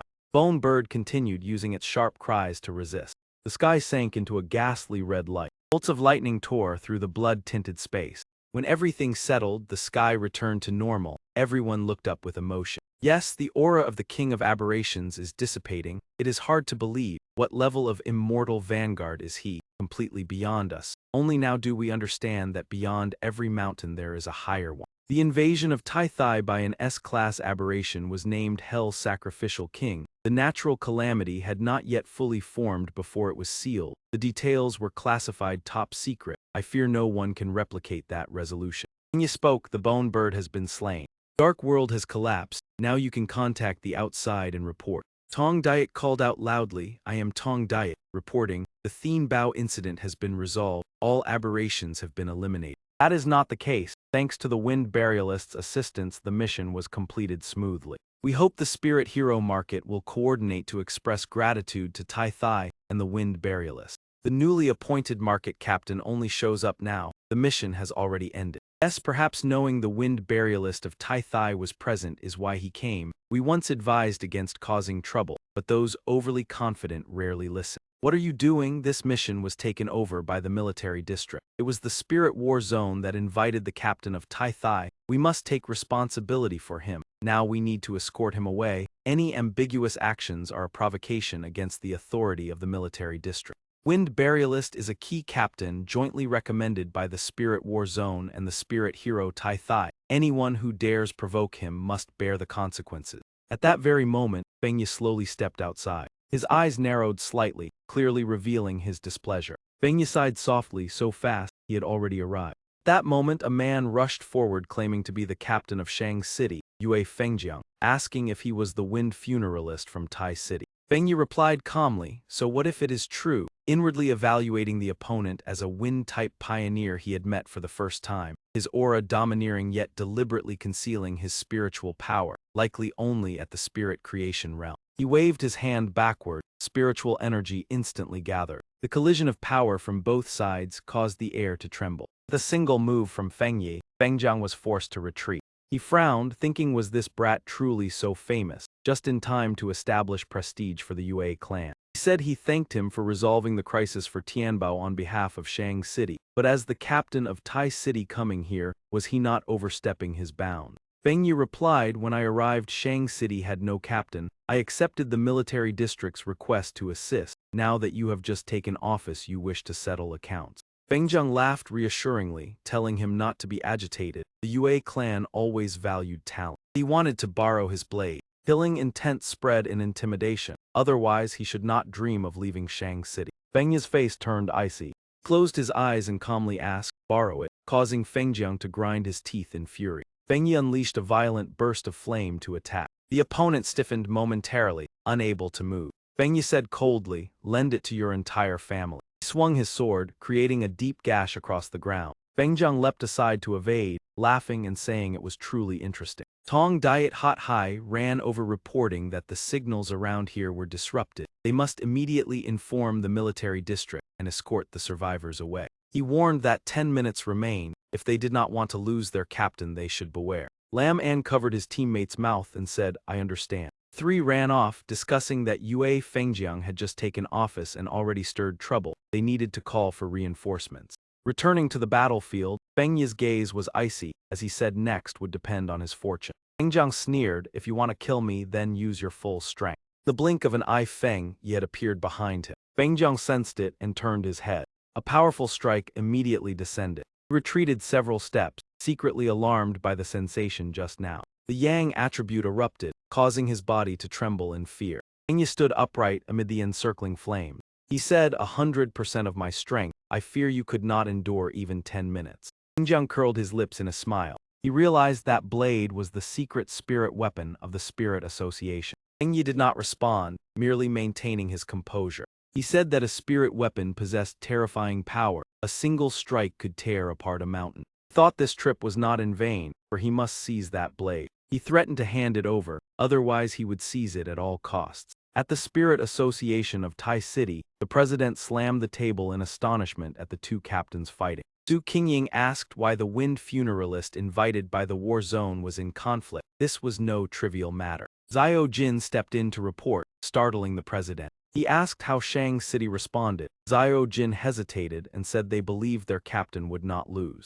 The president was furious that they looked down on Tai City. He scolded Shang City for being short-sighted, thinking an S-rank anomaly was easy to handle. Zhu Qingying asked about the opponent's realm, and was told he had just entered the 3-star spirit creation realm. He was astonished at that realm.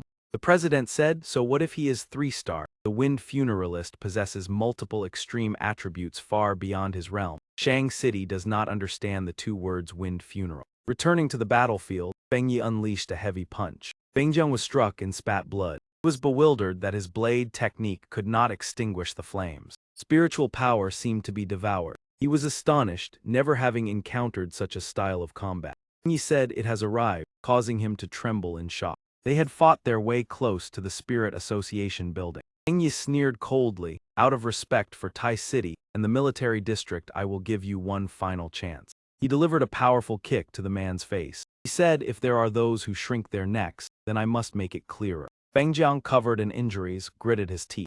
On the street below, people were in an uproar, thinking a fire had broken out. Someone said the temperature had risen abnormally. There must be a battle. They remembered seeing that fiery light on the news, and believed the spiritual energy revival was real. Feng Yi said, "You have only 5 minutes left." Feng Jiang could not respond. Feng Yi launched another move, saying that with only 30% it was already this miserable. Feng Jiang was horrified, realizing this was not his full strength. A heavy pressure bore down upon him. An extremely powerful strike hit his body. At the monitoring room of the Spirit Association in Shen City, an alarm sounded about a colossal energy source in Shang City rapidly increasing. Umei judged it was not darkness. Lang wondered that no anomaly had invaded. Then what was it? The report stated that the new captain of Shang City, the Divine Blade, had attacked to seize the weapon of the Wind Funeralist. The superior shouted to immediately warn Shang City, otherwise all management would be dismissed. Everyone responded that they would dispatch personnel immediately, as this was a major incident.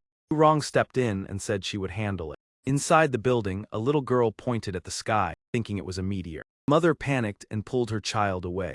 The father said they must leave Shang City for Shen City, which was safer. Perhaps the world was truly changing. The child trembled in fear, comforted by her mother, and the whole family hurriedly departed. A few minutes earlier, Feng Jiang, struck by a powerful blow, cried out in pain. "Gravekeeper, you had better stop right now for me. Otherwise the Yue family will never let this go, and Ling Association Commerce City will absolutely not stay silent." In the building opposite, everyone buzzed in discussion. The Gravekeeper is truly overbearing, daring to strike directly at Ling Association Commerce City, clearly bullying the weak with strength. Hurry and reinforce Captain Divine Blade. I fear he cannot hold on much longer. Captain of Tai City, Gravekeeper, I request that you immediately cease your uncontrolled actions near the Ling Association Commerce City area. Divine Blade is the captain of Commerce City. If you touch him, then you are openly provoking our Ling Association Commerce City. We will absolutely not yield on this matter. You should prepare yourself to bear the consequences. Fang Yi said indifferently. So this is the attitude of Ling Association Commerce City. They ignored the captain from Tai City who came to reinforce. Since both were captains, they likely thought the Commerce City captain was stronger and were unwilling to step in.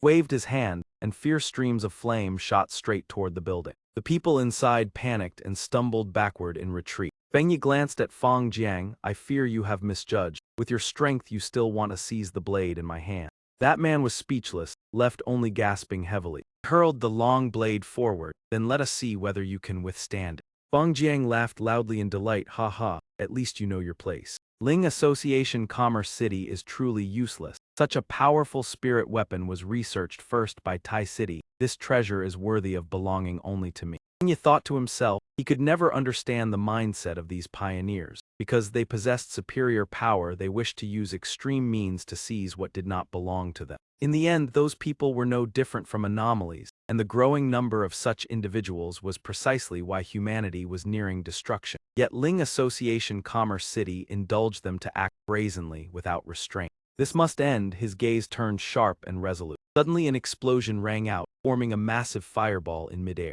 I forgot to tell you, this blade is not a spirit weapon forged by Ling Association, but an exclusive weapon personally crafted by me. It recognizes only one master, me.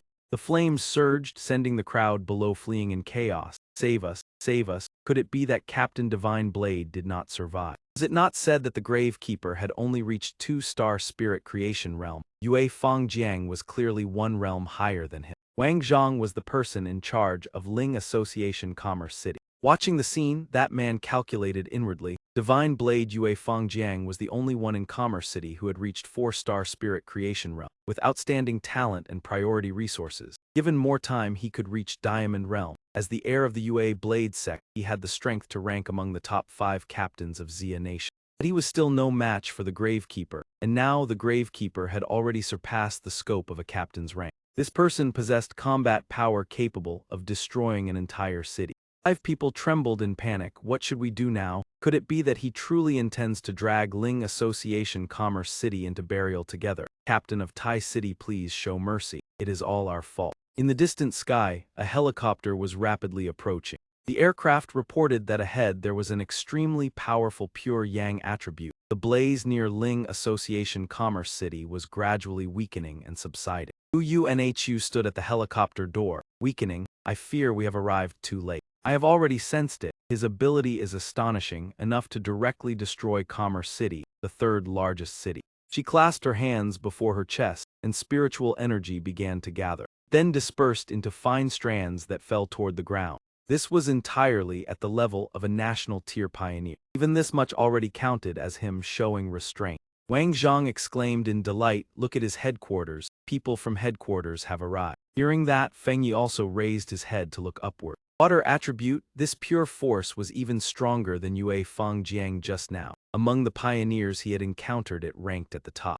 UNHU evaluated inwardly. The domineering high-level fire spiritual energy even carried yang attribute and heavenly fire, and concealed a power she could not yet see through. No wonder he could destroy a city. If he had not withdrawn the flames himself, my rain might not have extinguished the remaining fire. 8. This is a Tang-era blade form spirit weapon. The purity within and its compatibility showed that the spirit weapon research level of Ling Association Tai City far exceeded this level. Only one possibility remained, that spirit weapon was personally forged by him. Is it necessary to be this ruthless Gravekeeper? Now that headquarters has arrived, how do you intend to explain? Fang Yi replied, I gave you 10 minutes, but after receiving the news you offered no explanation whatsoever. So that means you believed your captain deserved that outcome. That man choked and could only utter you. He continued, if you dare speak like that once more, then I will show no mercy.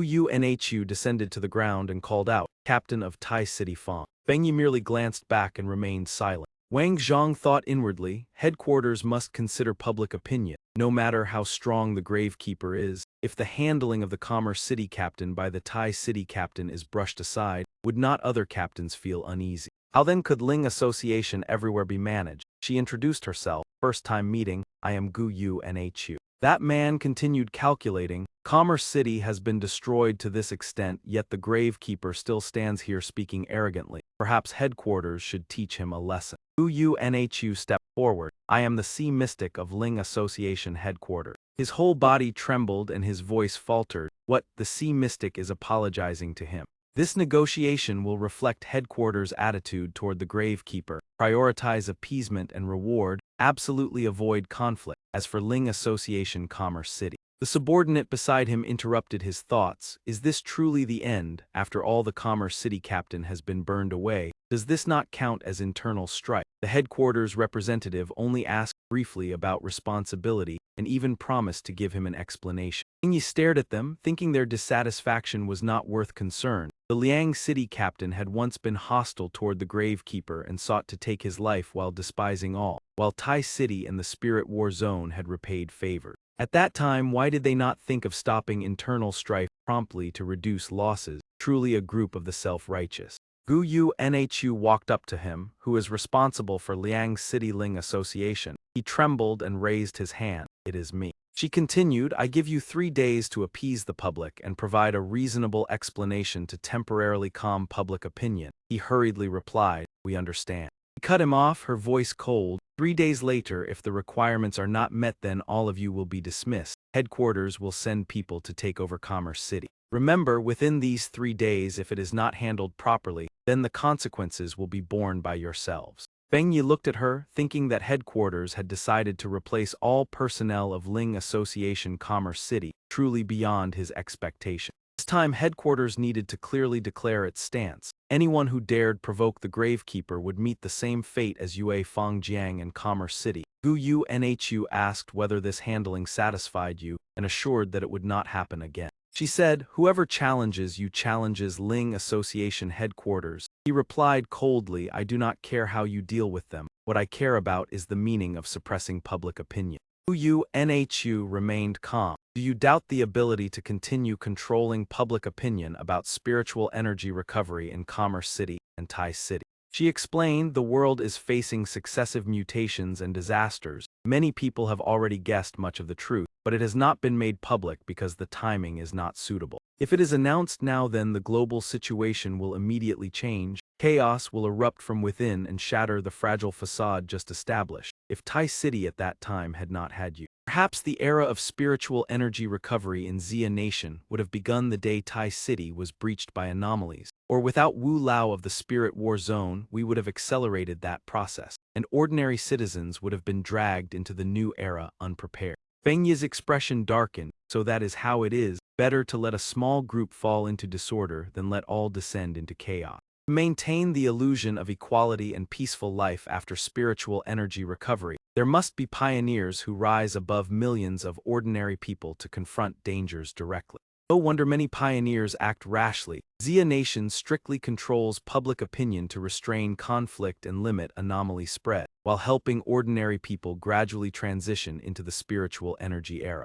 Yet without the cooperation of powerful pioneers, that plan would be difficult to accomplish. Fang Yi said softly, it seems the time when we can no longer proceed slowly has arrived. He turned away, calculating inwardly. Even though he is currently at Spirit Creation Realm and has resolved one disaster to buy time for Tai City, it is still not enough. Gu Yunhu spoke, you must still have matters to handle. We will arrange a special aircraft to send you back to Tai City. I only hope you will help me with one small personal matter not representing headquarters. He gently adjusted her glasses, thinking that at such a young age he already possessed astonishing strength and the composure to bear great responsibility. Tai City having such talent truly made others envious. Curiosity rose within him. He replied, no need for courtesy, please speak. Gu Yunhu unexpectedly extended her hand before his surprised gaze. In the name of Gu Yunhu, not as Sea Mystic, I wish to befriend you. Is that acceptable? At the Spirit War Zone, he spoke up and clearly explained the entire incident.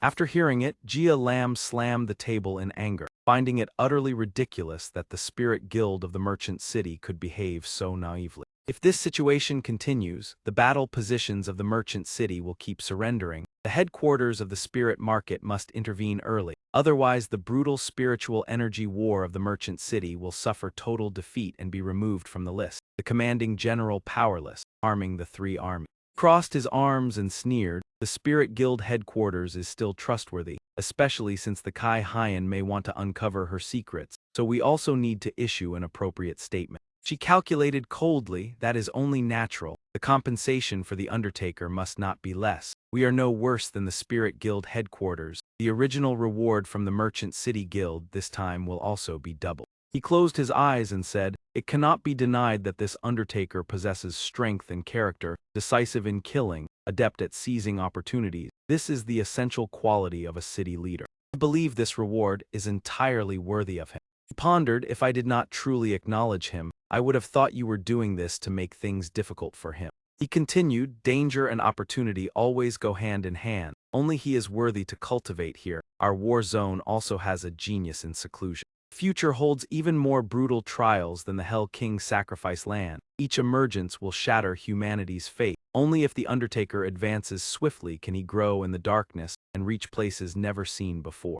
Jia agreed, "You are right. The restricted cultivation zone is too simple for him." Suddenly a panicked voice rang out, Sister Lamb, Wu Lao has awakened and wishes to speak with you." A few hours later in Tai City, Fang Yi sat in the room and sighed, "The account. Bank has notified that 10 million yuan has been received from you." Someone entered softly, "Cousin has finally returned. I saw on the forum about the Merchant City." He interrupted, "It is nothing serious, do not worry," she continued. "You do not seem too concerned either. The forum says you defeated the Merchant City captain. The description is exaggerated." He reminded her, "Aside from cultivation, you should spend less time on the forum, improve yourself earlier than promised." "Right, I need to cultivate for a while." She called him back, "Did you not just break through?" He smiled self-mockingly. It may not truly be 3-star spirit creation realm. In her heart she felt something strange. Cousin seemed to be troubled. He quietly sat in the cultivation room. Within him, there still remained the purest dark attribute on the skeletal body. He fused it into the boundless dark realm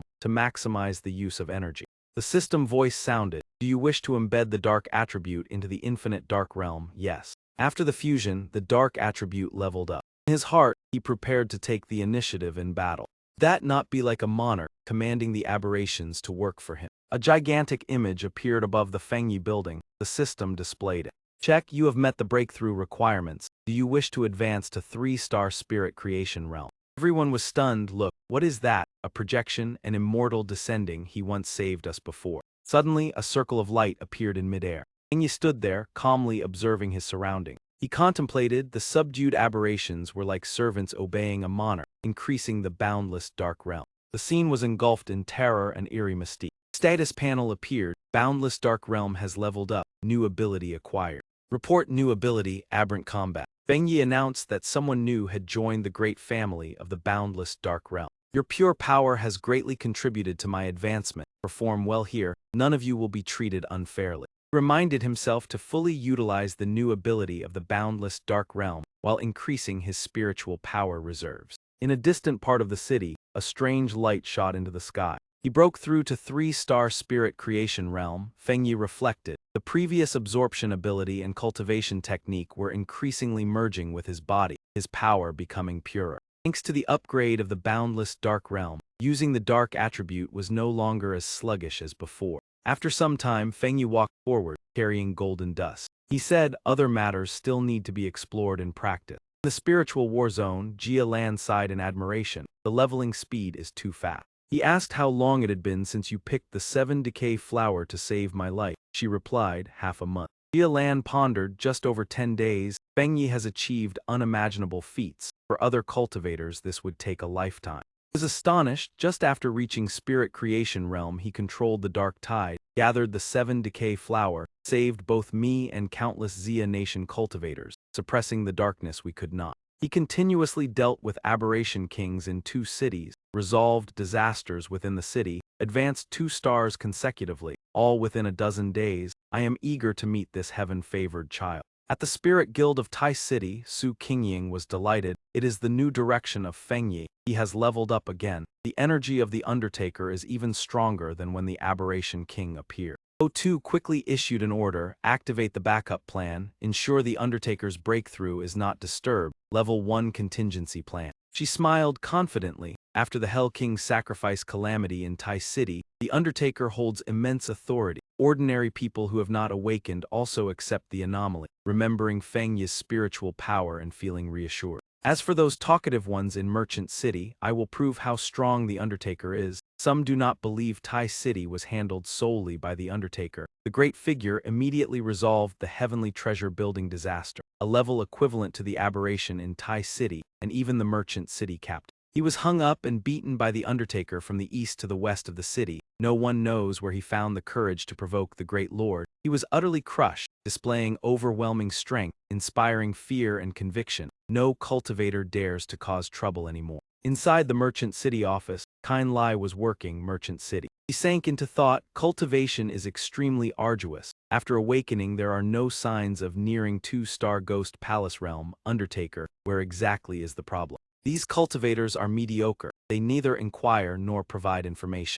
Kind Lai realized, being unfamiliar with the Undertaker, she could not establish a connection. If only I could meet him. These mediocre people know I have just entered Ghost Palace realm, so they pay no attention. After the spiritual energy recovery, the conditions and advantages are this poor. According to online news, the Merchant City has offended the Undertaker. I cannot remain here. I must return to Tai City immediately. Quickly stuffed all her belongings into her bag. Kind Lai resolved all present and future advantages with spiritual energy recovery must be firmly grasped in her hands.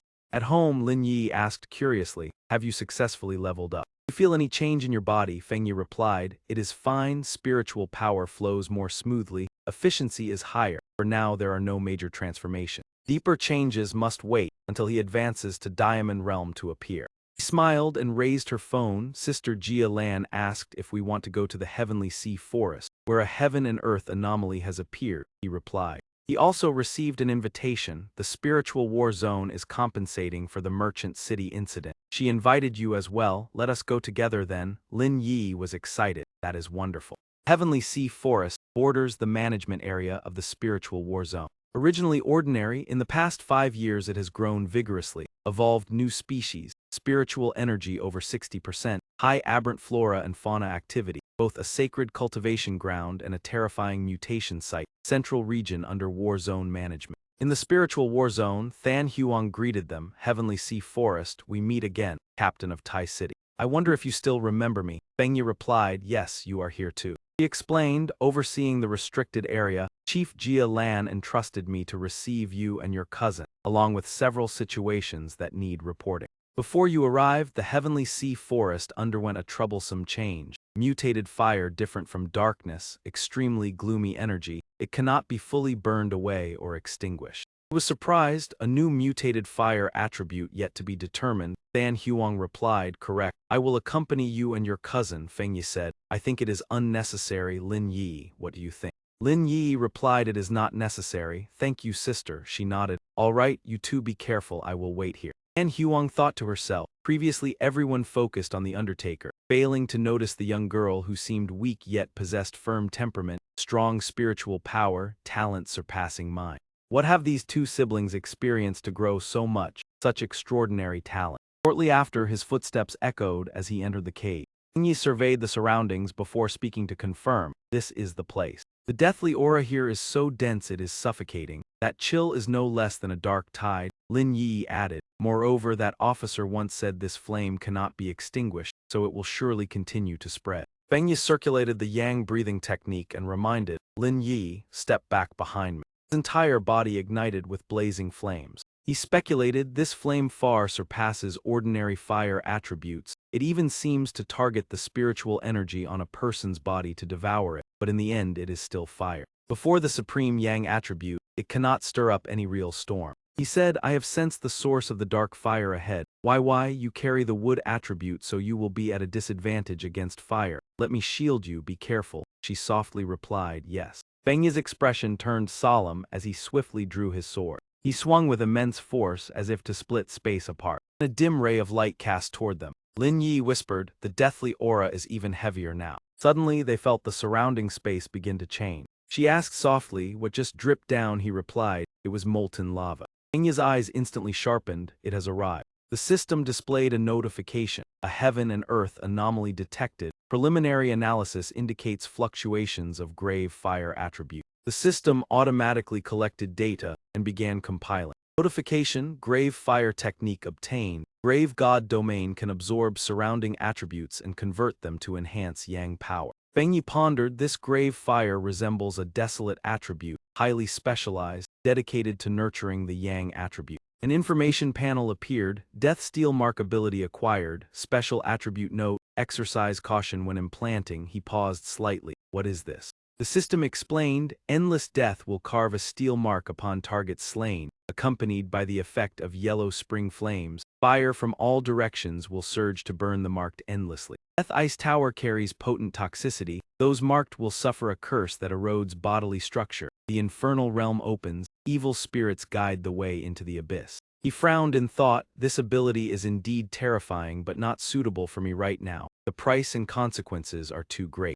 The system temporarily stored the death steel mark, not proceeding with learning or implantation. Lin Yi stood at a higher position, observing below. She worried, cousin has directly subdued that hellish flame. Does that mean he has gained yet another new attribute? How many kinds of abilities does he possess by now? It is truly unbelievable. Fang Yi reminded, do not be careless, something else is still emerging. Wei's gaze instantly turned vigilant. A colossal creature revealed itself. She exclaimed in shock, is that a dragon? He shook his head, no, just a mutated lizard. At most it is merely an oversized four-legged beast. Perfect, I will use you to test the new grave fire domain. It opened its mouth wide and spewed a violent torrent of flame. He showed no fear, his eyes growing even more fervent.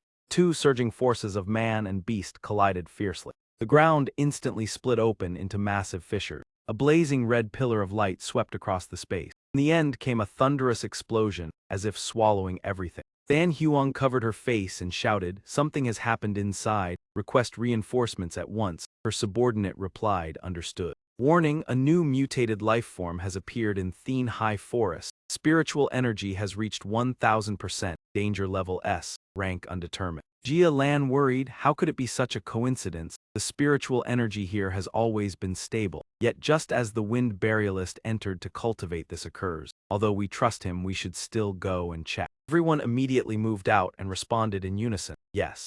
After moving some distance, they were astonished by the beam of light ahead. It was Wu Lao and Officer Jia Lan. Wu Lao has reappeared. She urged us to hurry and catch up. Colossal light continued to tear through the ground. In peak condition, he immediately prepared to confront the enemy. Fan Huang sensed that speed to be like a Vajra realm venerable. If the wind burialist was boldly overwhelming, then Wu Lao was profound and restrained, a single motion shaking the heart. In less than a few seconds they had locked onto the exact location and appeared at the scene. That movement ability was truly unfathomable. Before them was a cave entrance, Wu Lao said, inside. He used force to shatter the obstruction ahead. With a single wave of his hand, space seemed torn in two. At the command, they immediately entered the cave. Let us go. Inside the cave, Lin Yi heard a bout of coughing. She hurriedly asked, are you all right? Fang Yi replied from the darkness, I am fine. But it seems someone is looking for us. At that moment, a figure swept in swift as the wind. In the blink of an eye, Wu Lao was already standing before him.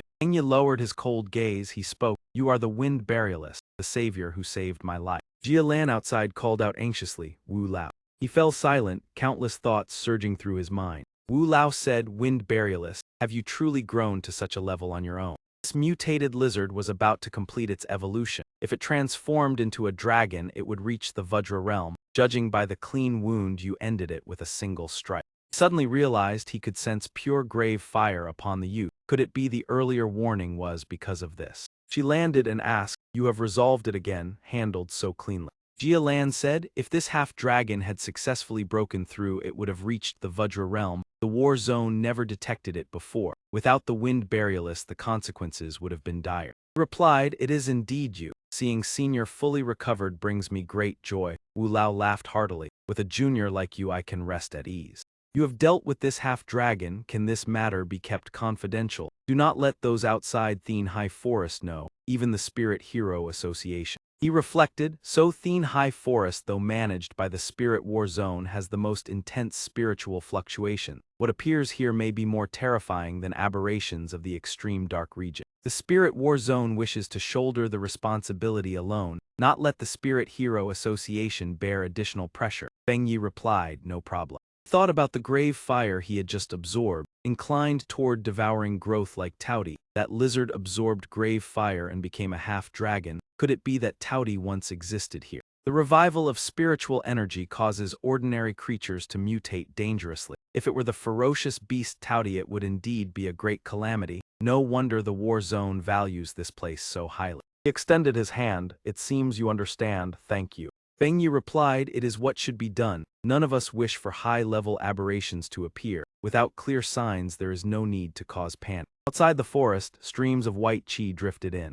Fang Yi immediately recognized that aura. He remarked, this source of qi feels comforting. Jia grew tense again, this spiritual energy. As that demon broken through to the Vajra realm and emerged from seclusion, a handsome man appeared. In the night, the rustling sound of footsteps on leaves rang out before dashing away.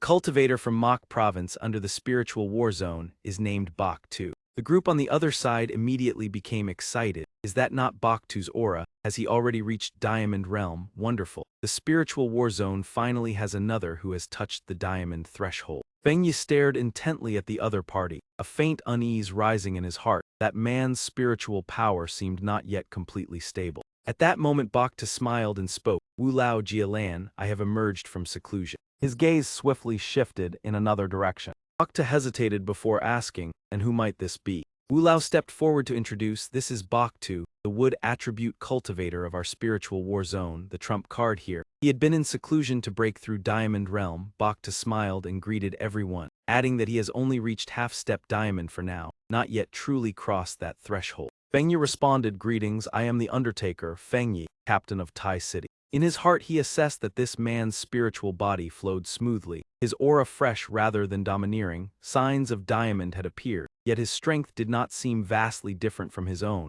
showing how difficult that realm truly is to reach. Hearing this, Bak-Tu curiously asked about the title Undertaker. Wu Lao laughed and said this captain of Tai City was recommended by Jia. He not only saved my life but also resolved the calamity in Tai City. He will be an important comrade in the future. You should show some respect. Someone beside them stepped forward saying so much has happened while I was in seclusion. Wu Lao explained that Bak-Tu awakened early, his talent and resources among the best in Xia Nation. His breakthrough speed nearly matched yours, but he has long cultivated in seclusion within Heavenly Sea Forest, thus knows little of the outside. He added that the recovery of spiritual energy makes human cultivation akin to defying the heavens. Yet even so, the absorption rate of spiritual energy on Blue Star remains the slowest. Humanity is temporarily divided into 5 levels based on mutated creatures, and until now only 5 3-star Diamond Realm experts exist. Of course, there may also be geniuses like the Undertaker who have yet to be discovered.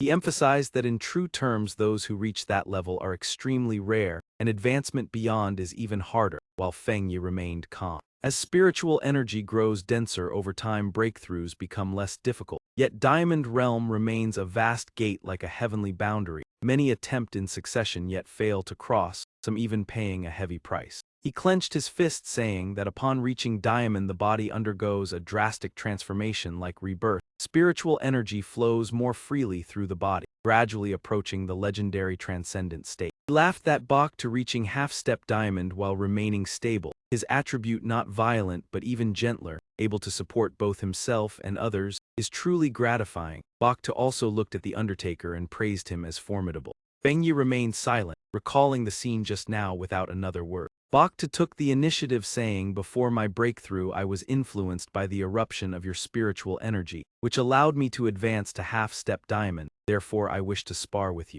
Two stood facing each other, Bak-Tu humble yet his fighting spirit undiminished. In some ways we are alike. I can even sense a similar aura from you. Spiritual energy surged around Fang Yi. He smiled and replied, that is fine. Both entered a ready stance. Wu Lao said he would serve as referee, stop at the point of contact, no excessive force. Those around immediately retreated. In their eyes spiritual light flashed simultaneously. A shockwave echoed throughout the forest. The onlookers were astonished. Bak-Tu has just emerged from seclusion and already clashes with the captain of Tai City. The collision of two geniuses stirred everyone. Wu Lao thought to himself, one side is the rising star of Tai City, the other the representative of the spiritual war zone, who will gain the upper hand. Bak-Tu clasped his hands, azure light blazing forth. Countless vines and sturdy trunks rose from the ground. Wood attribute cultivators harmonize with nature and can stimulate plant growth at will. Fang Yi placed his hand on the ground, blue radiance flickering, realizing Bakhtu is proficient enough to forcibly form a plant legion. His hands swiftly severed the charging vine, while understanding that his opponent can manipulate trees to launch sudden strikes.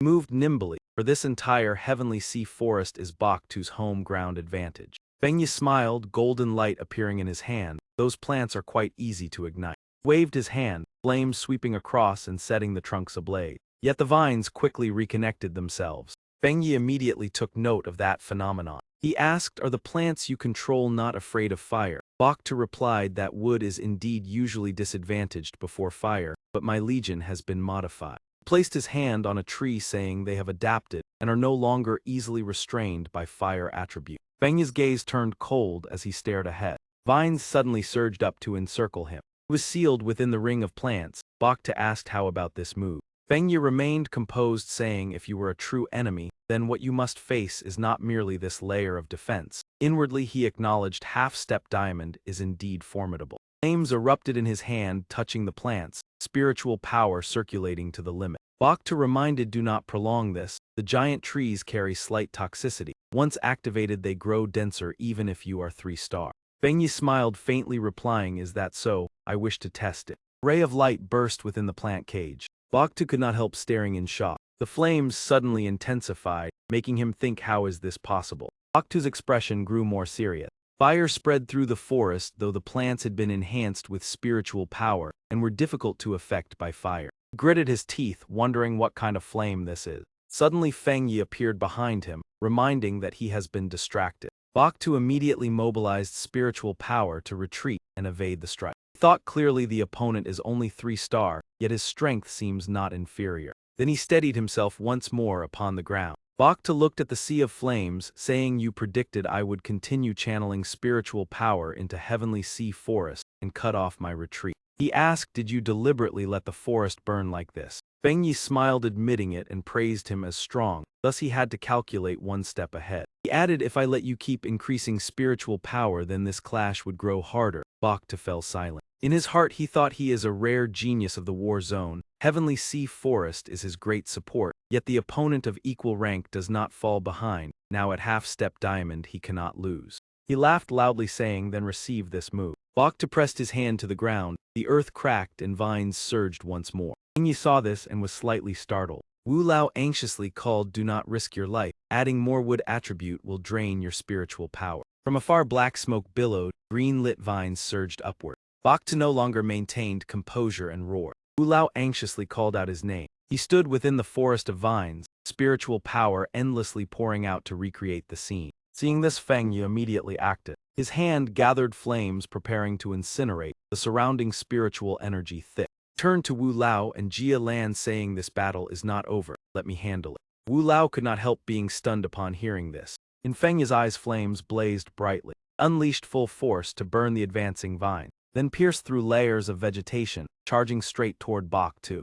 Bakhtu immediately dodged aside to avoid the direct strike. A stream of fresh blood suddenly spilled from the corner of his mouth. He still lifted his head, saying, "I can recreate heavenly sea forest once more." Fang Yi calmly replied, "Is that all?" He clenched his fist and rushed forward, delivering a strike. Bakhtu endured the blow, cracks appearing in the defensive layer around his body. Bakhtu was immediately slammed to the ground. Those around muttered that it seemed he was disappointed in the strength of the spirit war zone. Bakhtu was the strongest among them, yet still failed to catch Han Sao Ai. They murmured, yet no one could stop him. Bakhtu had truly been forced to this extent. On the other side, she thought that her cousin had not used his full strength. Many abilities had yet to be revealed. It was strange that a genius of the spirit war zone lost like this. Wu Lao stepped forward. Unexpectedly, Bakhtu could not withstand it, and his mental state was lacking. The successors of the spirit war zone were clearly inferior to the Gravekeeper. Jia Lan said, "You understand Bakhtu. He may seem unsteady, but in truth his temperament is pure, a devoted seeker."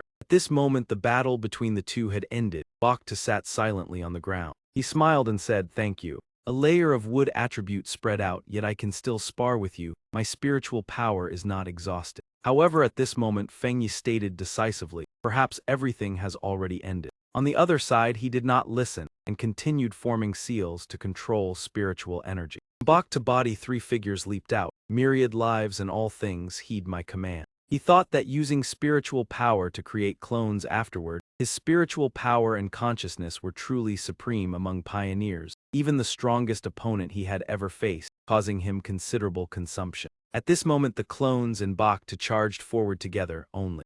Flames blazed up and Bach to halted instantly. He looked ahead in shock. Where did the person go? The aura is still here. Immediately after, flames like binding ropes coiled around Bach to legs. He was trapped within the flames, unable to move. Suddenly a flaming golden spear appeared before Bach too. Fang Yi appeared before him and said, "Now it can end." He stood upon the flames. Wu Lao added that Bach to defeat was destined. The Gravekeeper truly keeps astonishing others.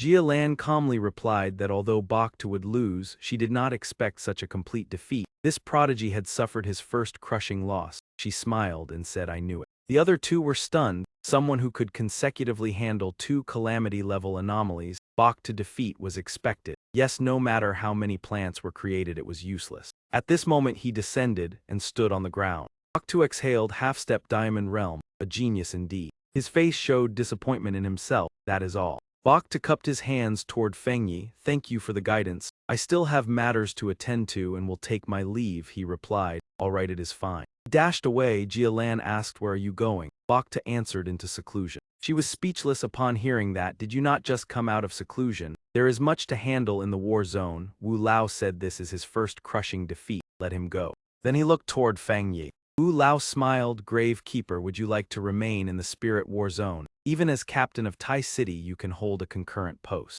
Wu Lao said seriously, "I wish to invite you to become my successor." He asked in confusion, "Your successor?" Wu Lao said, "Yes, I want to nurture you, not to boast. The spirit war zone ranks second in Xia Nation for resources. None dare claim first. This is no ordinary position." He added that in the future he would introduce you to the people of Divine City, the #1 great city of Xia Nation which controls immense hidden resources. The Spirit War Zone is a promoted city, and only the stationed location will change later.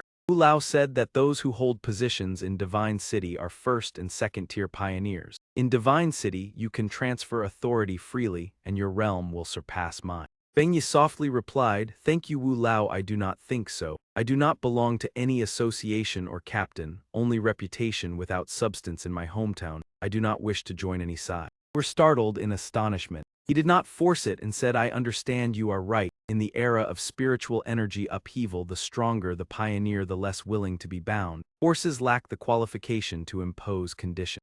Wu Lao said, "Consider it forming good karma. Even if you do not join the Spirit War Zone, you may propose any request." He did not refuse. "Then I wish to continue cultivating with YY at Tianhai, that is all. Is it acceptable?" Wu Lao silently observed Tianhai. The spiritual weather shifts unpredictably with multiple attributes. It seems a storm is coming. Secretly speculated that after the battle between the two youths, the thunder attribute had absorbed much energy. In the previous sparring, his heavenly thunder ability had not fully erupted. Wu Lao laughed, "Haha, good youthful talent. Everyone yield Tianhai Forest and do not disturb the cultivation." All agreed yes. He looked toward Fang Yi. "As long as he remains a pioneer of Xia Nation, that is best." On the other side he also smiled faintly. Fang Yi leaped up. The Spirit War Zone did not refuse requests nor impose pressure. This is the advantage of absolute strength. He smiled. It is almost here. High above, lightning continuously spread. Divine thunder, 100 temperings. Those below worried, what is he doing? Does he intend to touch the lightning? Bach to below also saw it. Because his attribute is strong, he dared to accept the tempering lightning of Tianhai, otherwise 2 peak attributes would clash. Bach to gritted his teeth. Whether dual attributes or mutated without a main attribute, one is powerful spiritual power and the other merely auxiliary. He observed every movement of Fang Yi, otherwise when peak attributes clash the body will bear it. Does he not know? Above, a massive bolt of lightning struck down instantly. Fang Yi still smiled and raised his head to look upward. Immediately after, the place where he stood flashed with light within the forest. The shock terrified everyone into numbness. Sister Land, should we stop him? The invading lightning of Tianhai Forest is so strong that no creature can approach, yet he still wants to absorb heavenly thunder. Jia Lan remained calm, because he simultaneously controls a high-tier thunder attribute. The Tyrant Lord before was in fact the Gravekeeper. Hearing that they were stunned, what staying too long in the war zone, dual attributes are not rare, but this is monstrous. She smiled. Not only you. When I first learned it, I was just as surprised. Lam said the Gravekeeper is mentioned so often that we forget the nickname Tyrant Lord. Looking across Xia Nation, he is a peerless prodigy suppressing an era. Strands of lightning appeared on Fang Yi's hands. The stronger the thunder, the more he transformed it, tempering himself. Fang Yi raised his head and looked upward. The more the better. My own spiritual power is insufficient and cannot replenish in time. Immortal lightning struck from the sky. Divine thunder 100 temperings refining his entire body. From Fang Yi, body lightning threads radiated, absorbed into his brow, bones, meridians, and flesh. Countless bolts coursed through every part. He closed his eyes, letting himself feel, each attribute merging more and more seamlessly. From Fang Yi's body, 3 streams of spiritual power spread outward in harmonious convergence. At that moment, the process of tempering the inner fire was considered complete. Next, the heavenly fire was fully refined. Then the yang attribute also finished its tempering process.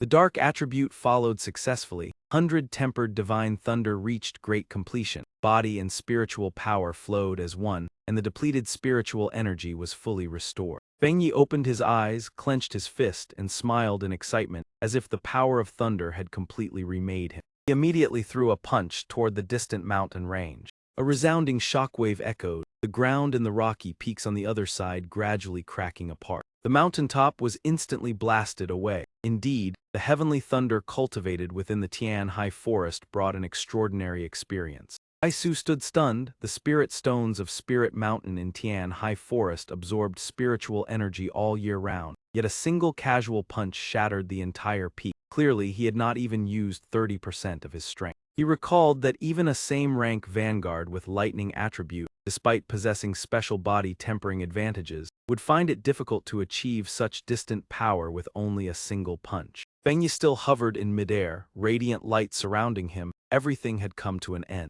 Bai Su secretly made up his mind. Feng Zhangji, next time there will surely be a chance to compete with you. Wu Lao smiled. Such a genius. After only one encounter, he had already brought immense astonishment. Truly a formidable junior. He genuinely wished to keep him in the war zone. Image of Fang Yi standing amid a blazing sea of fire, defeating a half-step Vajra head-on, then handling the unformed anomalous calamity. Both his strength and temperament were exceptional. Wu Lao sighed. He rose to the forefront of Xia country through his own cultivation. Even calamities had to be wary of him. If he could succeed him, then this life would hold no regrets. Jia Lan said that at present the spiritual war zone only needed his support. Moreover, it was not that he needed them. Those words made him burst into hearty laughter. Wu Lao turned and said, Jia Lan, I see you have changed a great deal. She softly asked if that was true. He laughed and said that was very good. I have even more faith in your future. Wondered whether to invite that young man to try once. Over there Lin Yi was still cultivating. Fang Yi finished absorbing the thunder power and walked toward her. He thought to himself that this was a rare opportunity. His cousin must strive to seize it. Fang Yi's gaze shifted elsewhere again. He asked Wu Lao and Jia Lan why they had not left yet. He smiled and replied that he had a new idea. There was no need for them to promise anything. Wu Lao said he wanted to invite his relative, his classmate Lin Yi, to cultivate in the war zone. Fang Yi understood that meant Lin Yi could continue studying and training in the war zone. This condition might not sway him, but for her it was a rare chance to advance. It was only unclear what she would think. At that moment Lin Yi also opened her eyes and looked toward him. Fang Yi spoke to thank Wu Lao. The spiritual war zone had always been sincere toward newcomers. This invitation was difficult to refuse, but he could not decide for her. At that moment a voice sounded, I will not go. He turned back and asked if she had finished cultivating. Lin Yi nervously thanked the senior for his favor, but affirmed that she did not wish to go. Wu Lao asked in surprise why, whether she could explain clearly. He replied that perhaps she was still immature, still holding onto a student's mindset. If she said she did not want to cause her cousin to be passive, then it would be no different from doubting the sincerity of the war zone. Lin Yi raised her head because she was also a vanguard. She had her own pride and wished to rely on her own ability to obtain everything. Fang Yi fell silent in thought. The girl had truly grown up.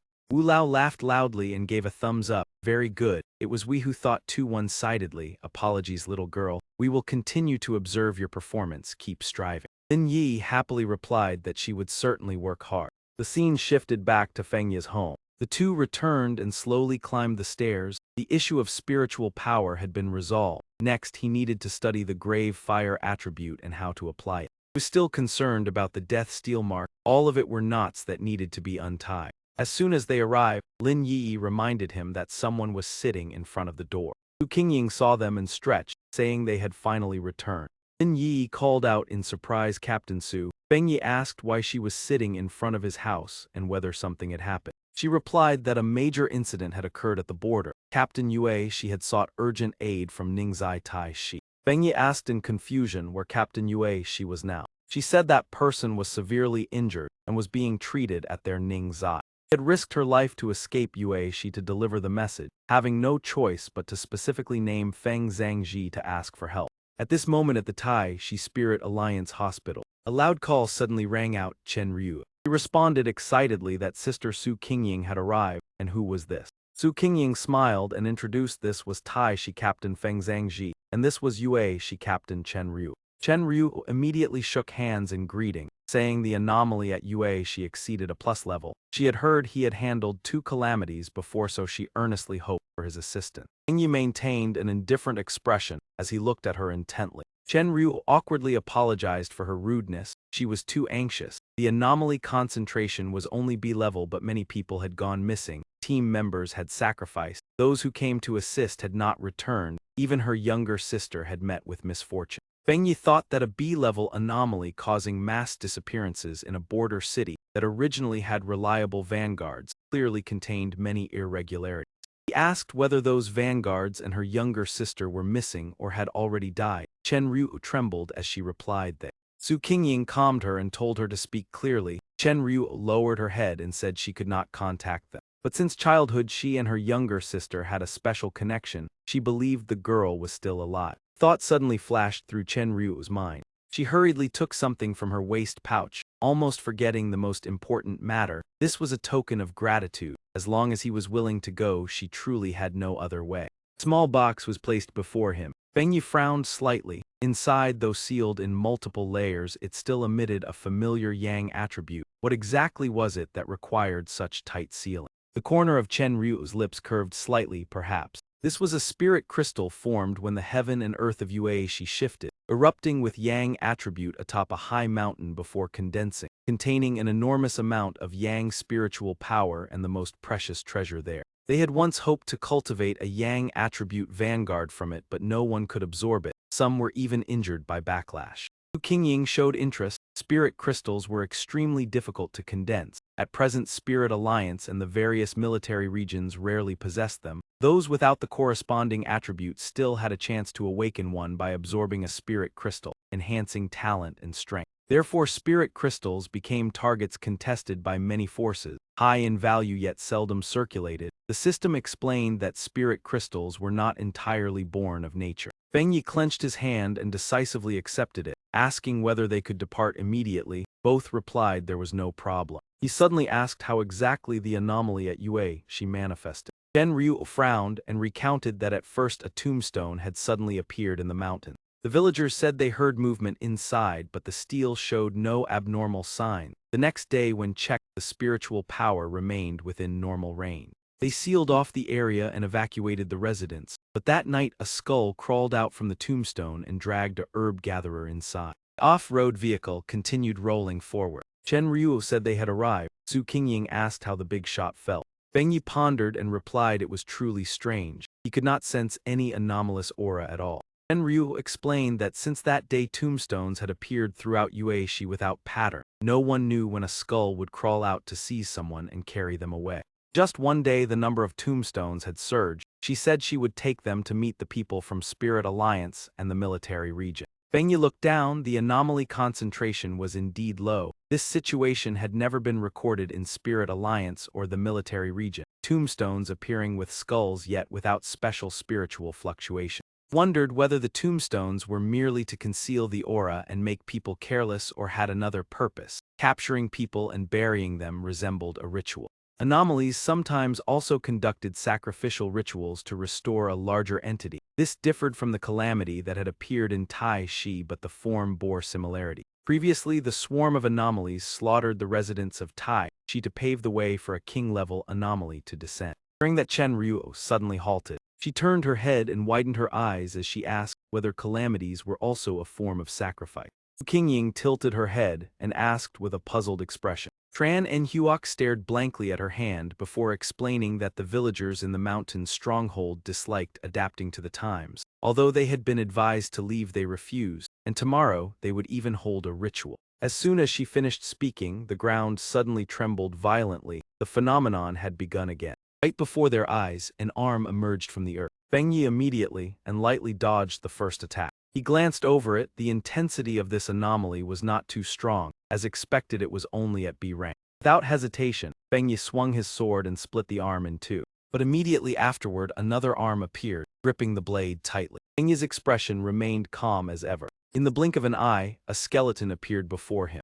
Qingying froze what was going on. They seemed completely unafraid of the senior's yang attribute. The skeletons suddenly rushed forward in a relentless assault. Fang Yi smiled faintly. It seemed to be true, but he still needed further verification. This mission was becoming increasingly interesting. Tran and Huok from above immediately swung her spear to assist. She widened her eyes and said that the skeletons were not of a high rank, but they felt no pain, feared no death, and their numbers were countless, making them extremely difficult to eliminate. Could it be that even the wind burialist had no way to deal with them? Qingying continued to fight resolutely, encouraging her not to lose heart. A strange wisp of smoke suddenly appeared, astonishing everyone. Fang Yi gave a deep command, deploy. His body merged into a sea of flames. The Tombfire domain erupted. The system reported the detection of a special death attribute, astonishing him. The system continued to announce that it was absorbing a new attribute. Immediately afterward, the enhancement of the Yang attribute was completed. Qingying and Tran and Huok were blocked by the surge of power, unable to advance. Qingying exclaimed that this was the true strength of the wind burialist. Tran and Huok admitted in astonishment that his reputation was well deserved. The flames just now incinerated both bones and tombstones. She admitted that she had once been too shallow and believed that Ngayat Thai had finally been saved. The temporary Lin Heap Guild of Ngayat Thai, Chen Xing suddenly shouted for the captain. Tran and Huok smiled and introduced the reinforcements, the wind burialist of Tai Thai and the Lin Heap member Qingying. He continued by introducing them as teammates of Ngayat Thai's Lin Heap. Chen Xing asked in astonishment if he was the one who had resolved the calamity-level disaster. She widened her eyes in surprise at his youth, but Tran Fong mocked that the situation of Ngayat Thai was entirely different. He said this place was about to be swallowed by tombstones, advising them to leave and not bring outsiders to face danger. Tran and Huok turned to explain, but Fang Yi coldly replied that since he had accepted the commission, he would certainly complete it. His stern expression affirmed that he would resolve the problems here.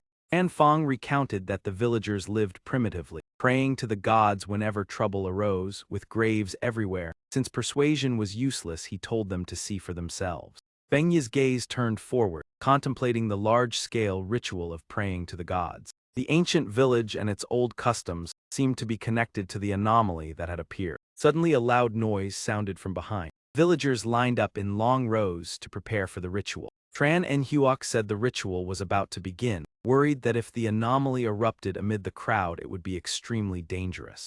Fang Yi stepped forward, smiling as he suggested observing the ritual, asking if anyone wished to join. All eyes focused on the blazing bonfire. Strong winds rose at the Ngayat Nuyen Square. The villagers prayed in unison for the gods to open their eyes and save them, willing to offer even their lives. Everyone knelt down to worship the merciful deity. Sacred flame showed signs of fading, causing them to panic. The ground trembled violently once more. Everyone lost their balance as skeletal monsters emerged from the tombstone. Skeletons rose simultaneously amid the smoke. The crowd fled in panic, believing it to be a trial from the gods. A child sobbed and asked her mother whether the gods would save them. Everyone scattered in despair. The child continued to call for her mother in terror.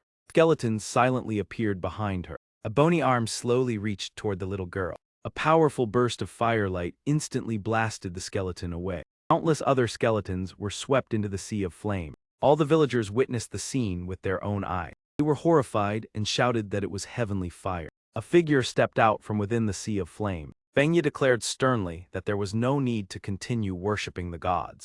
He asserted that there were no gods in this world to grant salvation. Hearing this, everyone stopped and looked toward him. They wept, believing a god had manifested, begging to be saved from the skeletons. Fang Yi lowered his head slightly and sighed. He slowly raised his hand high. Power was summoned as the Tombfear domain unfolded. He declared that he was not a god, but the captain of the pioneers of Tai, codename Wind Burialist. Violent gale surged, astonishing everyone. Tran Fang asked about his origins in shock. Tran Enhuok proudly affirmed that he was no ordinary pioneer. He had once eliminated 2 calamity-level anomalies and defeated a master of the Lin Heap of Thuong Thai, earning the favor of headquarters and the war zone. The skeletons all turned toward the streak of light in the sky. System announced that the Tombfear domain was absorbing a vast amount of unidentified attributes. Fang Yi dove down, deciding to test the enhanced version of the Crimson Fire Dao technique. He waved his hand, unleashing firepower to rescue Ngayat Thai. 2 streams of power intertwined, hovering in the sky. Everyone rejoiced as the tombstones and white bones vanished. Qingying reported that the stabilized zone had returned to normal. Tran Enhuok added that the 100-wood zone was also stable, and ahead lay the Kai Min zone with the highest concentration of anomalies. Su Qingying suddenly sensed an unusual premonition. She frowned, suspecting that something was wrong. She realized that the pillars of light were appearing in increasing numbers. Tran Enhuok's expression darkened, the Kim Min region trembled, abnormal energy continuously gathered. Immediately, a strange shape appeared in the sky. Fang Yi remained standing still. As an aberration king, the system notification unlocked. An unidentified attribute was detected, called the death attribute. Fang Yi faced a gigantic skull. He sensed an unpleasant aura surrounding him, his brows furrowed. Tran Enhuok was astonished. Su Qingying said, the abnormal concentration was even higher than last time in Tai Thai. It was approaching. That thing caused the pillar of light to rise continuously. A surge of power erupted violently. Fang Yi's entire body was immobilized. He clutched his head, the mental pressure exhausted his brain, unbearably uncomfortable. The powerful aberration king had evolved beyond measure. The aura of death far surpassed anything ever encountered. Branches lunged forward to attack. Fang Yi remained calm in the face of danger. He swiftly delivered his first slash. His gaze shifted. The Yang attribute restrained darkness. Death and darkness belonged to the same system. He had once tried enhancing the Yang attribute, but it could not completely suppress it. The people below cried out, praying for divine protection and blessings for their clan. Thick smoke spread everywhere. Su Qingying could not take her eyes off the skull. Fang Yi was tightly bound, the Wind Burialist. The sword in his hand suddenly shattered. In Tai Thai, Lin Yi placed her hand on her chest. Cousin. Why be afraid? It was just an ordinary mission. Her cousin had easily defeated 2 aberration kings. Was there a problem this time? If she had known earlier, she should not have listened and should have gone to Ngayat Thai. Phone vibrated continuously, her sister in disguise. The voice on the other end said, Ngayat Thai was surrounded and sealed by 7 grave mounds.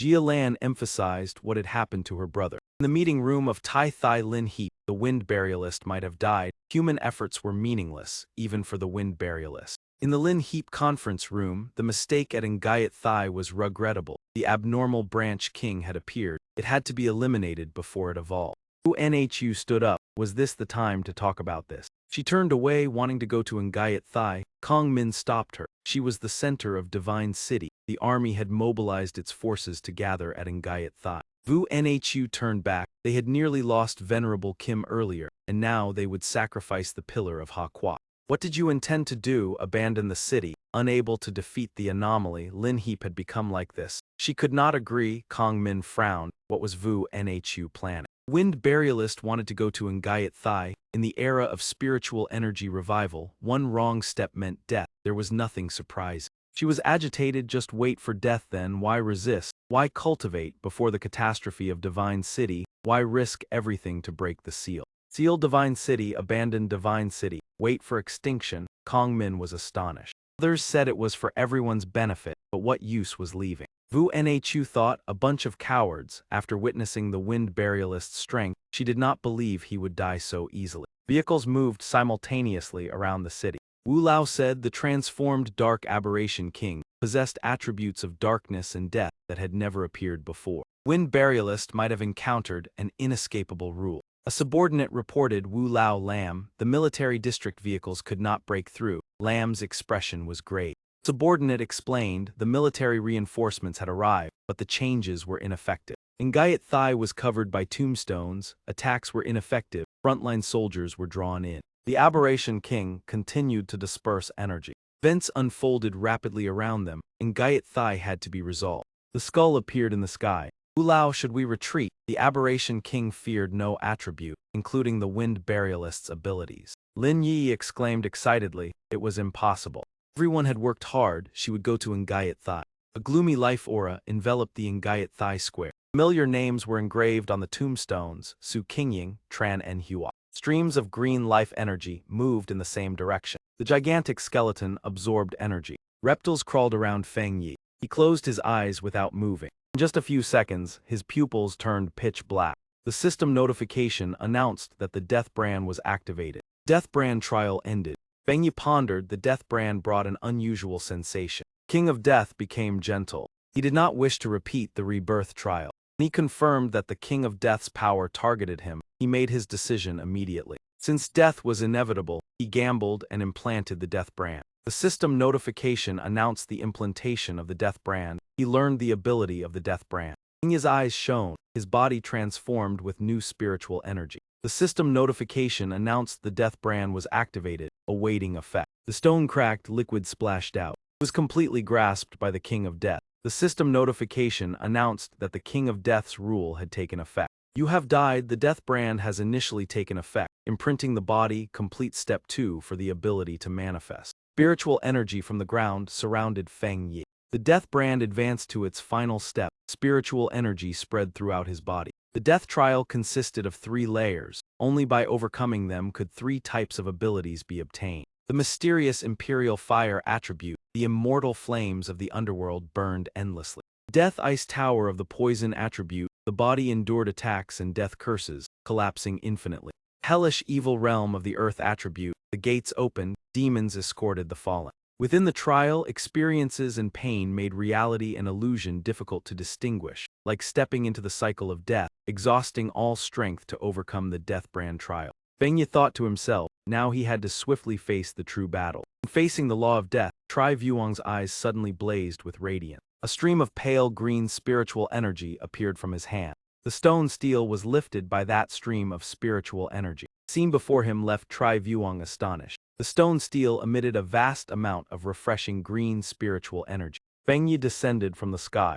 A powerful collision sent stones flying everywhere. Thick smoke billowed into the air. The smoke and dust obscured Tri Vuong's vision. From the dense smoke, Fang Yi's figure gradually emerged. He clutched his face, breathing heavily. The two faced each other, their gazes meeting. System appeared. Tri Vuong realized you had been revived. Its body radiated a powerful stream of spiritual energy. Its hand raised as it unleashed a move. Suddenly an explosion erupted beneath Tri Vuong's feet. Stones shattered and scattered everywhere. It restrained him, then turned to look at Fang Yi. He pressed his hand against the ground, smiling faintly.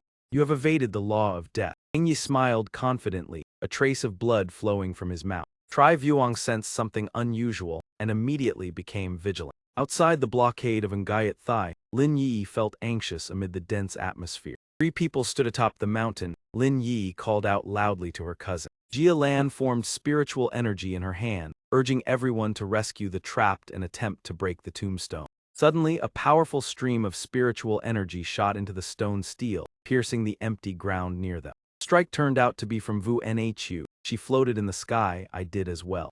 Jia Lan stared intently. Hi and Jia, you are here too. The two used spiritual energy to attack the tombstone. I assisted alongside everyone. The tomb beneath was quickly shattered by the 2 of them. Buried individuals escaped, astonished and confused about what had happened. Hundreds of tombstones rose from the ground. They were surrounded by tombstones. Vu Nhu spoke. Jia Lan frowned, warning everyone to be careful. The anomaly here was drawing all living beings into the tombstones. 2 skeletal arms emerged from the ground. Hundreds of skeletons burst out from the tombstones, charging at them. A powerful strike from above slammed down, causing them to stagger. One by one, the skeletons fell and lay motionless. Jia Lan and Lin Yi stood stunned, their mouths agape. Vu Nhu wondered if it was a collective retreat. Jia Lan replied she did not know. A major event was unfolding. They could only adapt. Wu Lao advanced with steady steps. Lightning surrounded his body. He carried several people on his shoulders, able to help those just buried recover. This proved that the burial formation had not sacrificed them, but instead caused trouble for the anomaly king. Fang Yi's calm yet sharp gaze appeared amid the smoke and dust. He stood proudly. The system reported death too. Tri Vuong's strength decreased by 10% due to your ability. He spoke coldly. This Tri-Vuong is sealed. Before him remain only death and destruction, activating the death imprint with extraordinary manifestation. Fang Yi smiled mysteriously, saying the rule of certain death upon you will backfire upon yourself. Tri-Vuong struck his chest, his body releasing countless attacks. The attacks sped rapidly toward Fang Yi. They struck him simultaneously, creating a massive explosion. He laughed with delight. The system reported death 3. Tri-Vuong's strength decreased by 30%, beginning to collapse. Several bone fragments fell from Tri-Vuong's face.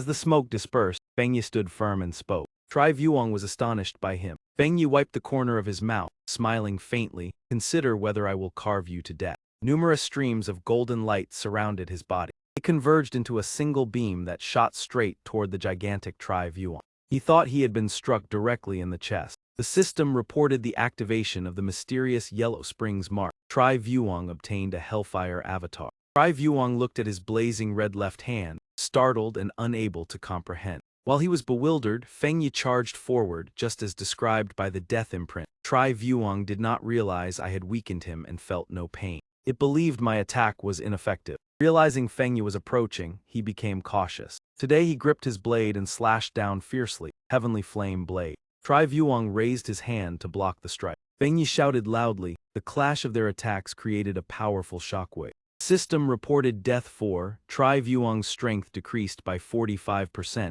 The collapse of the death mark was activated. Fang Yi's body gradually changed. He thought, it begins again. Suddenly, his skeletal hand tightened its grip on him. Tri-Vuong advanced, laughing mockingly. Fang Yi sneered. Tri-Vuong, look at what you have become now. His body slowly fell apart, still unable to comprehend Fang Yi's words. His entire body ignited in fierce flames. A faint smile curved his lips. Fang Yi vanished within the flames. Tri-Vuong stared in bewilderment. The system reported death 5. His body transformed, bone fragments falling away. The system reported Tri-Vuong's strength decreased by 60%. His body gradually disintegrated, sinking into panic. The hellish doom mark accelerated his weakening. Half of his face had already disappeared. Outside in Gayet Thai, the tombs began to shatter one after another. Jia Lan said all the tombstones here were collapsing. Vu Nhu continued, that is right, look everyone. Reports from the front lines stated the eerie rays of light were fading. Lin Yi rejoiced. Her cousin was truly still alive.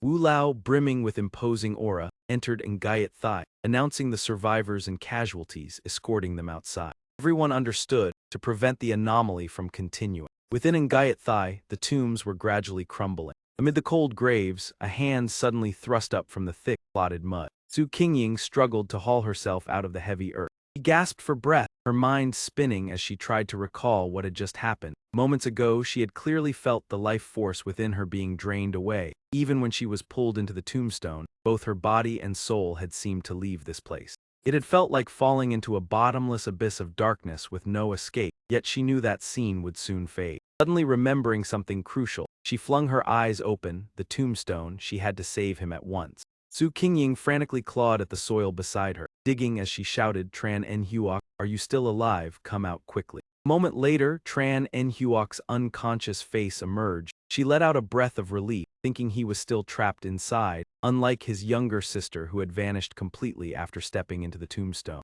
Just then, the sky churned into a vast vortex of clouds and rain poured down violently. Su Qingying looked up and murmured, the sky. Dark clouds deepened, the rainwater turned a strange shade of blue. She cried out in horror, this place is still collapsing. At the same time, a skeleton slowly rose from the wet mud. Blurred face of the King of Death appeared upon the ground. He roared in fury, I am the noble King of Death. What are you creatures to dare look down on me? The aberrant beasts around silently closed in on him. They opened their jaws wide, crimson eyes fixed on their prey. System's voice rang out, Hell Calamity progress has weakened the King of Death by 80%, 90%. Dry cracking sound echoed, as the system reported 100%. The power of the King of Death has been completely reduced and seized by you. Congratulations, the former king has fallen, the new king ascends. At this moment, Fang Yi floated in midair, becoming the only point of light in the silent sky that forced everyone to look up. Su Qingying held Tran En-Huoc, staring in shock at the sight this is. Wu Yu seemed to continue, the wind burialist never died, not only escaping the inevitable death law of the King of Death, but also summoning the 100 ghosts of hell to devour him. Wu Lao said with pride, I am afraid it is even more astonishing than that. It was not escape but a shattering of the law. The moment he entered the domain of the King of Death, the Wind Burialist had already found a way to reverse the situation. He truly died in that instant, yet grasped the power to destroy the opponent and be reborn. Wu Yu adjusted her glasses lightly and asked in doubt, can a human truly overturn life and death? She speculated that the King of Death was an awakened king of aberrations. Could it be that he had influenced the Wind Burialist? Jialan calmly interrupted, that is not the case, look closely. If the Wind Burialist had been completely defeated or turned into a parasite of the King of Death, we would not have been able to save so many survivors, and what he summoned would not have stood on our side. This time the rescue team had just pulled a girl from the rubble. They shouted someone here is severely injured. She is critical. The girl moved her lips and asked what happened. She whispered, it is so warm, did I not die just now? Rescue team suddenly noticed Fang Yi in the sky and panicked. Who is that? Why does he carry the aura of a king of aberration,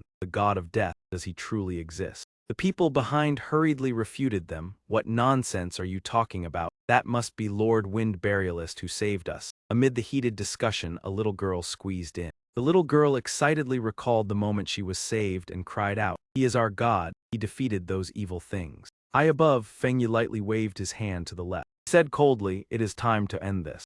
As soon as he finished speaking, he unleashed a powerful strike as if tearing space apart. People below stared in astonishment. What is happening?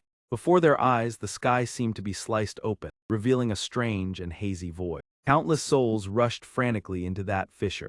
Utterly eerie scene made Wu Lao speak in a deep voice. In the netherworld, 10,000 ghosts wail. This is opening the true hell. Golden light radiated around Feng Yi in the night as he spoke. Return to where you belong. Then he raised his hand and used spiritual power to seal the crack. The people below saw only a dazzling brilliance and could not discern what was happening behind it. When everything was over, Feng Yi exhaled softly, it is finally over. Everyone embraced one another in joy. This is wonderful, we are still alive. Feng Yi calculated inwardly. The battle with the King of Death consumed too much spiritual power and too many death seals. He wondered whether it would leave any consequences. After a while he landed safely on the ground. Lin Yi rushed over and hugged him tightly, choking as she called, brother. You are not really dead, are you? You frightened me half to death. Feng Yi smiled and patted her head, he is fine. Suddenly his gaze paused behind her. It was Su Qingying stepping forward and saying softly, thank you. Behind her 2 people were embracing and crying bitterly. Feng Yi thought to himself, her younger sister is still alive, truly a blessing in misfortune. On the other side someone reported, Wu Lao, the preliminary statistics are ready. The losses caused by the King of Death in Ngayat Thai are estimated at nearly half the population, most because they had not awakened their abilities or were trapped too long inside the tombstones. Reinforcement forces from other places numbered 1,500, confirmed 50 dead, 30 missing and over 1,000 injured. Wu Lao ordered reconstruction and compensation for the injured and the victims' families. Wu Yu added that the divine envoys would open relief channels. Jia Lam asked her teacher whether it was time to make public the restoration of spiritual energy. How much longer must the pioneers keep it hidden from the people? She felt too small and unable to save many. Wu Lao replied calmly, this is not something the 2 of us can decide. He added, everyone is not as small as you think. Long ago some people noticed the anomalies. Even without awakening they have their own ways to prepare for the day of upheaval. He placed a hand on Jia Lam's shoulder to comfort her. You do not need to bear the fate of all. The pioneers have their own responsibilities. Doing what is within your ability is enough. Wu Yu said from behind, we originally came to support the Wind Burialist. Now it seems unnecessary. Moreover, he is very busy. This battle will surely place him in the position of a pillar of Ha Kwa. On the other side, Feng Yi was surrounded by cheers. Lord Wind Burialist, you are our god. Without you I would have become a vengeful spirit. Thank you for saving my life. Wu Lao judged that making public how the Wind Burialist of Ha Kwa defeated the King of Aberrations would shock other nations. Even so, his records and true abilities must remain confidential. Many countries are already secretly observing, yet have not obtained core data. When the news from Ngayat Thai is released, they will believe Ha Kwak has grasped the law of the King of Aberrations, something no one on Lam Tin has achieved. Whether they intend to cooperate or oppose, they will not dare act rashly. Thus Ha Kwak will gain a greater advantage in the future. Wu Lao declared firmly, next we must immediately study all data and on-site videos, quickly perfect the information on the King of Aberrations. The road ahead is long. We cannot always rely on the wind burialist alone. Jia Lam smiled and said teacher is right, resting is impossible. Wu Yu pushed her glasses confidently. Whichever aberration appears next should be handled by the divine envoy. At Feng Yi's private villa in Tai Thai, relaxed in the bathtub after the intense battle. While listening to the phone he thought, after cleaning up the government square they found the dark spirit stone left by the King of Death and gave it to him as a gift. There was also the Yang attribute spirit stone that once belonged to Tran Enhuoc Bao in Ngayat Thai. Thus at present he possessed 2 crystals bearing top-tier attributes. After a while he suddenly rose from the bathtub. Looking at the dark crystal, Feng Yi smiled. Although the 2 attributes clash, he has been acknowledged as the new King of Death. Absorbing it should pose no problem. The system now reports detecting dark fluctuations and begins calculating compilation. Not long after the system reported completion, you have obtained the Dark Attribute Cultivation Method, Death Traversal. Death Traversal is an instantaneous movement technique, able to conceal oneself in shadows and pass through the void to reach the desired place. Feng Yi told himself it sounds mystical, but in essence it is a teleportation skill. Though simple, in combat it can produce unpredictable effects. Spatial movement ability is clearly a life-saving method when a retreat is needed. Moreover, after acknowledging the death seal, he has shifted from indirectly absorbing the dark attribute to directly assimilating and strengthening himself. Currently, his ability to control dark spiritual power has surged dramatically. After defeating the Death King and absorbing its remnants, he clearly senses that the distance to the Vajra realm is only a single short step away. In his hand remains a Yang attribute spirit stone, originally a reward Tran Nak promised after resolving the crisis in Ngayat Thai, but after that battle Su Qingying and he almost completely forgot about it. Unexpectedly, Ngayat Thai even organized a grand award ceremony. Believing that presenting such a treasure could not be done carelessly, they even erected a statue for him. Feng Yi held the spirit stone in thought before shaking his head. Forget it, this matter is not worth worrying about. Suddenly he paused, pondering silently for a few seconds. Elsewhere in the sky, a blazing red halo suddenly appeared. The system notification reported the detection of Yang attribute fluctuations, preliminarily identified as a Yang elemental spirit, initiating supreme calculations for analysis. Feng Yi closed his eyes and absorbed the spirit crystal. After a while the compilation process was completed. Dazzling radiance erupted around him, spiritual energy surged violently. A surge of power burst forth. The system reported that he had obtained the Yang attribute cultivation method Solar Deity. Solar Deity allows the summoning of a colossal sun god statue. The majestic divine statue manifested in the void, emitting a scorching pressure that seemed to burn heaven and earth. In Tai Thai, a brilliant golden phoenix appeared, causing the citizens to panic and speculate whether a new anomaly had emerged. Reporters reassured the public, stating that this might be the great powerhouse who once saved Tai Thai undergoing tribulation. On the Pioneer Forum, many speculated that the wind burial had awakened a new ability again. Some even recounted nearly being incinerated while on missions. A group in the forest watched the news in astonishment, admiring the strength of the wind burial. Man Tuk mocked the prophet from Country B, who once declared that Xia Nation would not survive the first year of spiritual energy revival. So Kain Lai doubted the prophecy, while Mak Tukau sneered that those who believed in ghosts and gods would fall first. Even so, she remained worried as Xia Nation had recently faced successive upheaval.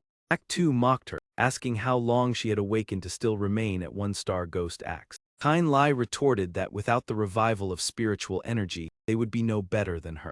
Man Tuk sneered that she was a pampered young lady, making it difficult for her to accept the new reality. He shot back that before the wind burial they too had to bow their heads. If they wished to mock her, they should become as strong as him first. Man Tuk seized the opportunity to ask whether she wanted to become the wind burial's teammate. The entire group laughed mockingly and declared her expelled from the team. They left, ignoring Kain Lai, as she demanded her share of the mission rewards. Man Tuk turned back and warned her, still wanting rewards. He unleashed a powerful strike that forced her to stagger backward and told her to stand aside. Kain Lai clutched her abdomen in pain, trembling. She gritted her teeth in anger and told them to just wait. Online, discussions about the prophecy concerning Xia Nation sparked intense debate. The Spiritual Energy Association of Tai Thai, Feng Yi asked about the prophecy's level of influence and was advised to use an officially verified account. Su Qingying stated that their objective was to unsettle people's hearts and hinder cultivation. Chairman agreed, as news that his strength rivaled an anomaly king had already spread far and wide.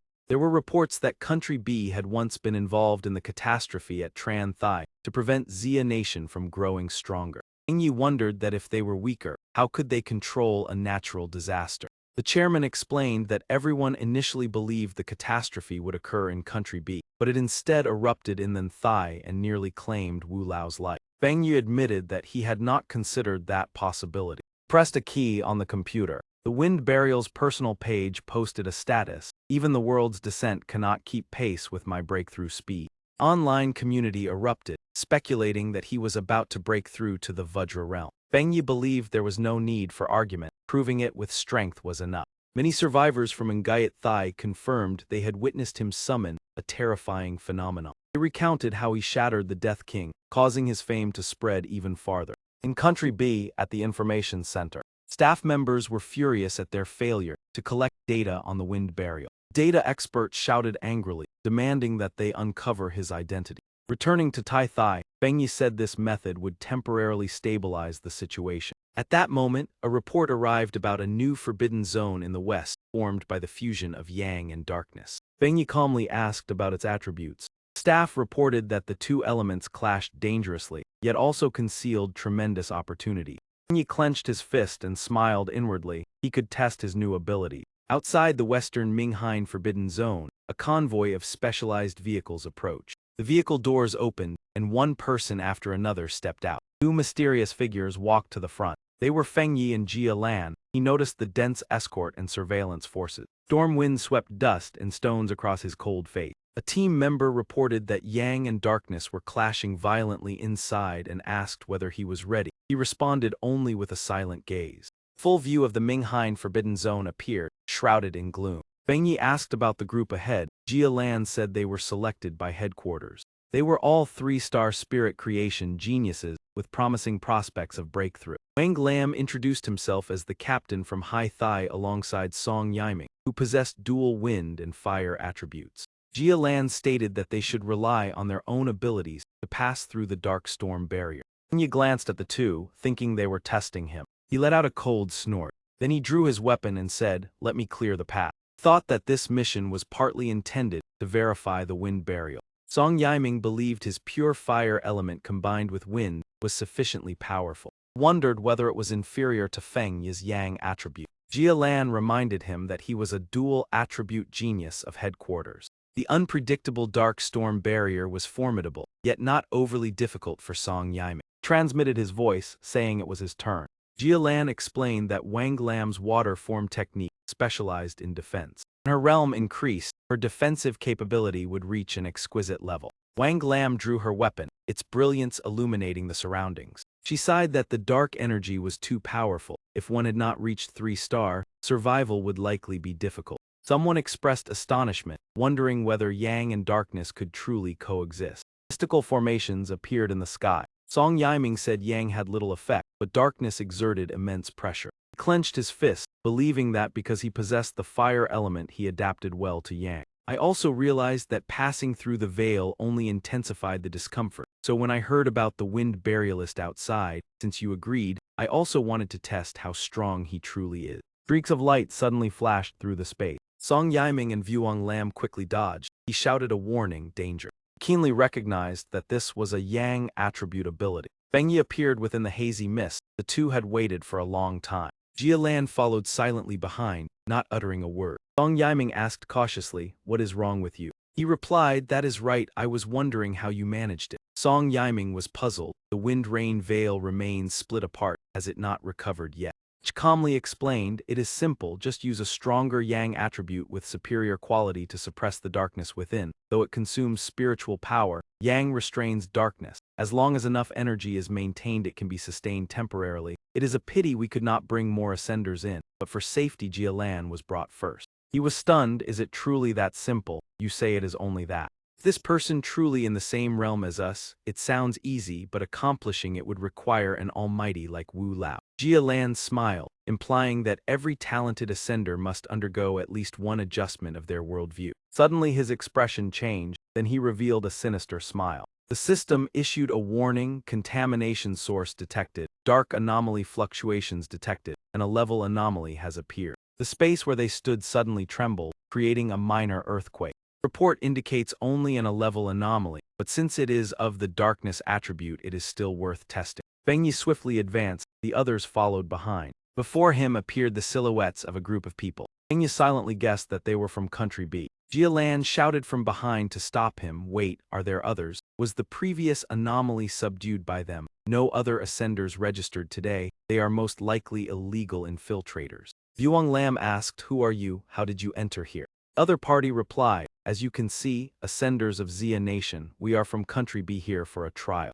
Song Yiming shouted angrily, a trial? This place is Xia Nation territory. How dare you intrude into another nation's forbidden zone without permission for a trial? He warned, this place belongs to Xia Nation. You are illegally crossing the border, leave immediately, the era has changed. Jia Kayat heard this and sneered proudly, since your people do not seize resources, we are stronger and will certainly seize the opportunity. This is the correct course of action. Fang Yi pushed Lam aside and stepped forward, saying, only the strong can obtain fortuitous opportunities, is that right? He sensed that these three concealed their auras. Their realms surpassed Jia Lan and Song Yiming, which was why they were so arrogant. Elite members of Country B had infiltrated Xia Nation's forbidden zone with intentions of war. Fang Yi said coldly, then you should get lost.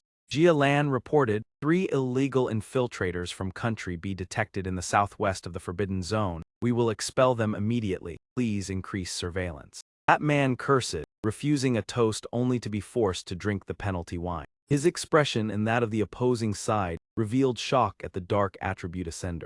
Yakayat declared in a dark region, this is my home ground. She was astonished, this is the nether poison attribute mutated from darkness after corpse corrosion. Vuong Lam wondered what they intended to do. She shouted, this is bad, they want to destroy the communication and surveillance equipment we brought. Vuong Lik said coldly, they intend to eliminate us. Song Yiming rushed forward to stop them. Strike first. If we cannot absorb the darkness, then destroy it. He hurriedly stopped him. Wait. 2 systems of power appeared within the space. The flames were gradually suppressed by Jia Kaya. Song Yiming shouted in shock, what is this? Jia Lan rushed forward and pushed everyone away. It is coming, be careful. Vuong Lam quickly formed a protective shield. Fang Yi's gaze flashed with danger. Song Yiming looked at the cracking shield in panic. My defensive barrier. Fang Yi drew his sword and ordered, scatter.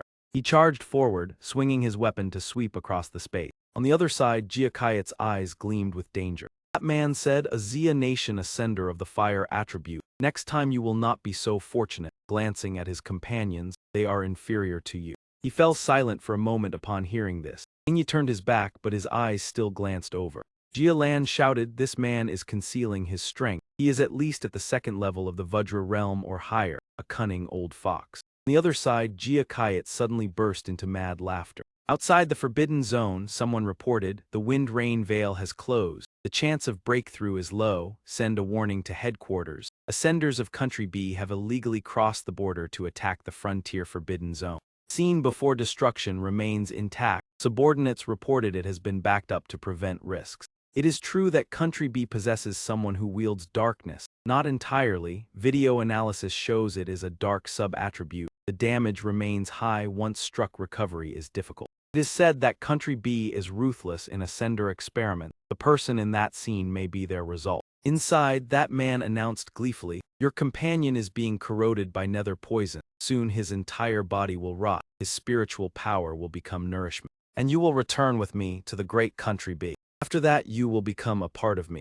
Jia Lan said with difficulty, overwhelming spiritual power. The man from Country B is their strongest pillar, wind barrierless. Song Yiming shouted, what are you doing? Counterattack, do you want us to die? Yuang Ditch calmly released killing intent, Vajra Realm 2-star. I thought the ascenders of Country B were stronger. It is merely a dark sub-attribute, did you not realize? Is your nether poison ineffective against me? Jia Kayat froze upon hearing this. What did you say? System announced, you have activated the Yang-enhanced Grave Fire domain. At that moment, a miserable cry erupted from below. Jia Kayat turned back in fury, 2 useless fools. I did not expect you to be breached so easily. Rushed forward and asked, will you not save them? They will die quickly. That man was astonished, overestimating yourself. No one can escape the mighty nether poison. Below, Fang Yi charged forward in radiant brilliance. Jia Kayat realized this is wrong. Is this Yang? Does Xia Nation possess someone who wields yang? He raised his sword and declared, heavenly fire first strike. The sword swiftly descended straight toward Jia Kayat's head.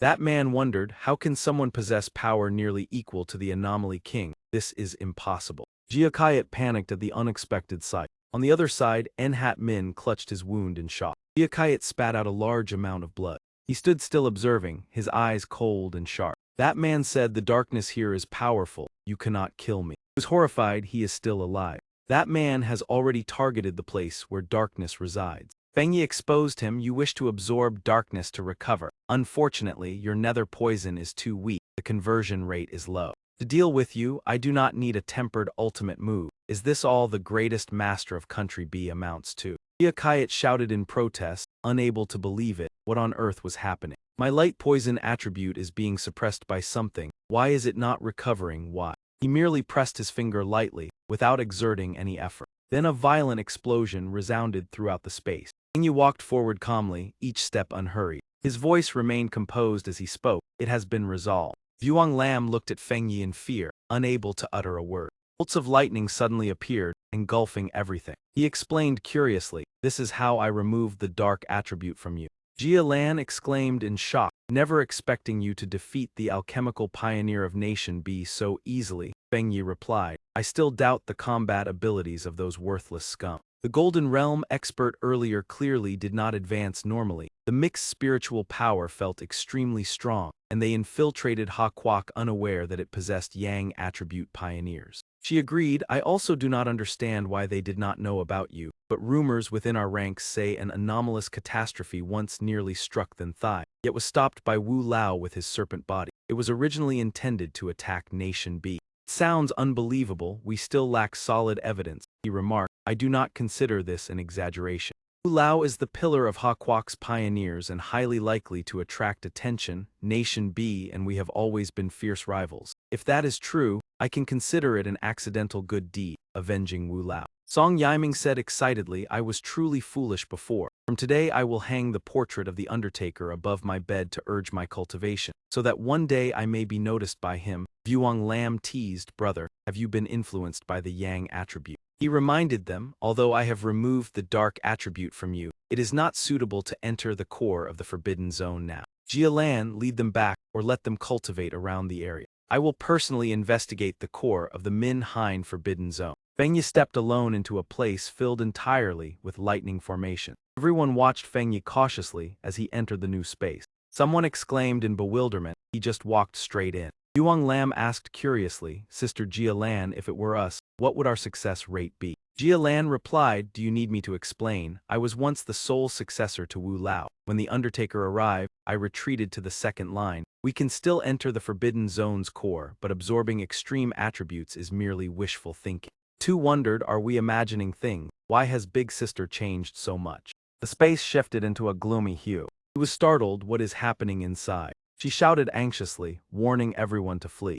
The ground trembled as a strange object slowly emerged. A blazing inferno erupted, engulfing the entire space. Everyone was blasted away amid screams. The explosive force terrified everyone and drove them back. Song Yiming realized that this was the entity at the core of the Min Hein Forbidden Zone. It was identical to the satellite image, like the eyes of a god. Jia Lan reminded them, look, that is Fang Yi. Fang Yi appeared, confronting it with his dark restraining power. He stared at the demonic sphere in his hand in confusion. I sensed two extreme attributes, opposing yet transforming into a new spiritual power. It seems to have begun transforming only when I touched it. The system detected a great cosmic mutation, originally consisting of yang and dark attributes. During the fusion process, an unknown new attribute was born. A new state emerged as the system began collecting data and recording automatically. A black hole appeared in Feng Yi's palm, absorbing all the dark energy. He focused intently as the system notified him of a new technique, spirit-piercing pupil art. Feng Yi's eyes blazed brilliantly with the spirit-piercing pupil skill. You saw it yourself, he exclaimed. The dark attribute within the Black Lake has been completely drained. Someone asked in confusion, the dark and yang attributes have fused. What exactly is this? Jia Lan stared at her hand in astonishment. She asked everyone how they felt. Yuang Lam replied, this is an entirely new spiritual power, terrifyingly powerful yet devoid of instinctive fear, so let us give it a try. Jia Lan ordered, we cannot delay, begin cultivating immediately. He remarked, even a single breath is sufficient. Outside the forbidden zone, a staff member reported, the data is powerful. Even the anomaly king is only at this level. Wait, the people from Nation B seem to have disappeared. Could it be that the Undertaker eliminated the pioneers of Nation B? Earlier the Undertaker appeared in Thuong Thai. We also heard the teachings of the Thuong Thai Spiritual Association. They deserved their fate. Fortunately, we retained evidence. I will contact headquarters to carry out diplomatic procedures. Nation B may retaliate. The evidence must be delivered directly. This video will give us an advantage against Nation B. We must do our part to maintain HaKwak's standing. In Nation B, at the highest military headquarters, someone slammed the table in anger. What is going on? We already sent our strongest pioneer. How could they vanish? Before the operation you gave me your assurances. Subordinate reported, they did not vanish but were killed. The pioneer squad suffered heavy losses due to HaKwak's cunning action. The leader of Nation B raged, how could our strongest fall to HaKwak? It makes no sense, the entire force was annihilated. I demand proper compensation, everything from HaKwak, otherwise I will withdraw funding. That man emphasized, the grudge against HaKwak must be avenged. I will make them pay a heavy price. Although I am a citizen of Nation B and the nation is not my pride, I am still a pioneer and despise being threatened. Remember that. Seeing the scene, the guards hurried to protect the leader. The old man roared, I will call the leaders of HaKwak and teach them a lesson. Commander asked about the outcome. The subordinate reported that they could not enter HaKwak's forbidden zone and could not determine the location of the missing second young master. The precise device implanted in his body may have been destroyed. The fluctuations of the Min-Hein forbidden zone cannot be ruled out. His eyes burned with hatred. HaKwak, just wait. Scene returned to the core of the Min-Hein forbidden zone. Fang Yi, cultivated as the spirit-piercing pupil art, an illusion technique, dragged enemies into despair, deceiving them to their deaths without direct contact. He landed on the ground, remarkably convenient. At the same time, a massive surge erupted within Fang Yi's body. He could not restrain himself and knelt while covering his mouth. Fang Yi spat blood. The dark power was tyrannical. Although a new attribute had formed, it still subjected him to a backlash trial. Interesting, it has been a long time since I encountered such a challenge. In the conference room, the alliance of Nation B discussed. Was the experiment successful? The mid-core weapon was defeated by HaKwak. Unbelievable. The dark attribute of humans is uncontrollable. It may be a side effect. Van Vida stormed in, who was just discussing the Grand Gamma plan. It seems they have their own opinion. Then offer your bodies as experimental vessel. Person dragged outside screamed and begged not to participate in the experiment. Min Chu hesitated. Are you certain? He roared in fury, since the leader is useless, I will hand him over to HaKwak and let the entire world witness it. The scene shifted to the highest conference hall of the United Nations of Lam Tin. Someone remarked that this time HaKwak had truly gone too far. We represent the United Nations of Lam Tin and must punish HaKwak for killing an important pioneer of another nation. With a great catastrophe approaching, nations should not harm one another. Suddenly a mad laugh rang out, truly evil deserves punishment. Immediately afterward, a national military officer stepped in. Why are you still drinking spring water? At this hour it is no longer hygienic. Quickly replace the water with chrysanthemum tea to soothe the body. Someone recognized him. It had been a long time since any news was heard. When Wei continued, it had been many days since meeting the elder, but now was not the time to recall old matters. The great nations had agreed not to interfere with or confront each other. However, a great power of my nation remains in your HaKwak. No matter what, HaKwak must hand him over in his heart. His fate should have already ended, so why had it turned out this way? Hearing this, veins bulged on his forehead. Hand him over. Do you think you are worthy of receiving such a handover? Clearly, it was your pioneers who struck first this time. The wicked accuse first, truly the way of your nation. He wondered why Mr. Wu, who had always acted with courtesy, was so resolute this time.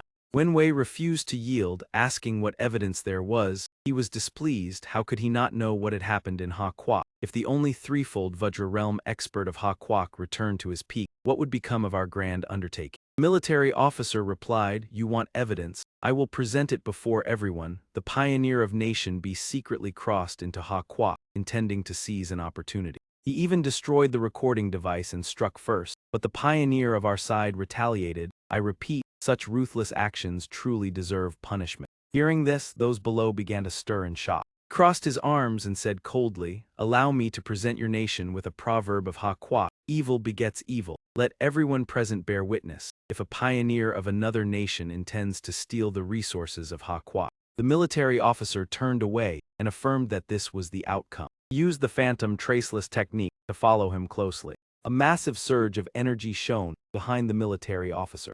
Suddenly Wenwei attacked from behind. He was counterattacked and sent flying backward. The military officer remarked that weak ability only invited ridicule. The man from Nation B should return to train. He was furious. His subordinate, ran forward in fear. Alliance Master, quickly call a doctor. The military officer thought silently. How many more miracles would the wind burialist create for Hakwa? Scene shifted to the forbidden zone of Minhai.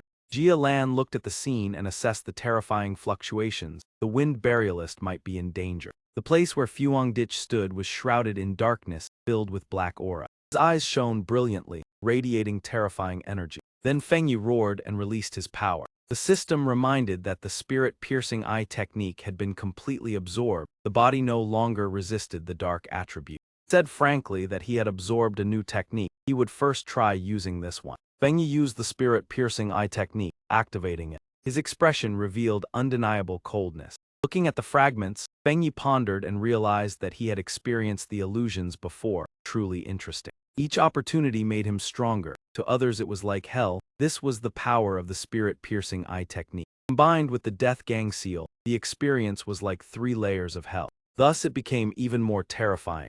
A ray of light approached, making him vigilant. He checked the leaking spiritual power. He was about to break through to the Vajra realm. Fang Yi stepped straight forward. He walked with satisfaction, exactly as he wished. Fang Yi witnessed a vast amount of magic. He flew straight toward it. The explosion that followed terrified those below. Jia Lan exclaimed that he intended to break through to the Vajra realm here. Song Yiming was startled. A beam of light shot down from the sky, sweeping across the entire space. Fang Yi endured it calmly. It was only this much. He frowned and announced that it was his turn. Fang Yi chose a move and deployed the infinite dark domain. He suddenly roared, 100-tempered divine thunder. Fang Yi used the power of lightning to resist. Layer after layer of dark clouds was pierced through. The system reminded that the breakthrough continued, completing the first layer of the Vajra realm. Fang Yi marveled that breaking through to the Vajra realm here was truly unexpected. He gently gathered energy in his hand. Then he flicked his hand, spreading it throughout the surrounding. Song Yiming realized that he had succeeded.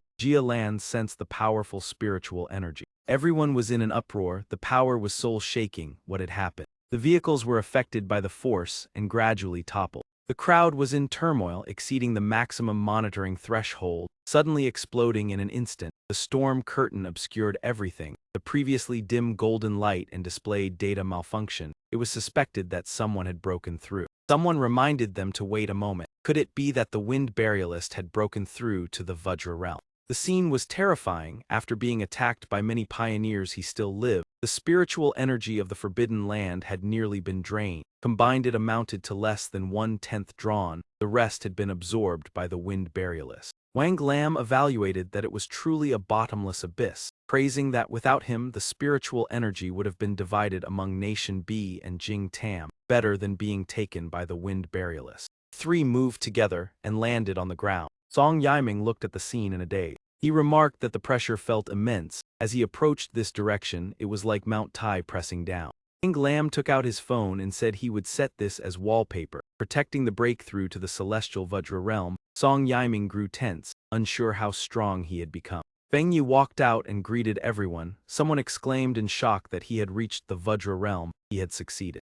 Jia Lan reflected that at first he was like a divine sword newly unsheathed. Now he had become a radiant divine blade. Everyone knew that advancing from the 3rd layer of the spirit creation realm, the half-step into the Vajra realm was difficult. Yet in such a short time he had grown rapidly. Fang Yi brought a great surprise, the fortune of Ha Kwak with a brilliant future ahead. Very soon he could join his teacher in battle, perhaps even surpass him. The screens continuously displayed alerts, explosion, coordinates in western Ha Kwak, countless thunderbolts severed. The wind burialist had broken through. The level 5 Minhine forbidden zone had been drained dry. Heavens, it was indeed the wind burialist. This proved that Dai Ha Kwak had gained another Vajra realm venerable. The wind burialist, a supreme expert, a towering figure worthy of reverence. Wenwei tapped the screen. Once again it was the wind burialist. If the wind burialist were allowed to grow, the unity within Ha Kwak would obstruct our plans. He spoke with hidden intent. It was time to act.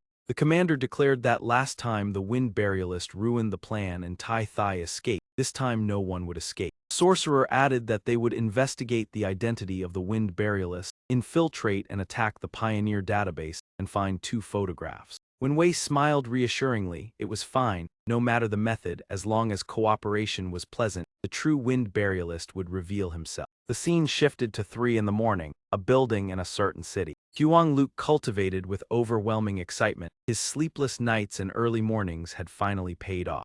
Last, I have stepped into the 2nd star of the spirit creation realm. The anomaly earlier must have attracted attention everywhere. Let me see how people are talking about me. His gaze quickly settled on the news headline. Cross the dark storms with me, explore the Min Hein Forbidden Zone, follow the Undertaker to check in at the sacred land of breakthroughs, the most comprehensive guide on the entire platform. Hot, who is the true identity of the Undertaker? Huang Luke blurted out, the Undertaker has improved again, as expected of the master I chose. A genius like him works so hard, how can I be complacent with such a minor achievement? Perhaps it is time to follow in his footsteps, but if I return to Tai Thai, will he accept me as his disciple? Warm dawn bathed Tai Thai in the early morning light. It was filled with excitement. Tai Thai, I have finally returned. The rhythmic sound of high heels suddenly echoed through the air. Immediately afterward, a figure collided straight into his shoulder. Huang Luke instantly grew irritated, his voice sharp. Hey, you there. Do you not know that you should apologize when you bump into someone? Envy calmly removed her glasses and gently apologized. Suddenly her eyes changed, becoming deep and unfathomable. Huang Luke gradually fell into a dazed state, his gaze turning vacant. Seeing this, Envy smiled faintly with hidden intent. Atine stepped forward and said, friend, come with us, someone wishes to meet you. Huang Luke asked blankly where they were going. Envy replied in a mysterious tone, to the heavenly chosen sect, place praised as a sacred land among mortals. Yet a trace of coldness flashed across her face, difficult to conceal. He instructed, sneaking into Tai Thai must be done carefully, do not disappoint the Divine Father. If we turn the Undertaker's lair into a newly developed territory, our heavenly chosen sect will surely bring glory to Hakwa. Inside the confession chamber in Zion Thai, the headquarters of the heavenly chosen sect, Huang Luke cried out in agony that he had no close ties with the great figure. Even if they dealt with him, he knew nothing. He vaguely wondered where he was, his head pounding, his mouth disobedient. What exactly did those people want? Memories flooded back as he realized he had been forcibly brainwashed.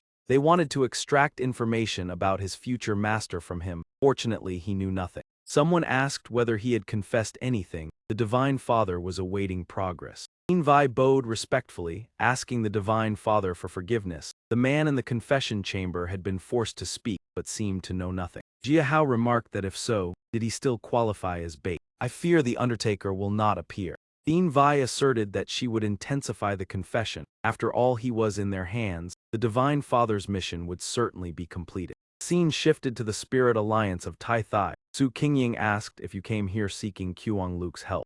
The man nodded. He came to Tai Thai to take the Undertaker as his master, yet unexpectedly lost contact. Van Ha said they had searched everywhere in both Tai Thai and their own area, finally hearing that young Master Huang might have been captured by the heavenly chosen sect. It was said that he had fallen into the hands of the heavenly chosen sect. Fang Yi frowned. The heavenly chosen sect again, an evil cult backed by pioneers. Why target Huang Luke? The other party admitted they were not strong enough to confront that organization, which was why they came to seek help. Su Qingying explained that the heavenly chosen sect had always opposed the Spirit Alliance, excelling in mental attacks and often infiltrating ordinary people, with its headquarters located in Zion Thai. In Zion Thai there were nearly 1 million followers. The Spirit Alliance had repeatedly tried to eradicate them, but the sect leader and senior members were too unpredictable. Fang Yi speculated that if the headquarters was in Zion Thai, Huang Luke's disappearance might signal their infiltration into Tai Thai. Su Qingying pledged to strengthen surveillance across the entire city. Fang Yi analyzed that they had secretly entered Tai Thai after the catastrophe and captured Huang Luke, who had just come to find him, clearly targeting him. Such a secretive organization dared to leave its headquarters to hide here. If they deliberately concealed themselves, tracking clues would be extremely difficult. He suspected that their appearance in Tai Thai was merely a diversion. He asked why. He replied that Zion Thai was currently the place with the mildest anomalies in Hakwa. Su Qingying confirmed that anomalies there were rare and weak. the highest only at sea level. Many people had not even realized that the world had changed. Fang Yi believed that after the catastrophe and the legend of salvation, Tai Thai was not an easy place for evil cults to expand. They were likely laying their plans in secret. He was their greatest obstacle. It was possible that Kuang Luke had been taken to Zion Thai. Rather than waiting, it was better to go there proactively and see what they were plotting. Van Ha stood up, expressing his intention to accompany the Undertaker. Fang Yi instructed them to report to their superiors and not panic. If concerned, they should simply intensify anti-cult propaganda. He thought to himself that the heavenly chosen sect must be eliminated. He had not expected their influence to be so vast. He recalled that Lin Yi once said her grandfather lived in Zion Thai. At the headquarters of the heavenly chosen sect in Zion Thai, someone reported to the Divine Father. The Undertaker and the Bait have boarded the plane and will soon arrive in Zion Thai. The Divine Father smiled sinisterly. Unexpectedly, the rustic-looking prey proved useful and even dared to come to my domain.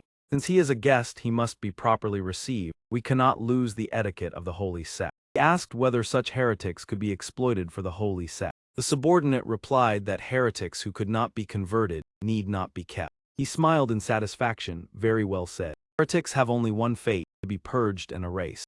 Upon arriving at Zion Thai Airport, Fang Yi was surprised that Ha Kwok's aviation still operated normally despite the resurgence of spiritual energy. And Hao said that flights had been greatly reduced, and thanks to the Spirit Alliance's assistance they arrived in time. When asked where they were going, Fang Yi replied that there was nothing to do, they only needed to wait. Everyone was stunned. Wait. Fang Yi turned back and told them to listen carefully. The enemy had already come to them. He clearly sensed a malicious aura closing in. He reminded them to be cautious and not look into their eyes, as they excelled in hypnosis. The other two immediately assumed defensive stances and replied that they understood. Bean Vi approached and asked why he told his companions to close their eyes, while he himself did not. She cast a bewitching illusion. Fang Yi recognized that she was at the second stage of the spirit creation realm. She asked if he wished to monopolize the beauty of a nun. He calmly replied that she was correct. Then he sneered and asked whether she truly thought he would answer like that. Bean Vi was astonished. Fang Yi said she was the first to dare approach him in such a manner and deserved a lesson.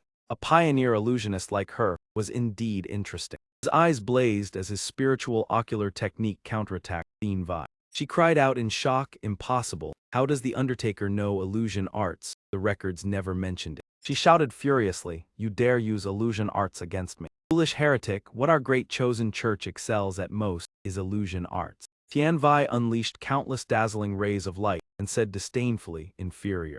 I have received the blessing of the Divine Father. Bringing down someone like you is as easy as turning over my hand. He looked at the scene and merely said coldly, continue. Aline was stunned, her eyes wide with terror. Tian Vi howled, an experimental rat that only knows how to jump about, truly the perfect test subject. She laughed like a madwoman, yet in the next instant she was bound tightly by magic. Tian Vi panicked. Why did the illusion he created cause such real pain? Could it be that his power and cultivation method had failed? What was happening made her heart surge violently. Why had it turned out like this? Clearly acknowledged by the Divine Father yet still reduced to a pawn at others. Mercy. She was the chosen child of heaven selected by the god. After that she was hung upon a rack shrouded in dark gloom. Soft groans of pain escaped from her throat. Tian Vi asked in confusion, who am I? Where is this place? Divine Father, is this all you amount to? Fang Yi thought to himself, so weak yet still dreaming of going further, the only end is collapse. Better extract the information first before dealing with her. Now tell me everything. What is the purpose of your chosen church? She trembled and pleaded. The Divine Father said we must eliminate the wind burialist, the greatest obstacle to complete the grand plan. Feng Yi pressed on. What is the grand plan? Where are the Divine Father and Jiang Liu? Tian Vi answered in fragments. The grand plan is that the Divine Father at the holy altar will save. Her eyes suddenly changed in a strange way. Suddenly Tian Vi let out a miserable scream. Then she collapsed in front of Fang Yi. He pondered. It seems some restriction was triggered, likely set by the Divine Father to prevent followers from revealing secrets. Once the limit is crossed, the only end is annihilation. Fang Yi then looked at those lying scattered on the ground. He said coldly, come out. What trick have you been playing?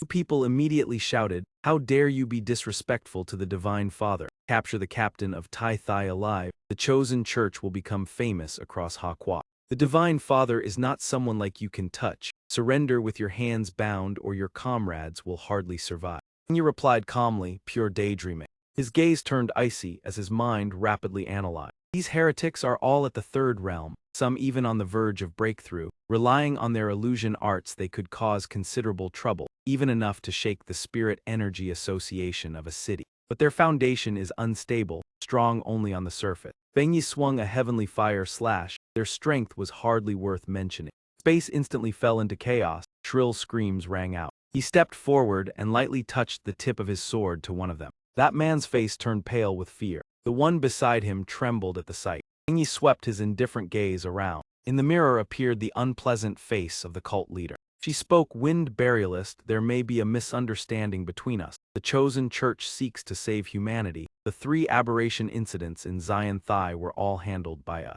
By that reasoning, the Spirit Energy Association is the incompetent one holding power." Fang Yi gave a cold laugh. "Deceiving others is one thing, do not deceive yourself. Zion Thai is surrounded by mountains yet lies at the center, with no ferocious beasts within and a military district sealing the outside. Where would 3 aberration incidents come from? Using sweet words to bewitch followers and gather cultivation resources for breakthroughs is your true aim. Your methods are truly despicable." The cult leader sneered, "What do you understand?" Her hand lightly opened an object in her grasp. A pocket watch snapped open with a dry click. She shouted, "You think you understand everything. In my view, those who risk their lives for the Spirit Energy Association are the truly brainwashed ones. What is the use of protecting those weak people? This world should belong to us, the pioneers. We walk a path of evolution no one has ever touched. Ahead lies a glorious future." That moment, Fang Yi's sword burst forth with brilliant sparks. He rushed forward like a raging gale. The one holding the mirror trembled and asked, "What are you going to do?" Fang Yi said coldly, "If the weak deserve death as you claim, then you are no exception." With that, he struck directly at the opponent. Cult leader was stunned, unable to react in time. She could only cry out in disbelief, "How can this be?" A violent force surged straight toward Tianvai. She shuddered inwardly. That was close. She had nearly been dragged into the illusion. Fortunately, she was not there in person. Otherwise, she would likely have been silently dealt with by the Wind Burialist within the dreamscape. Moreover, that attribute of power was exceedingly bizarre. When you looked through the mirror and saw Tianvai laughing loudly, truly interesting. She said, "You are too strong, perhaps we should negotiate." He observed silently. Above her head seemed to be covered by a dark substance, not quite blood. A pity her real body was not here so the illusion could not be drawn from afar. Fang Yi set his condition, withdraw from Zion Thai within 3 days. He knew in his heart that for now he could only intimidate. In 3 days there would surely be changes. He added, "Release all the hostages or else." Then thought to himself, the chosen church would not retreat so easily, just wait for their next move. She replied, "Agreed, the chosen church will leave Zion Thai. As for your comrades, I will return them in 3 days, as long as I depart safely." Fang Yi answered, "No problem." Tianvai withdrew her aura, then farewell Wind Burialist. Suddenly a shrill scream rang out. Someone shouted loudly, "It is too hot, do not burn me. Divine Father, save me." That man clutched his head and screamed, his body shaking violently. Fang Yi merely watched those who had fallen with calm eyes. He stepped forward and lightly patted their faces, "Wake up. The opponent's main target is not Jiang Liu, so in 3 days he will be safe. As for me, I will remain at the Spirit Energy Association of Zion Thai to wait for developments. You follow along." With that, he stood up and took a few items from his pocket. Fang Yi decided to stay at the association for a few days, wait for the situation to stabilize before contacting her. The scene shifted to the Spirit Energy Association of Zion Thai. Someone reported Lord Wind Burialist Captain Su Qingying has made contact. "We will fully cooperate." He said, "No one needs to act. Once the Divine Father appears, he will handle it himself. But these 2 are Jiang Liu's teammates and do not belong to any association. Please take care of them." The other replied, "No problem." At that moment, someone ran in shouting, "Boss, quickly check the Pioneer Forum." That man saw Fang Yi and hurriedly adjusted his glasses neatly. Subordinate shouted, "Lord Wind Burialist, please do not concern yourself with this matter. It is likely just a few troublemakers behind the scenes, inciting the emotions of the vanguard." Fang Yi coldly picked up the phone and said, "Let me take a look." It was unbelievable. All 3 pages suddenly became trending without anyone noticing. The strange thing was that all the posts originated from IP addresses in our Thai city. The scene shifted to the office building of the Thai City Spiritual Energy Association. President Ken Truong spoke, "This is the Thai City Spiritual Energy Association. Please cooperate, block all cross-city IP." If this chosen church is not eliminated in time, it will soon become a disaster for Xia Nation. The voice of the cult leader on the other side declared, I foresee that in the future the chosen ones will be imprisoned within a cage of flame. Being scorched red is not a divine punishment, but the work of those who obstruct us, O chosen ones. We have endured countless hardships to find the chosen to save the world and bring about a new life. The wind burialist exploits a facade of kindness to deceive others and even harms the chosen ones. Now the wicked must be eradicated. Those who were bewitched shouted together, expose the chosen church, justice shall prevail. The chosen church is the salvation of the world. Do not be deceived by false appearances. Demons often appear as saviors. Save Tai City. Tai City harbors demons. The people of Tai City are in danger. The wind burialist seeks to harm Zion City A. Killing the chosen church is equivalent to slaughtering Zion City. The guardian deity must not be driven away. What strongest savior is this? We have never heard of it. Can he truly protect us? Fang Yi sighed. The Zion City Association has lost the people's support. The command responded, these people have no solution at all. How ridiculous, as vanguards we cannot take action. Lord Wind Burialist, the situation now. He nodded, that is right, there is no hope in your abilities. Using the civilians of Zion City as weapons or hostages is merely a petty trick. Bean Vi gloated, the Wind Burialist still does not know this gift. Do you like it? All the people of Zion City are puppets. If you want to destroy the chosen church, you must first destroy Zion City. We must force him to retreat. We will leave first. Let those foolish civilians delay him for a while. Return that useless wretch to them. The chosen church always selects loyalty. The subordinate replied, the Divine Mother is merciful. Everyone became agitated, while he threw Kuang Luke down. Crowd grew even more excited, shouting noisily. Suddenly, a violent burst of light erupted from above.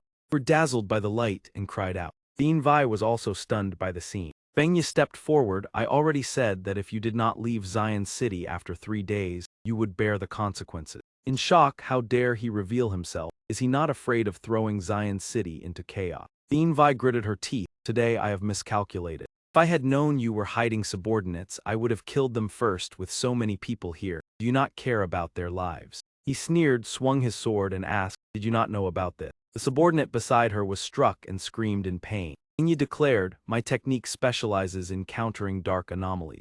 Their two techniques clashed. Fang Yi realized, fortunately it is not human. Bean Vi revealed her true form, so I have been discovered. How interesting. It is truly difficult to escape your eye. Bean Vi's eyes emerged as she said, in truth. Bean Vi's eerie face had long existed, yet remained unseen. Long Ditch stood silently beside them, observing. She roared, ah, one like you, a perfect parasitic host. System explained, this dark spiritual energy is a sub-attribute of darkness. It has no physical form. With each possession the chosen vanguard must die. The scene at the headquarters of the chosen church showed everyone in panic. A magnificent palace, save us Divine Mother, this flame cannot be extinguished. She remarked, a perfectly tempered body with powerful spiritual energy. This talent is a blade for me to wield. My followers, the time has come when I need you. People there were gradually drained of their soul. Gigantic sphere of energy was about to be grasped by Bean Vi. Her body began to swell before Fang Yi's eyes. He drew his weapon.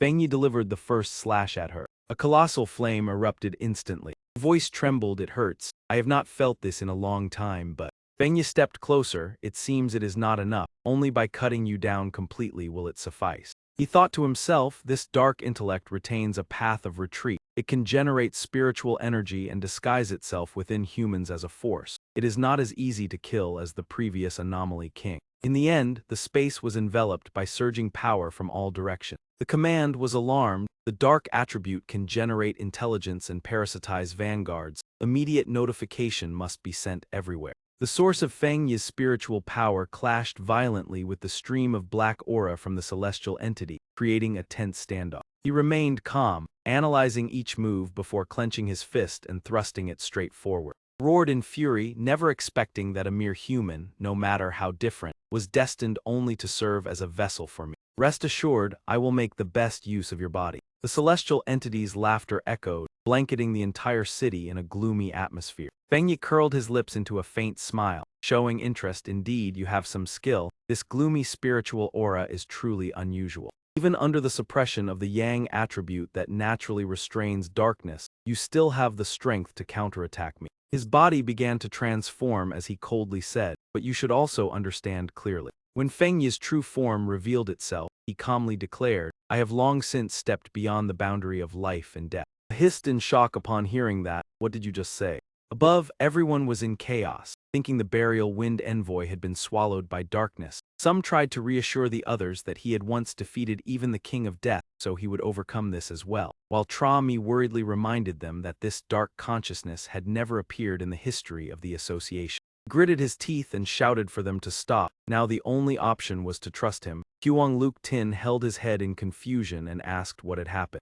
A despairing voice rang out, "Could it be that master has been defeated?" Feng Yi stood tall and proud, his robe fluttering in the fierce gusts of wind. He observed the surroundings and deduced that this place was the inner domain of the dark consciousness. At that moment, the system suddenly appeared before his eyes. He was stunned as soul, but how could I possibly turn into a soul? Suddenly, Feng Yi's gaze was drawn tightly to the scene before him. Before him were souls bearing abnormal appearances. Filled with confusion, he asked, "Who are you? Has the last pioneer finally been forced to death?" All at once, the souls knelt down before him. Feng Yi sensed something and softly asked, "What do you all want?" Looking at their expressions, he understood and said, "I will help you find release." He pondered and realized that those pioneers had long since died. What remained now was only a trace of their souls imprisoned. This symbiosis had exhausted its energy. If the dark spiritual aura was erased, they too would completely dissipate. To depart within the flames of purification was perhaps the most merciful release for them.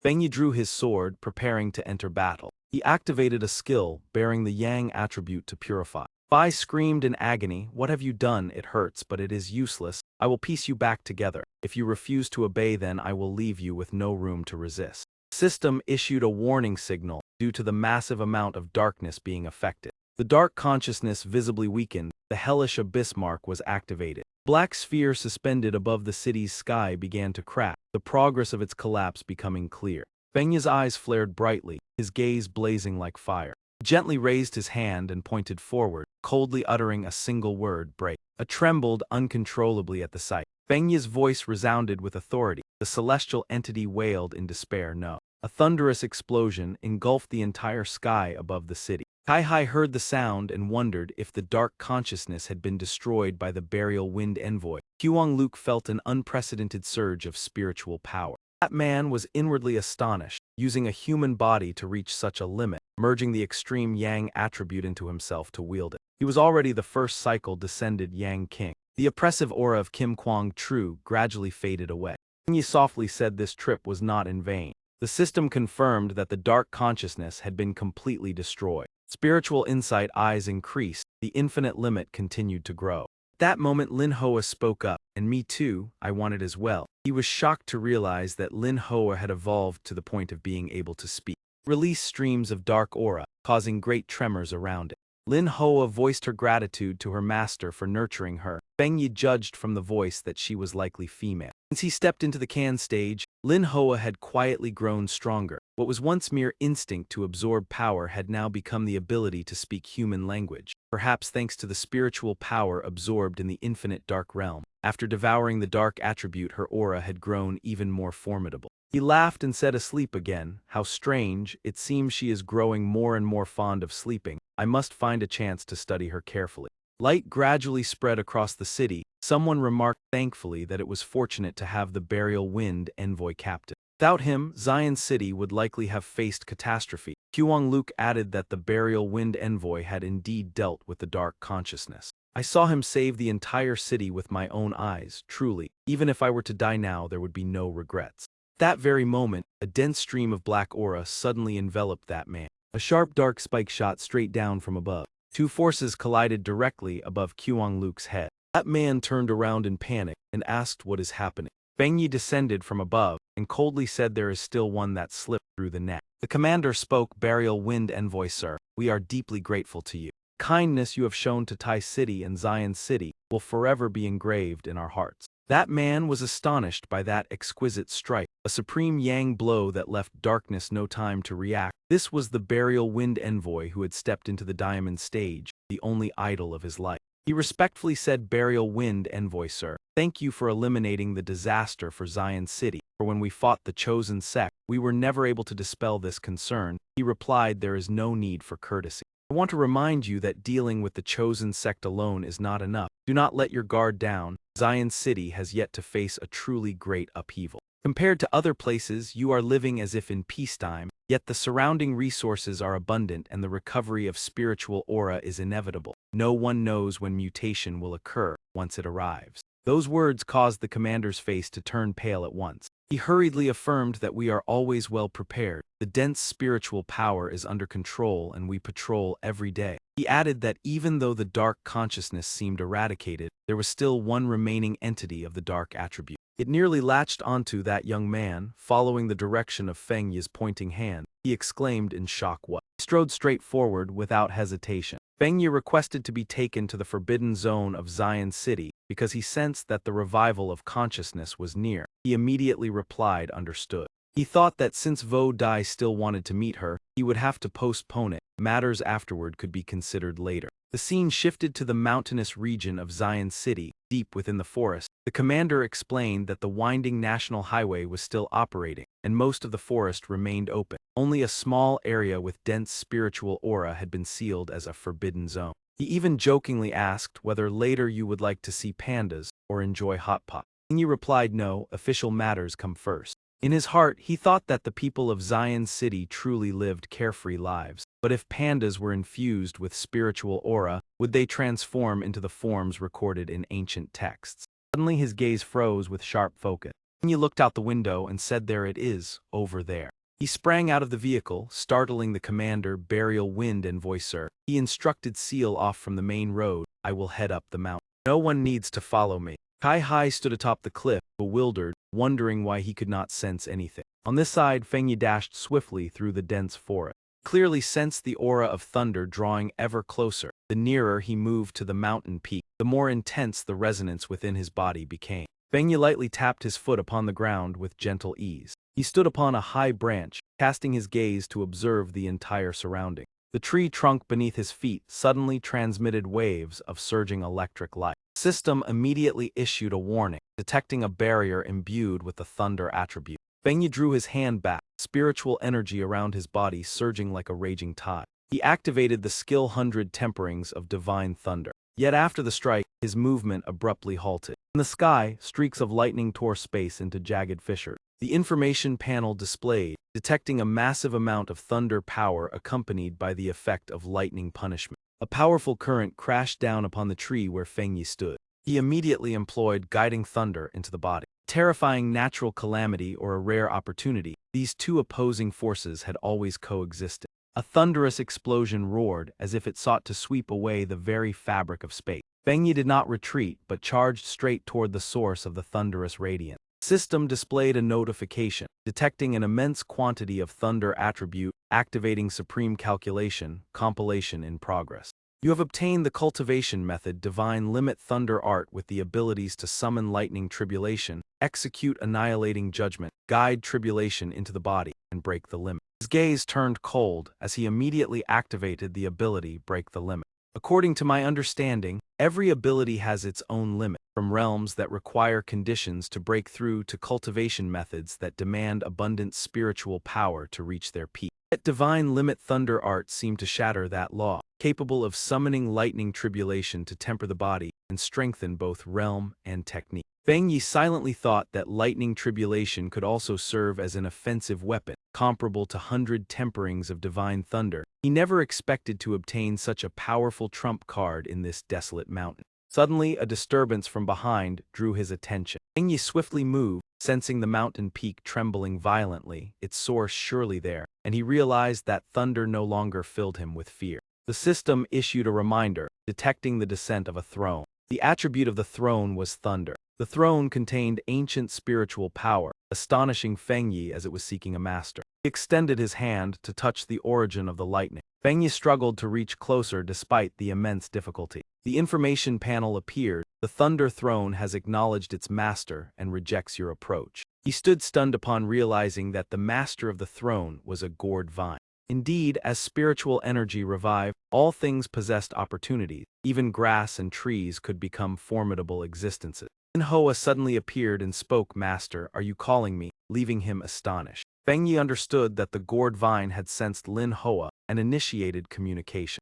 Body of the gourd vine trembled lightly as if responding. Lin Hoa gently nodded. Fang Yi knelt on one knee, saying that it was greeting them and wished to befriend them as they were its first kindred. He thought to himself that calling Lin Hoa a kindred was reasonable, while he himself was likely regarded the same due to bearing an aura similar to the throne. Lin Hoa conveyed that the gourd vine could not leave because it had once absorbed too many spiritual treasures, falling into a deep slumber and awakening in this form. Fang Yi understood that this was the process of digesting a great opportunity. Once the transformation was complete, it would mature like Lin Hoa. He smiled and raised his hand in greeting to the master of the Thunder Throne. He thought that although he regretted arriving late, there was no need to contend for it, for encountering an awakened being was already a blessing. Moreover, the throne had acknowledged a master, and seizing it by force would demand a heavy price. Although the gourd vine possessed thunder power, its temperament was gentle, and it took the initiative to converse, thus it was not a calamity. He believed that there was more than one throne, yet such opportunities could fall into the hands of aberrations if caution was not exercised. If such an opportunity were refined by an aberration, humanity's future would become even more arduous. He thought he should inform Lin He and the war zone to respond in time, while also wondering if he could obtain another throne. Lin Hoa suddenly said that the gourd vine told him to head west, leaving him surprised. It explained that to the west, a newly descended throne bearing the wood attribute had appeared. Fang Yi smiled in gratitude and prepared to take his leave. Just as he was about to depart, the gourd vine gently wrapped around his leg. Lin Hoa said the gourd advised him to cultivate his new technique here, for the abundant thunder attribute would yield extraordinary results. Fang Yi nodded in agreement, gladly accepting. Within the private formation, he sensed the gourd's goodwill as it shared its precious thunder spiritual energy. Fang Yi's body erupted with the power of divine limit thunder art. He was determined to see how far this cultivation method could push him. In the sky, raging winds and lightning gradually took shape. Golden sun breathing technique circulated, his body radiating brilliance. Thunderous radiance shot straight into the sky, illuminating the entire mountain range. He felt lightning tribulation surge into his limbs before being swiftly absorbed by the golden sun vitality. The two forces did not clash but harmonized, warming his body and elevating his soul to a new level. His gaze was drawn to the spectacle above. The system announced that the golden sun breathing technique had broken its limit and successfully evolved. He raised his hand to observe the transformation of his body. The information panel appeared, divine sun devouring heaven technique, allowing him to transform into a divine sun and enhance the absorption of spiritual energy. Gentle raindrops fell upon the tender canopy. Fang Yi joyfully welcomed the rain, feeling as though he were bathing in a stream of pure spiritual energy amid lush green fields. The mountains and forests were immersed in a golden rain, spiritual power converging toward him and astonishing him. He felt that he had reached the threshold of the Diamond Realm's second star. The system reported that extreme yang and void thunder had formed a divine meridian of purification, breaking through the realm. His eyes shone brightly at the astonishing speed of his growth. Silent lightning enveloped his entire body. Yet his gaze remained calm as he observed every change. Fang Yi clearly sensed the successful breakthrough, Diamond Realm's second star. He descended to the ground, confirming that he had truly reached that realm. Cultivators absorb the spiritual energy of heaven and earth, yet it must undergo complex refinement before it can be assimilated. Only by mastering advanced cultivation methods and elevating one's realm can the conversion rate be increased, for the pinnacle of humanity has only reached the third level of the Diamond Realm. Yet he had swiftly attained the second level and even encountered a throne. Clearly, the era of spiritual energy resurgence was accelerating and arriving earlier than expected. Lin Hoa called out to him from behind. It congratulated him on his breakthrough and said the throne must also cultivate under such pressure, hoping to leave soon out of fear of his kind. Fang Yi agreed, realizing the disturbance was too great and must be reported to Lin He and the war zone, while worrying that someone might covet the gourd vine.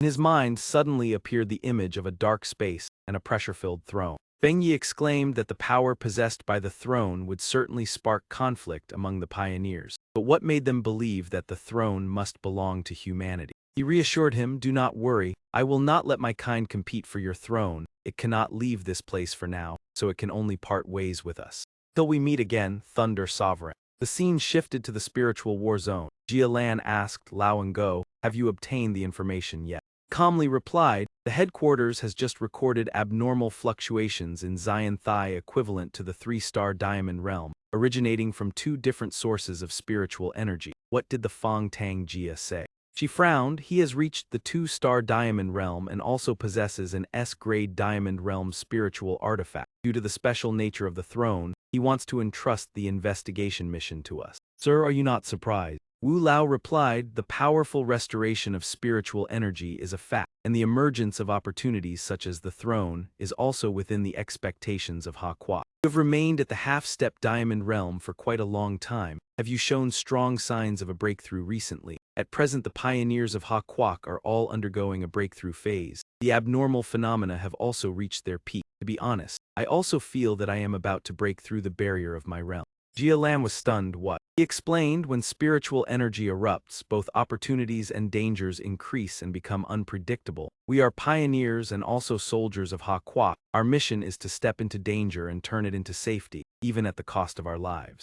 Ha Kwak must seize this opportunity, and I, an old man, will also drift along with the tide of events. Ha Kwak will not only allow the Fang Tang Jia to possess the throne, we pioneers can also compete for it and strive to obtain it. The order was issued. Cooperate with the Fang Tang Jia and the Lin Heap Tai to act. We must unite all who can be united. She shouted, even if some pioneers and private forces wish to seize resources, under our pressure and that of the Lin Heap they will remain silent. In change, the headquarters of the Lin Heap received news of the throne transferred by the Fang Tang Jia, and conducted a comprehensive investigation of all possible locations where the throne and abnormal fluctuations might appear. Vu Nhu frowned and ordered all captains from various cities to assemble, secretly admiring, so fast, the most dangerous situation has arrived, can we overcome this trial? At the Lin Heap of Tai Thai, the president was astonished. The Fang Tang Jia has broken through to the second level of the diamond realm, so that is how it is, I understand now.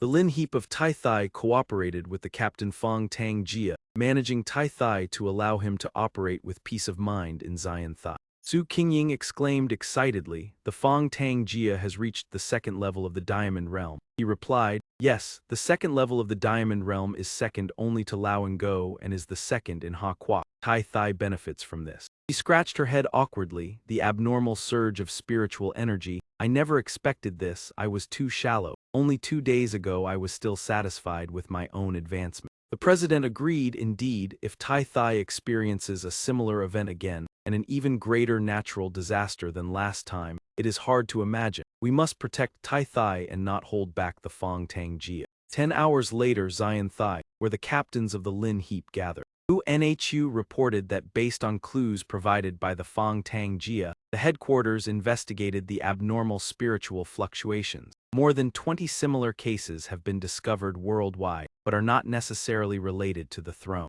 Within Ha Kwak, there are 7 similar locations. Kim Kwang sneered, that means we have 7 thrones but so many pioneers. Hey, how does the Lin Heap plan to divide them?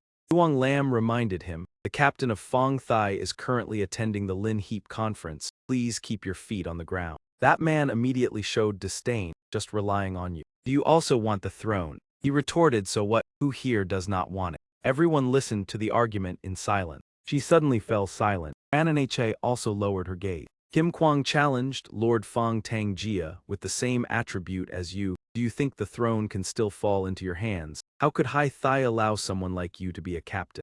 Yuang Lam burst out in anger, power erupting from his hand, truly lacking in manners. Nhu slammed the table in anger. Captains of Fang Thai and Hai Thai sit down. The conference does not permit violence. A surge of power flooded into the room. Everyone immediately panicked. Kim Kwang was overwhelmed by the power. What is this, such terrifying might? From afar, light footsteps echoed softly. That man roared in anger, who is Wu Lao of the spiritual war zone. Terrifying power, the third level of the diamond realm. Why has he come here, could it be? At that moment Fang Yi spoke frankly, greetings everyone. It seems I am the only one who arrived late. My apologies, Fang Tang Jia, you have already arrived. Kim Kwang looked at him in confusion. How strange, why am I shrinking back, what is happening? He is the Fang Tang Jia. Fang Yi spoke with authority, who can tell me? His eyes emitted a powerful killing intent. What just happened? Kim Kwang nervously explained, nothing happened, we were merely discussing. Fang Yi cast a cold glance at him. The power pressed down again. Kim Kwang panicked, how is this possible? It is only the first level of the diamond realm, why can I not move? Calmly sat in the central seat. Very well then, Vuong Lam, Tran and Che and Hai Hai and Jia, it has been a long time. Vuong Lam smiled and replied, "It has indeed been a long time, Lord Fang Tangjia. We have just received news of the throne and were discussing." Fang Yi explained, "I came to share information about the throne with everyone as a member of the Lin Heap. I do not wish to conceal anything. The throne on the barren mountain of Xian Thai holds the mighty power to transform heaven and earth with the lightning attribute. The master chosen by the throne is a gourd vine." Everyone was astonished. A gourd vine holds the throne, an ancient divine relic seized by a mere gourd vine. What a waste! It truly requires someone capable. That man stood up excitedly. "I agree to directly control the throne to enhance our strength. If outsiders learn that the throne of Ha Kwak is held by a gourd vine, it would be utterly ridiculous." Fang Yi calmly objected, "I do not permit it. I came here to make things clear. If anyone intends to seize the lightning throne, then I, the Fang Tangjia, will take it back." Those words rendered everyone silent. That moment her hand lifted slightly.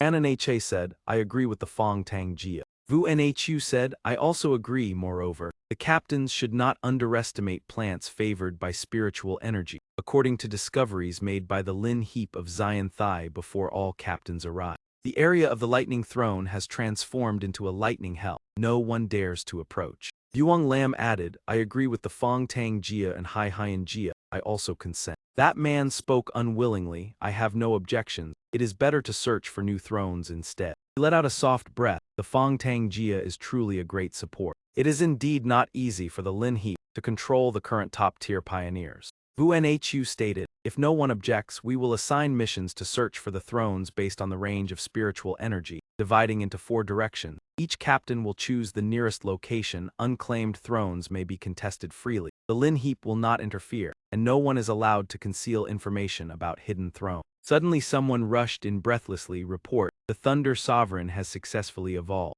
Drones cannot approach. The measured values have exceeded expectations. The spiritual energy of the Thunder Sovereign, equivalent to the 3rd level of the Diamond Realm." Kim Kwang was alarmed. The 3rd level of the Diamond Realm. Vuong Lam emphasized that it already possesses the capability to dominate Ha Kwa. He silently speculated, "The 3rd level of the Diamond Realm, knowing that the throne contains ancient spiritual energy, it is not surprising. Perhaps if there is an opportunity, I should also make a trip into the mountain." Fang Yi declared, "The meeting is concluded. I wish all pioneers good luck in obtaining the thrones and success in their endeavors."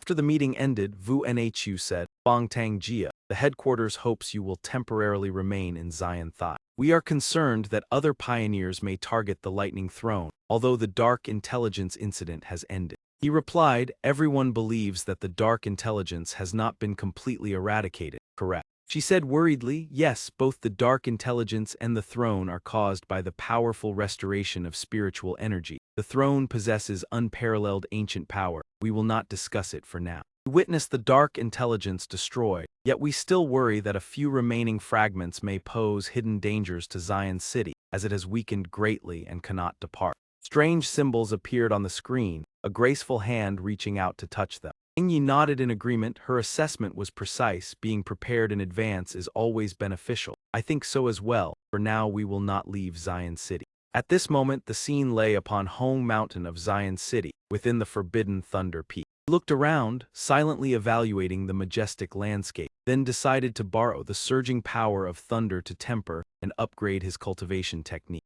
"We have only just met, yet you already cultivate faster than I do." Yahello released power in response, "Thanking you for supporting me." Fang Yi was astonished. She murmured inwardly, "The Lord of Thunder has begun to awaken intelligence, but that is normal as you have cultivated to the pinnacle of a pioneer." It replied, "The throne said it foresaw that I would save you from calamity, so it wished to grant a portion of spiritual power, saddened that you had not returned." At that moment Lin Hoa interjected, "I am here as well." Suddenly Fang Yi lowered her voice, "In truth I had also planned it that way." "Then I will obey the command." At present the space was enveloped by an immense source of power. Lin Hoa was slowly absorbing spiritual energy into her body. She also remained quietly in a corner, cultivating the scarlet flame saber art. Fang Yi's eyes blazed as she shouted now. A radiant golden blade illuminated the sky. Screen displayed, detection revealed an enormous thunder peak power. The scarlet flame saber art required suitable spiritual energy to develop. It continuously reminded him, the scarlet flame saber art is progressing steadily. Fang Yi focused on fusing that terrifying power. His eyes burned as he shouted, The system announces the Scarlet Flame Saber art has evolved successfully. Fang Yi immediately unleashed the Scarlet Flame Power technique, Thunderfire Long Leg.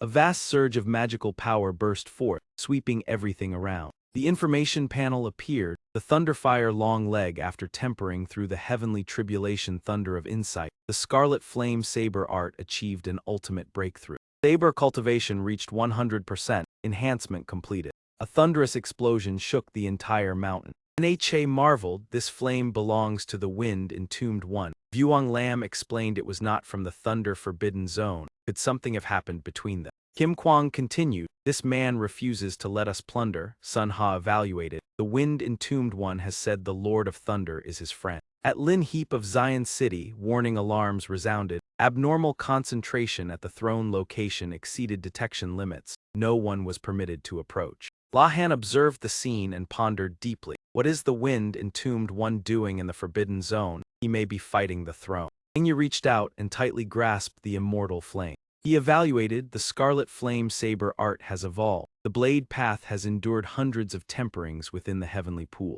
The screen displayed Lin Hoa's intelligence increased. The Huang Vu ability rose. Lin Hoa radiated a terrifying power that blanketed the night. It praised its master, the throne is excellent, let us search for the next throne. Fang Yi was astonished, a new throne has appeared. Lo said, my friend, you are truly remarkable. Congratulations on your new breakthrough. During cultivation I sensed it, a new throne is about to descend, emitting an aura of mutual generation and opposition with your companion. Pondered mutual generation and opposition with Lin Hoa. The new throne possesses the wood attribute. The new throne has descended. I have sensed its approximate location and transmitted the signal to everyone. Fang Yi closed his eyes to perceive. Then he smiled, I have seen it. Scene shifted. Fang Yi realized this was Nuyen City. Nuyen City is an autonomous metropolis, 2 hours by car from Zion City, renowned for its luxurious conveniences.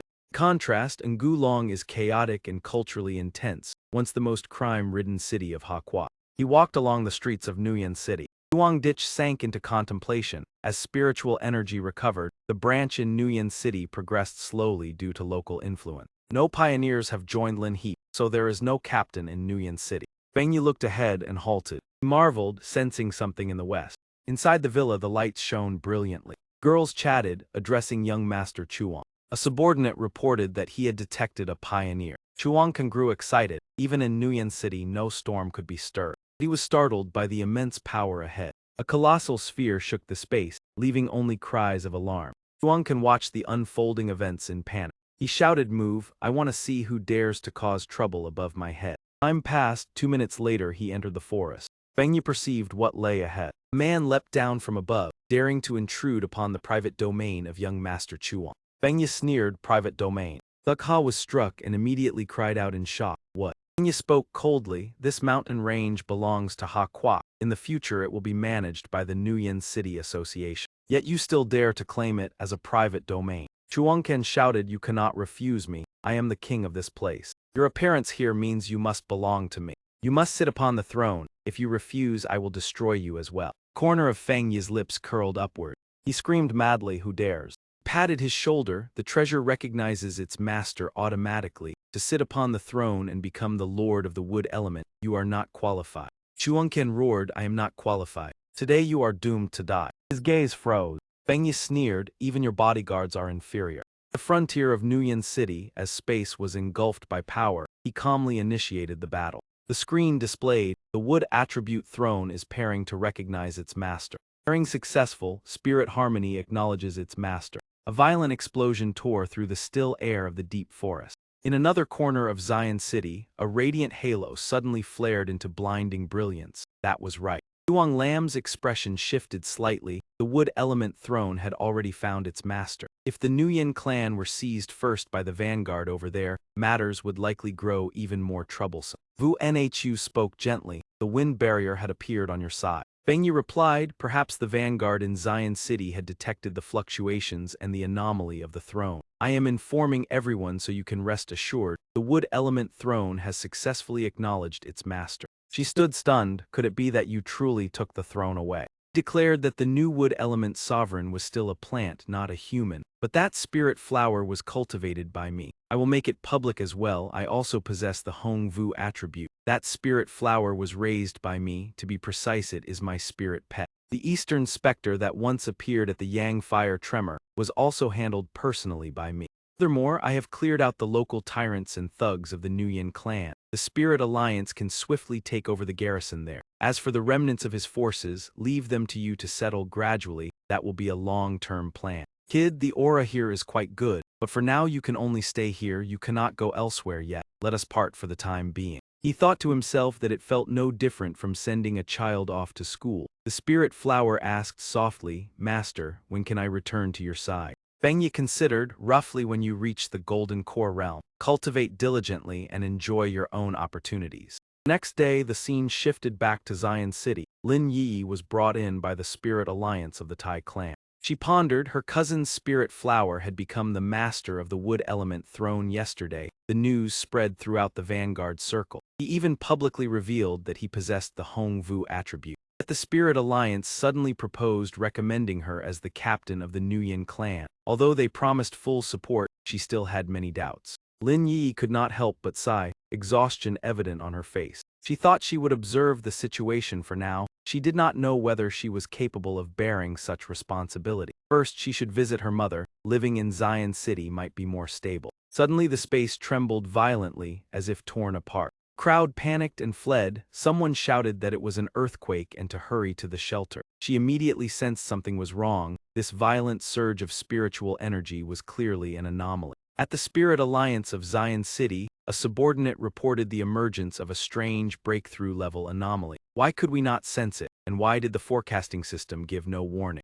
Person in charge turned pale. This is bad. The mountain forest restricted zone has recorded widespread spiritual turbulence. The concentration has soared, yet there was no alert. Creatures in the mountains absorbing the spiritual energy have all undergone mutation. They began to gather into herds and head straight toward the inner city of Zion City. The monster is too big. I cannot hold on anymore. The monsters surged into the city like a flood, attacking civilians in a frenzy. Lin Yi listened to the cold, automated voice from her phone and gritted her teeth. The number you have dialed is currently unreachable. Please try again later. This is bad, Mom. Suddenly, a streak of firepower shot toward her back. Lin Yi startled and turned around. What she saw left her stunned. She halted, clearly sensing what that familiar surge of spiritual energy was. The Nuyen clan truly encountered a disaster. I cannot reach Mom. Hurry, let us go find her. The scene shifted to a supermarket in the inner city of Zion City. The sobbing cries of a child calling for his father echoed. Amid the rubble came a desperate cry for mother. A little boy looked around in panic. Where had everyone gone?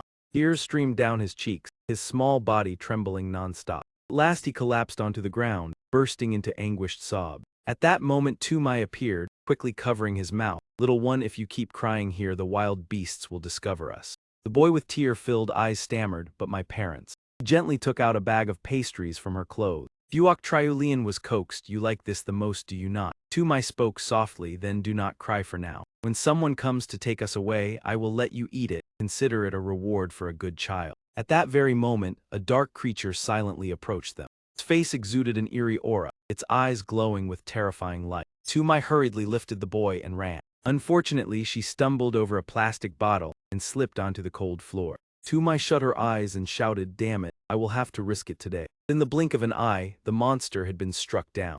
Fang Yi appeared, casually delivering a decisive sword strike. He spoke up to ask, Is anyone hurt? Fang Yi's eyes suddenly narrowed slightly. A vague trace of malice seeped into Tumai's heart. Fang Yi pondered this rice cake. Memories of his childhood by her side suddenly flooded back. In the past, she often used this to coax him. Tumai softly called, Zio Ditch. Gentle kindness still shone on her face as she uttered the two words Zio Ditch. Fang Yi asked coldly, Aunt, who is this child? He smiled and explained, the supermarket was very dangerous just now. The child must have lost his parents. I only wanted to help him a little. Just then a girl rushed over, breathlessly calling Mom. Tumai looked at her in shock. Girl burst into tears and threw herself into her arms. Mom, you scared me to death. She gently comforted her. It is all right, Mom is fine. Fang Yi stood silently at a distance, watching the reunion. Suddenly the boy stepped forward and tugged lightly at his sleeve. Superhero. That action left Fang Yi momentarily stunned. Fuok Triu's eyes sparkled brightly. Are you a superhero?